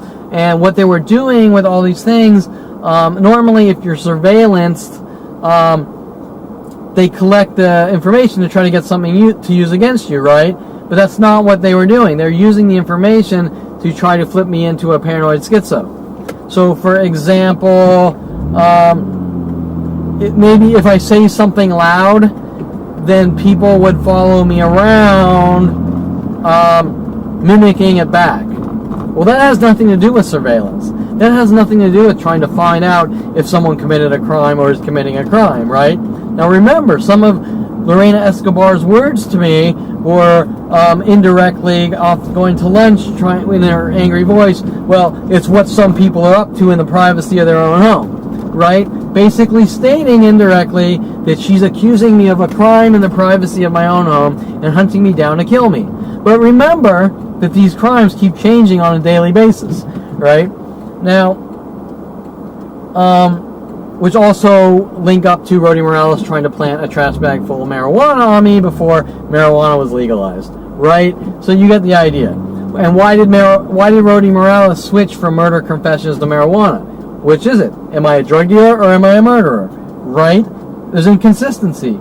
Because the reason there's inconsistency is because they're not going after me for something I've done wrong. They're just trying to rid me of the world no matter what it takes. So you have this, you have them collecting audio, video, you name it, and then trying to make me mentally ill with it to get those reactions to set me up. Okay, so, example. An example is, I don't want to go too deep in this. Example is, the HOA, the Homeowners Association, was contacted. They were told to have their plumbers knock on my door. The plumber said there's a leak in between your house and your neighbor's. The plumbers poke holes in my wall, which go halfway through the wall but not to the other person's place. Then the plumbers leave and they never patch it up, not letting me know. And then later on I find out there's holes in my wall, but I'm too consumed with being hunted and killed to fix it, right? Well, my mother's playing this game like, oh, there's holes in your wall, working angles to try to make me look crazy. At the same time, while they were hacking my webcam, they heard Alexis Amore on a porno say, wow, and after that, instantly after that, within like a day or maybe even hours, people started following me to coffee shops, and as they walked by, go, wow. And now that's been going on for about 10 years, from person to person, directed at me, wow, wow, wow, wow. Why? Is it about surveillance or collecting anything I'm doing wrong? No.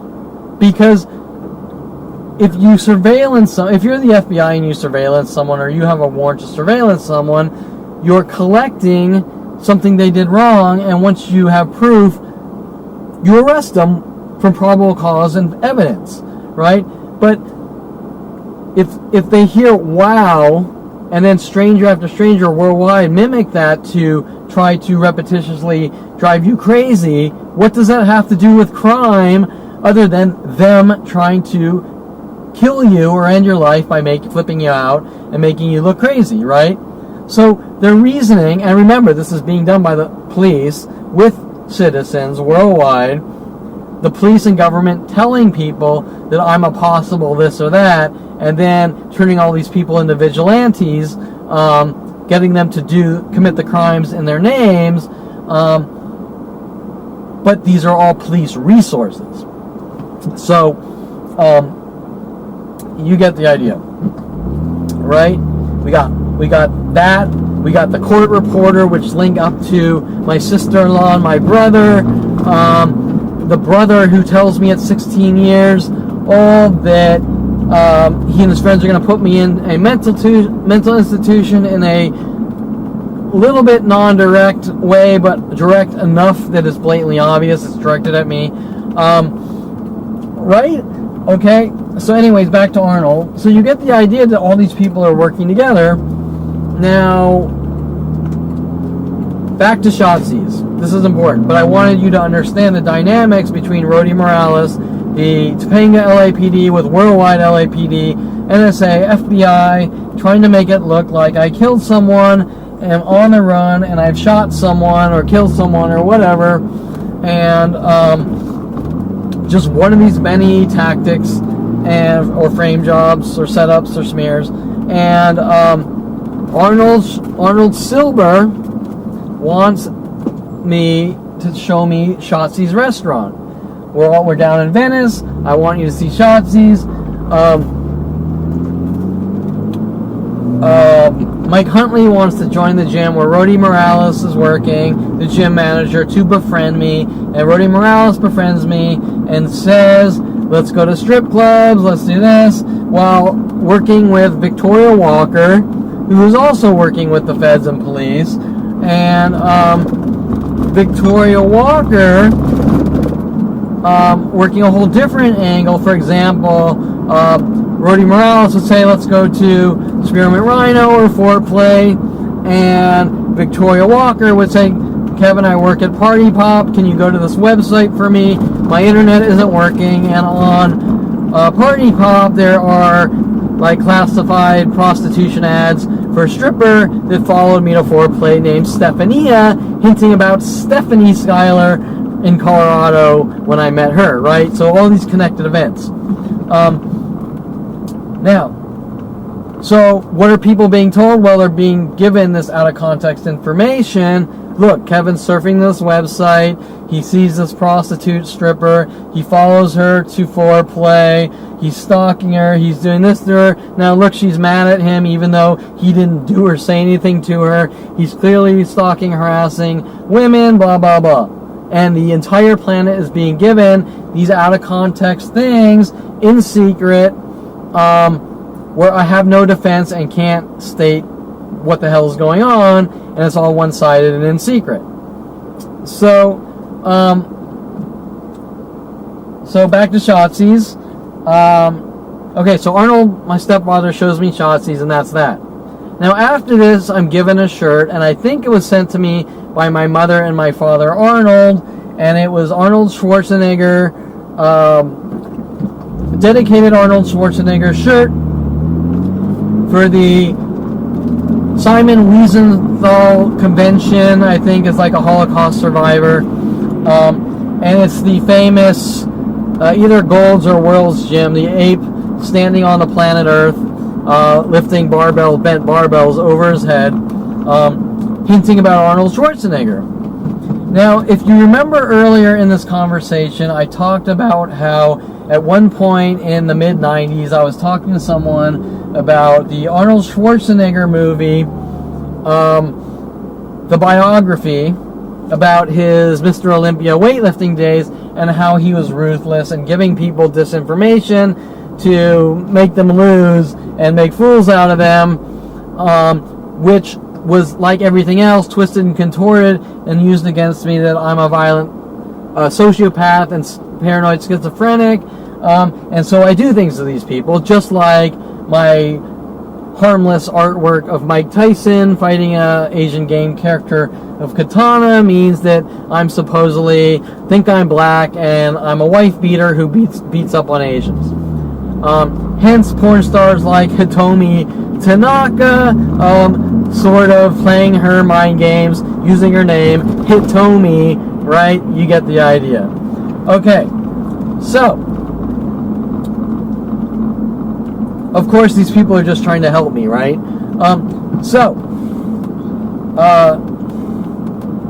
Where am I?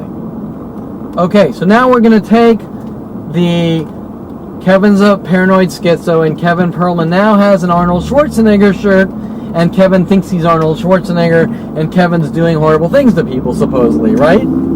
Okay, do you see the frame jobs? While they seem harmless on the surface, they're not harmless, and it's not because I'm wearing a Simon Wiesenthal Arnold Schwarzenegger shirt. It's because of the psychological information that's being disseminated to the entire planet that Kevin's crazy and Kevin's this and Kevin's that with these complete fictional stories. Okay, so the entire reasoning I was sent that shirt was to try to make me look crazy. That's the point I'm getting at. Now, at this point, Victoria Walker and Matt Von Balaki, who had spent years on me with all sorts of these tactics, working with the feds, police, NSA, government, my family, and remember, Victoria Walker is posing as a ex-prostitute, but I guarantee you, from her conservative views and her in communication with my conservative father, that I highly doubt she was ever anything, whether it be a hooker, which is illegal in the U.S., or a stripper, which is perfectly legal. None of the above. She's a fake, she's a fraud, whatever. And working with the police, and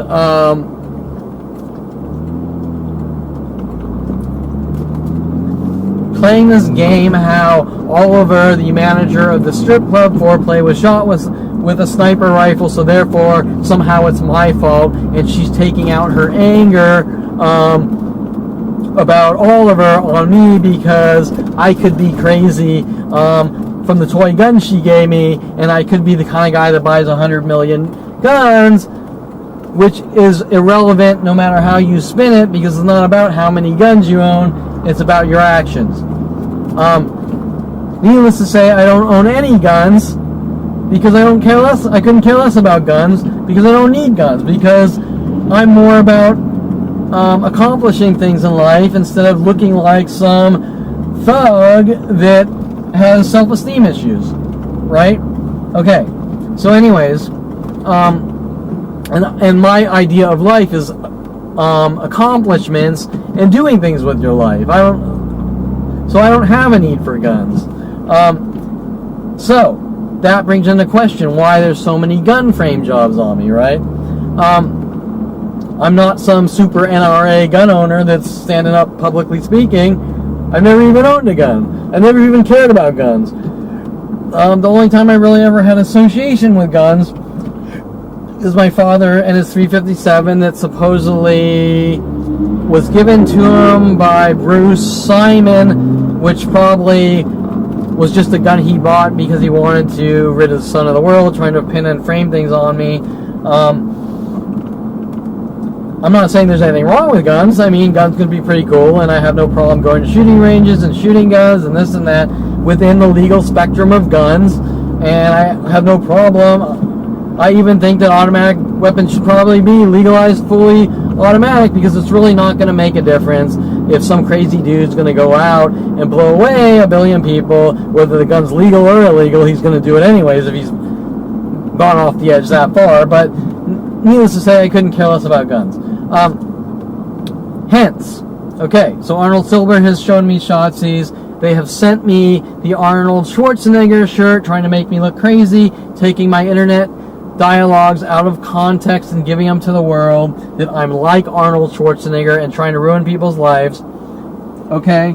Hence, all that with I supposedly have sabotaged every relationship around me, which is all coming from thin air and not true, right? You see the communication, how it's all coming together based on all this information and secret behind my back.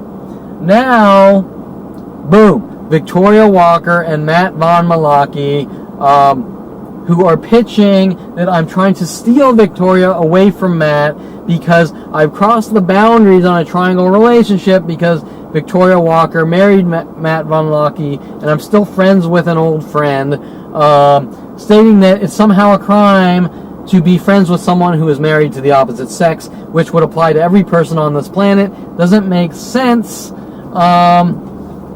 Of course, then switching up to other things. Example, Victoria keeps calling me over. I want you to help me. I want you to help me. Will you do this for me? Will you do that for me?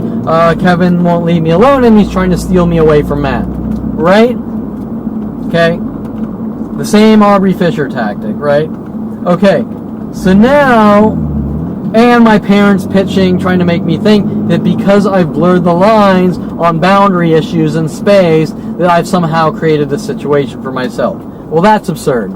Okay? We're all responsible for our own actions and behaviors, and my behavior is simply helping out those that ask me in need, doing nothing illegal, and being the friendliest person known to man. And if someone gets offended and tries to hunt me down and kill me, that's not my fault. That's their fault, because they're psychotic murderers.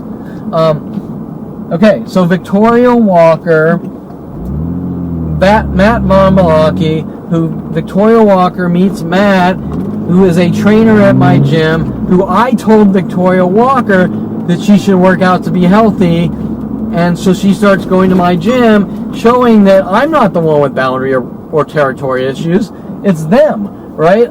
I say, go to my gym, work out, be healthy, and then they say, we're going to get rid of you, right? Okay, but it's not really about that. It's about something much deeper, as you see. Okay, so now Victoria Walker, obviously working with Rhodey Morales and everyone else, want to take me to Shotzi's, Arnold Schwarzenegger's restaurant, and the key here is the name, Shotzi's. Remember, they like to use name references to try to turn me into a paranoid schizo, right? Arnold Siilber shows me Shotzi's. Arnold sends me a shirt about Arnold Schwarzenegger. Victoria Walker, then just coincidentally wants to take me to Shotzi's. That's a pretty damn big coincidence, right? And for cigar night every month, I didn't know this was going on. All sorts of things were happening, like Frank the Zipper was pissed off at me for some reason, and I couldn't figure out why, and the reason why was because he was going to the same gym. He's like a famous bodybuilder, and the reason why was because they had his redhead wife for some reason stop going to our gym. And remember, there's nothing I said or did to this person like everyone else. And Rhodey Morales comes up to me and says, Kevin, I have a friend that works at 24 Hour Fitness, and he'll give you a free membership because he's my friend. Who's going to pass that up, right? And so you go, okay, sure. And I go over to 24 Hour Fitness, and the guy's full of shit. And he says, well, try it out and tell me what you think. And I try out the gym for an hour. And I see the redhead, which apparently was Frank the Zipper's wife, which I had no clue because, once again, a random stranger who I said or did nothing to. And then I go back to the guy, and I said, okay, well, I tried it out. And he said, okay, well, this is the pricing for the membership, right? Okay, so it was a bait and switch, and I didn't buy the membership, but gee, what do you think they were doing? He was trying to make it look like I was obsessed with his wife and stalking her, right? Okay, so after that, we go to Shotzi's for cigar night, where, people from the gym get together, and of course, Frank the Zipper is giving me mean looks the whole time in anger and rage. I have no clue. why, and of course at the time I don't know what the fuck's even going on. I'm just sort of trying to put the pieces together of why there seems to be a worldwide campaign to kill me and what the hell's going on. I think this was right after 29. It's hard to remember the time frame, but I saw Frank the Zipper years later trying to say that I'm an asshole to cover up their crimes, but you get the idea, right? Nothing happened with his wife, nothing could have happened, nothing came close to happening, nothing was even ever said to his wife, so why would there be this elaborate setup to try to make it look like I'm following his wife to 24-hour fitness while she pretends to quit the gym as if I did something to her, right? Okay, the same repetitive frame jobs that I'm talking about over and over. So what was the reason behind Shotsies? Well, I think I just stated the reason behind Shotsies was to scare me into that false confession that I killed someone and shot them, right? Now, where does that come from? Well, it comes from my father's 300E Mercedes that he and the police put the bullet hole in when I was 16, but where does that come from? That comes from the watercolor painting that Patty Guggen didn't like of the Grateful Dead picture of the skull with the cowboy hat holding the gun like this, that I watercolor painted, that Patty Guggen said you better not show your father with the Black Wolf sketch that I gave her, right? Well, where does that come from?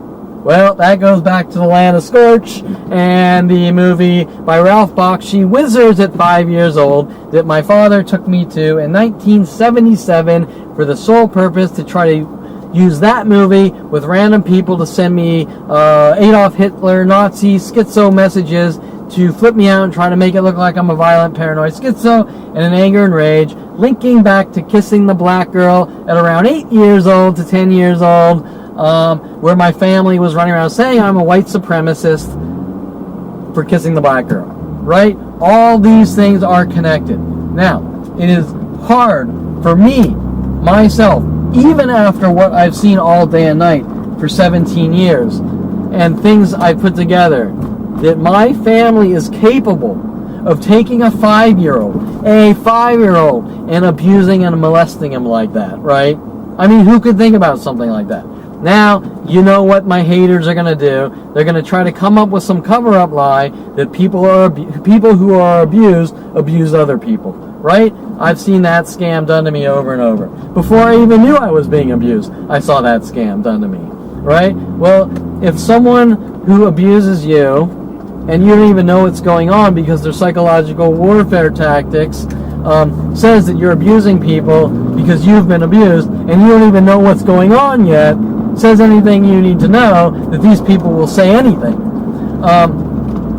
They will say and do anything. And they will take money to be paid to do it, like Victoria Walker or whatever, right? Okay, so I'm trying to think if there's anything more on Shotsies.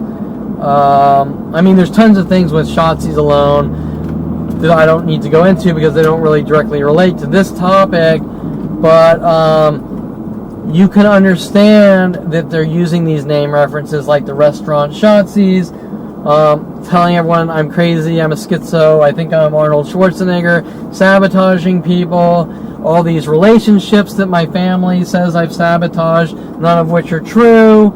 All of this, every single thing disseminated to the world is complete fiction based on thin air. So Arnold Siilber, you can see, is connected with my father, Ron Perlman, his family working on me, them working on the you shot someone's paranoid schizo tactic, linking back to, I didn't explain, I explained it in a different video, linking back to Black Wolf and the Good Wizard from the movie Wizards, and in the end, the wizard doesn't use magic, he shoots Black Wolf. That's why they were trying to make me look, that's what they were trying to substantiate or use to twist and contort to make me look crazy, right? My father's showing these movies to try to flip me into a paranoid state. Doesn't work. I'm creating artwork not knowing what's going on, just random artwork. They see the artwork, they go on the defensive, whether they think I know, because that's what Patty Guggen said to me at one point, around 2010 or something, maybe 2007, we thought you knew. It's still hard for me to fully understand that statement, but the statement itself says that something freaky is going on, right? We thought you knew. Well, they thought I knew something demented they were doing to me, but I can't tell you specifically what. Patty Guggen gets the picture of Black Wolf. Patty Guggen sees a completely non-related watercolor painting of the Grateful Dead picture, which was actually a copy of the real Grateful Dead image that I told her I wanted to get a tattoo of, which she just flipped out, went ballistic, with my father. And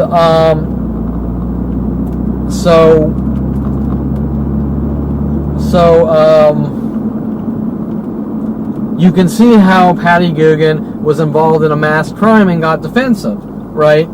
Now, on that note, let's just talk about psychology.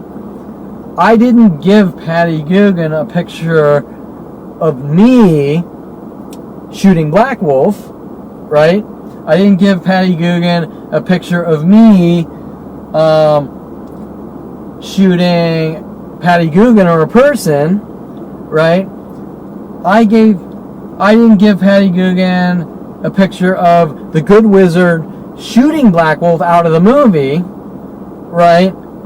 So the imagery that Patty Guggen got, which put her such on the defensive with my father, was not me doing anything wrong, or not me sending any artistic messages to them which could apply to anything, because they're completely non-relating. They're just random artworks. But they, through their guilt and their baggage and the things that they are involved in, because fathers don't generally put bullet holes in cars to try to frame their sons. That's not generally practiced for any reason but to rid your son of the world. Saw the picture, said, oh shit, he knows what's going on, I'm going to rid him of the world. Oh wait, my father actually put the bullet hole in the car after the picture. But still, it's the same thing. That's even more. So they saw the picture. Let me back up. They saw the picture. They applied it to the movie that when I was 5 years old. Right?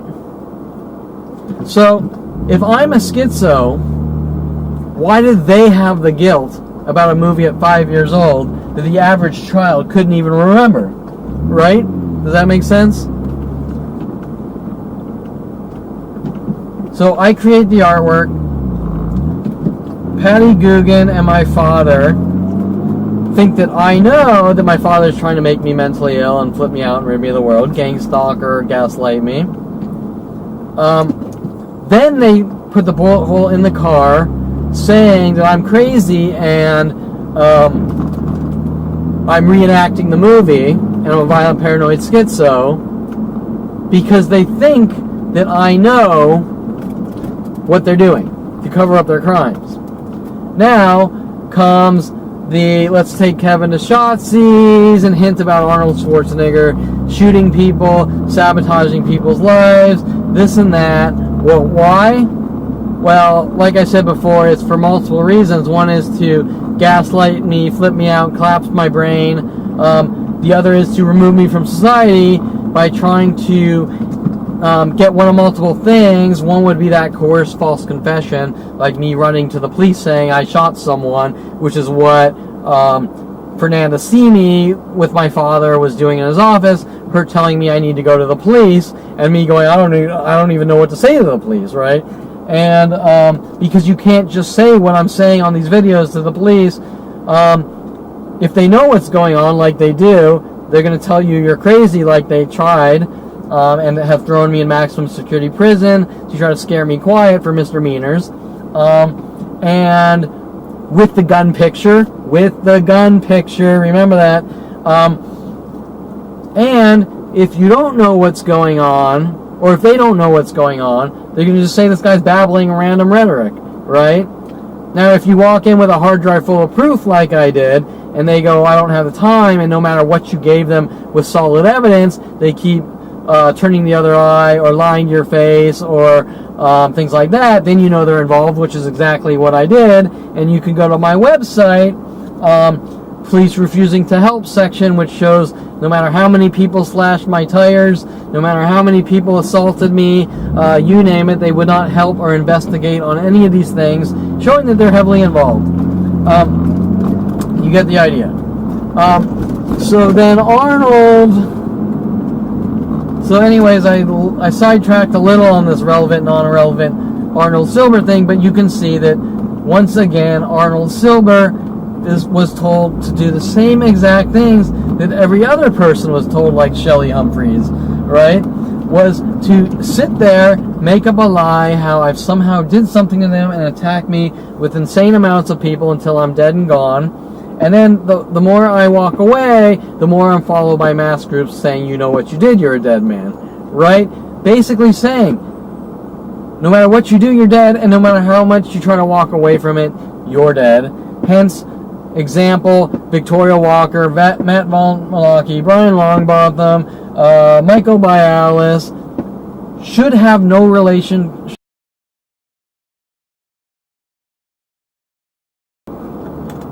Okay, ran out of SD card rooms, so this is going to be a long one, but it's important information.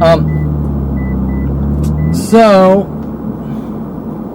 anyways, where was I? So I was talking about the trial, these cover-up trials, and to make a long story short, you get the idea that everyone in the judicial system and psychology community is trying to cover up these operations by making it look like I'm a public nuisance and a violent, paranoid, schizo, and a crazy man, which means that everyone who watches this, who goes to my website,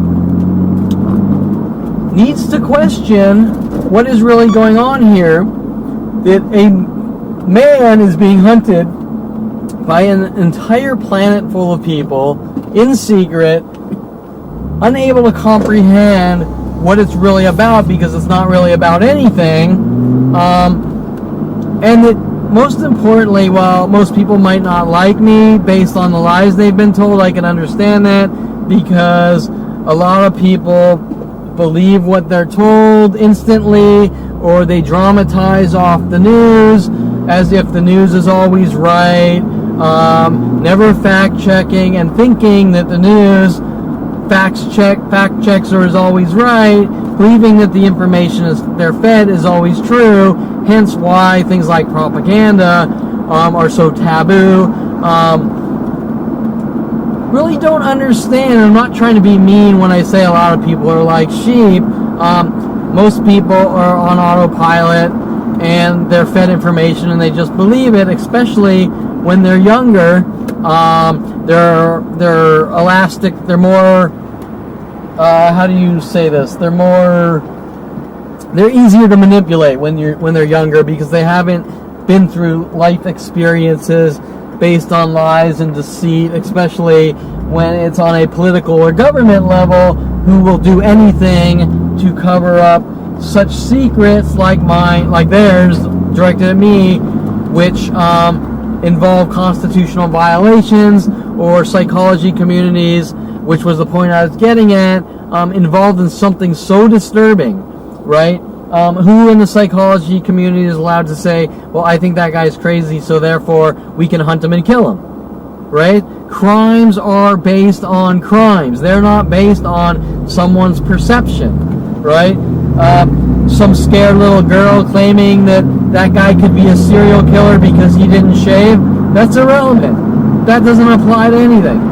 The only thing that applies is if you go out and you commit a crime. And if you commit a crime, you are to be held accountable, arrested, and proven in a court of law, so that all possibility, or to the best of the government's ability, possibility of you being convicted based on it not being true happens. That is why we moved here from England and established the Bill of Rights and the Constitution of the United States, so that people aren't oppressed, and that doesn't happen.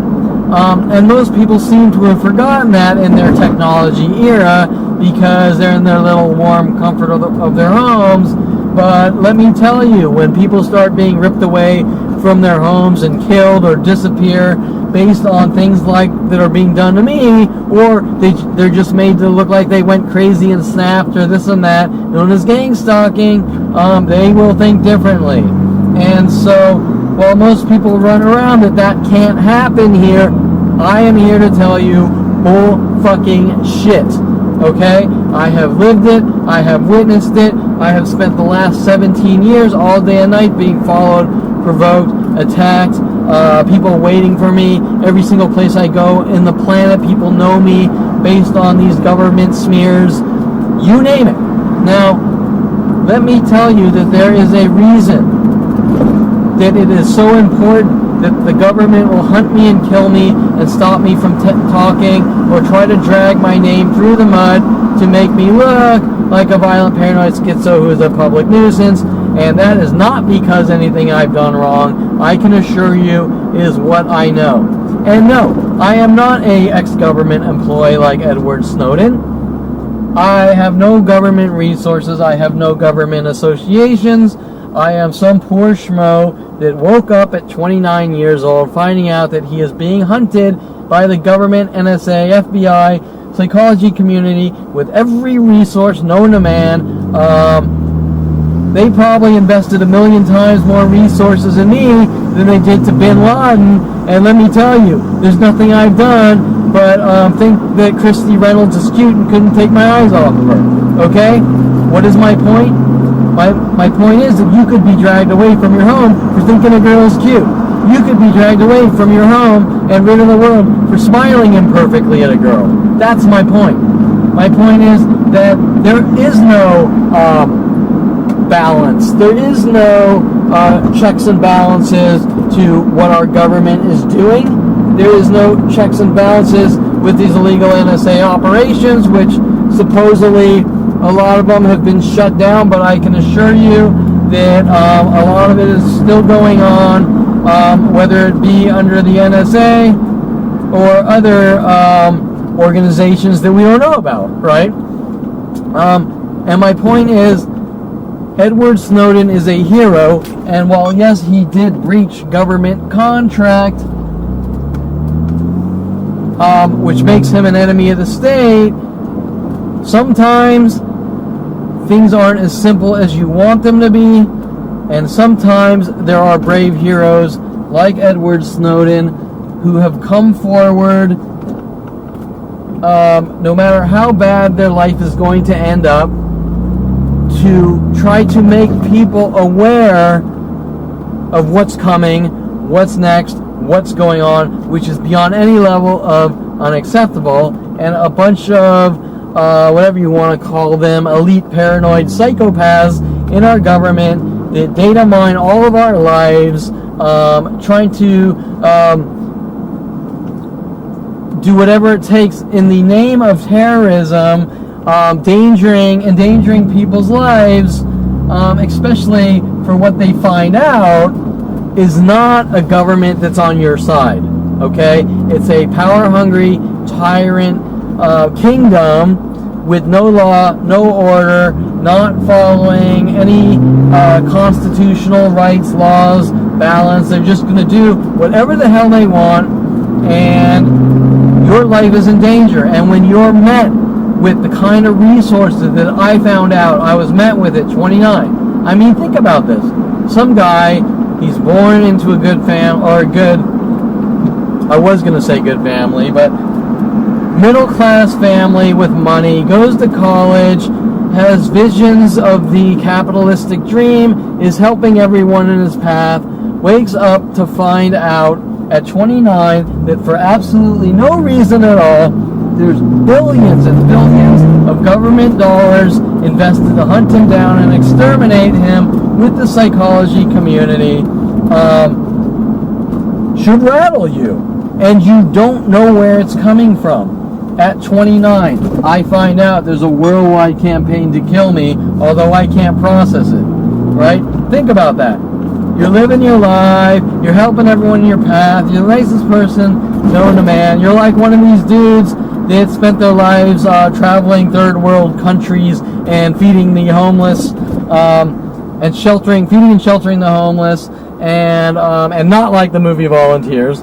And all of a sudden, bam, you're 29, there's a worldwide campaign to kill you, and it's like 100,000 raptors on all the different sides of you, charging at you with no communication skills, because raptors don't talk, and they're just going to shred you up. And you keep asking what the fuck is going on, but there's no answer. But, you know, in the movies, when raptors kill you, it's instant. Uh-oh, am I still recording? Yeah, I am. Okay, so, you know, in those dinosaur movies, when the raptors kill you, you die instantly. But with gang stalking, you don't die instantly. You're slowly picked apart and tortured to death all day and night, like the water drip torture, okay? You're sitting there, you're watching millions of people working on you all day and night. In my case, 100,000 to 1 million per day for 17 years, and it's been escalating since 5 years old. You're never directly attacked. The motive to kill you, or the technique to kill you, is to slowly torture you until your nervous system gives out and you die and collapse. And then if you end up having to go to doctors and hospitals, whatever, psychologists, the very people that are supposed to help you will help take turns on you while you're in the hospital dying until you're dead and gone. Okay? Almost every doctor, every nurse, every psychologist, people in the community that are supposed to help people that are dying, sat there working on me to help kill me in this agenda to kill me. So, what is the point? They keep ratcheting down on you over and over. The weaker you get, the more help you need. The more help you need, the more they ratchet down on you by the people that are supposed to help you until you're dead and gone, met with death threats like therapist Cree Michigan in Woodland Hills, stating that people with anxiety die at a young age, justifying and taking part in helping murder operations with the psychology community, government of the United States, NSA, FBI, police, you name it. Okay? Why is this being done to me? Well, I committed a crime. At 5 years old, I watched the movie Wizards, right? Yeah, that adds up. Okay, so anyways, this is a pretty deep conversation in the dynamics of the frame jobs of Kevin Perlman, me supposedly sabotaging people's relationships, and somehow, because I told someone that I saw the movie, the biography about Arnold Schwarzenegger, therefore I'm a violent paranoid schizo who is destroying people's lives, whatever. It's the same bullshit, out of context information defamation to the world as everything else. You get the idea. I hope some people will listen to these incredibly lengthy conversations because, well, they might not be Hollywood entertaining. They're very important to not only my life expectancy, but everyone else's expectancy of who's next and who wants to stand up to this government corruption, which people have a hard time believing is going on, and more importantly, they think isn't true because the government is telling them that I've done all these horrible things and I'm on the run, which isn't true. The only thing that is true is Kevin Perlman was targeted by the government and his family from a very young age with the psychology community, and anything I have to say, which is my First Amendment, makes them go ballistic, and they will not allow that to happen, and killing me is their recourse, and doing it in such a way that makes it look like I'm a horrible person or crazy, known as gang stalking or gaslighting, is their means. And this is always asked of me, well, why doesn't someone just shoot me or kill me? Well, if a police officer like Sean Dinsey walks up to me and blows my brains out, then he will make me a martyr, which I already am, and he will have proven that everything I have said is true. Hence, the crazy guy that's shot by some rogue police officer proves that he's not crazy. Hence, why they have to get me to die, my nervous system to give out, or get me to blow my brains out, is something that's not investigated. Okay? It looks like someone just couldn't take it and off themselves. Hence, the definition of gang stalking. So I hope you watch this, and I'll end it here because this one looks like it's over 4 hours. So until next, hello.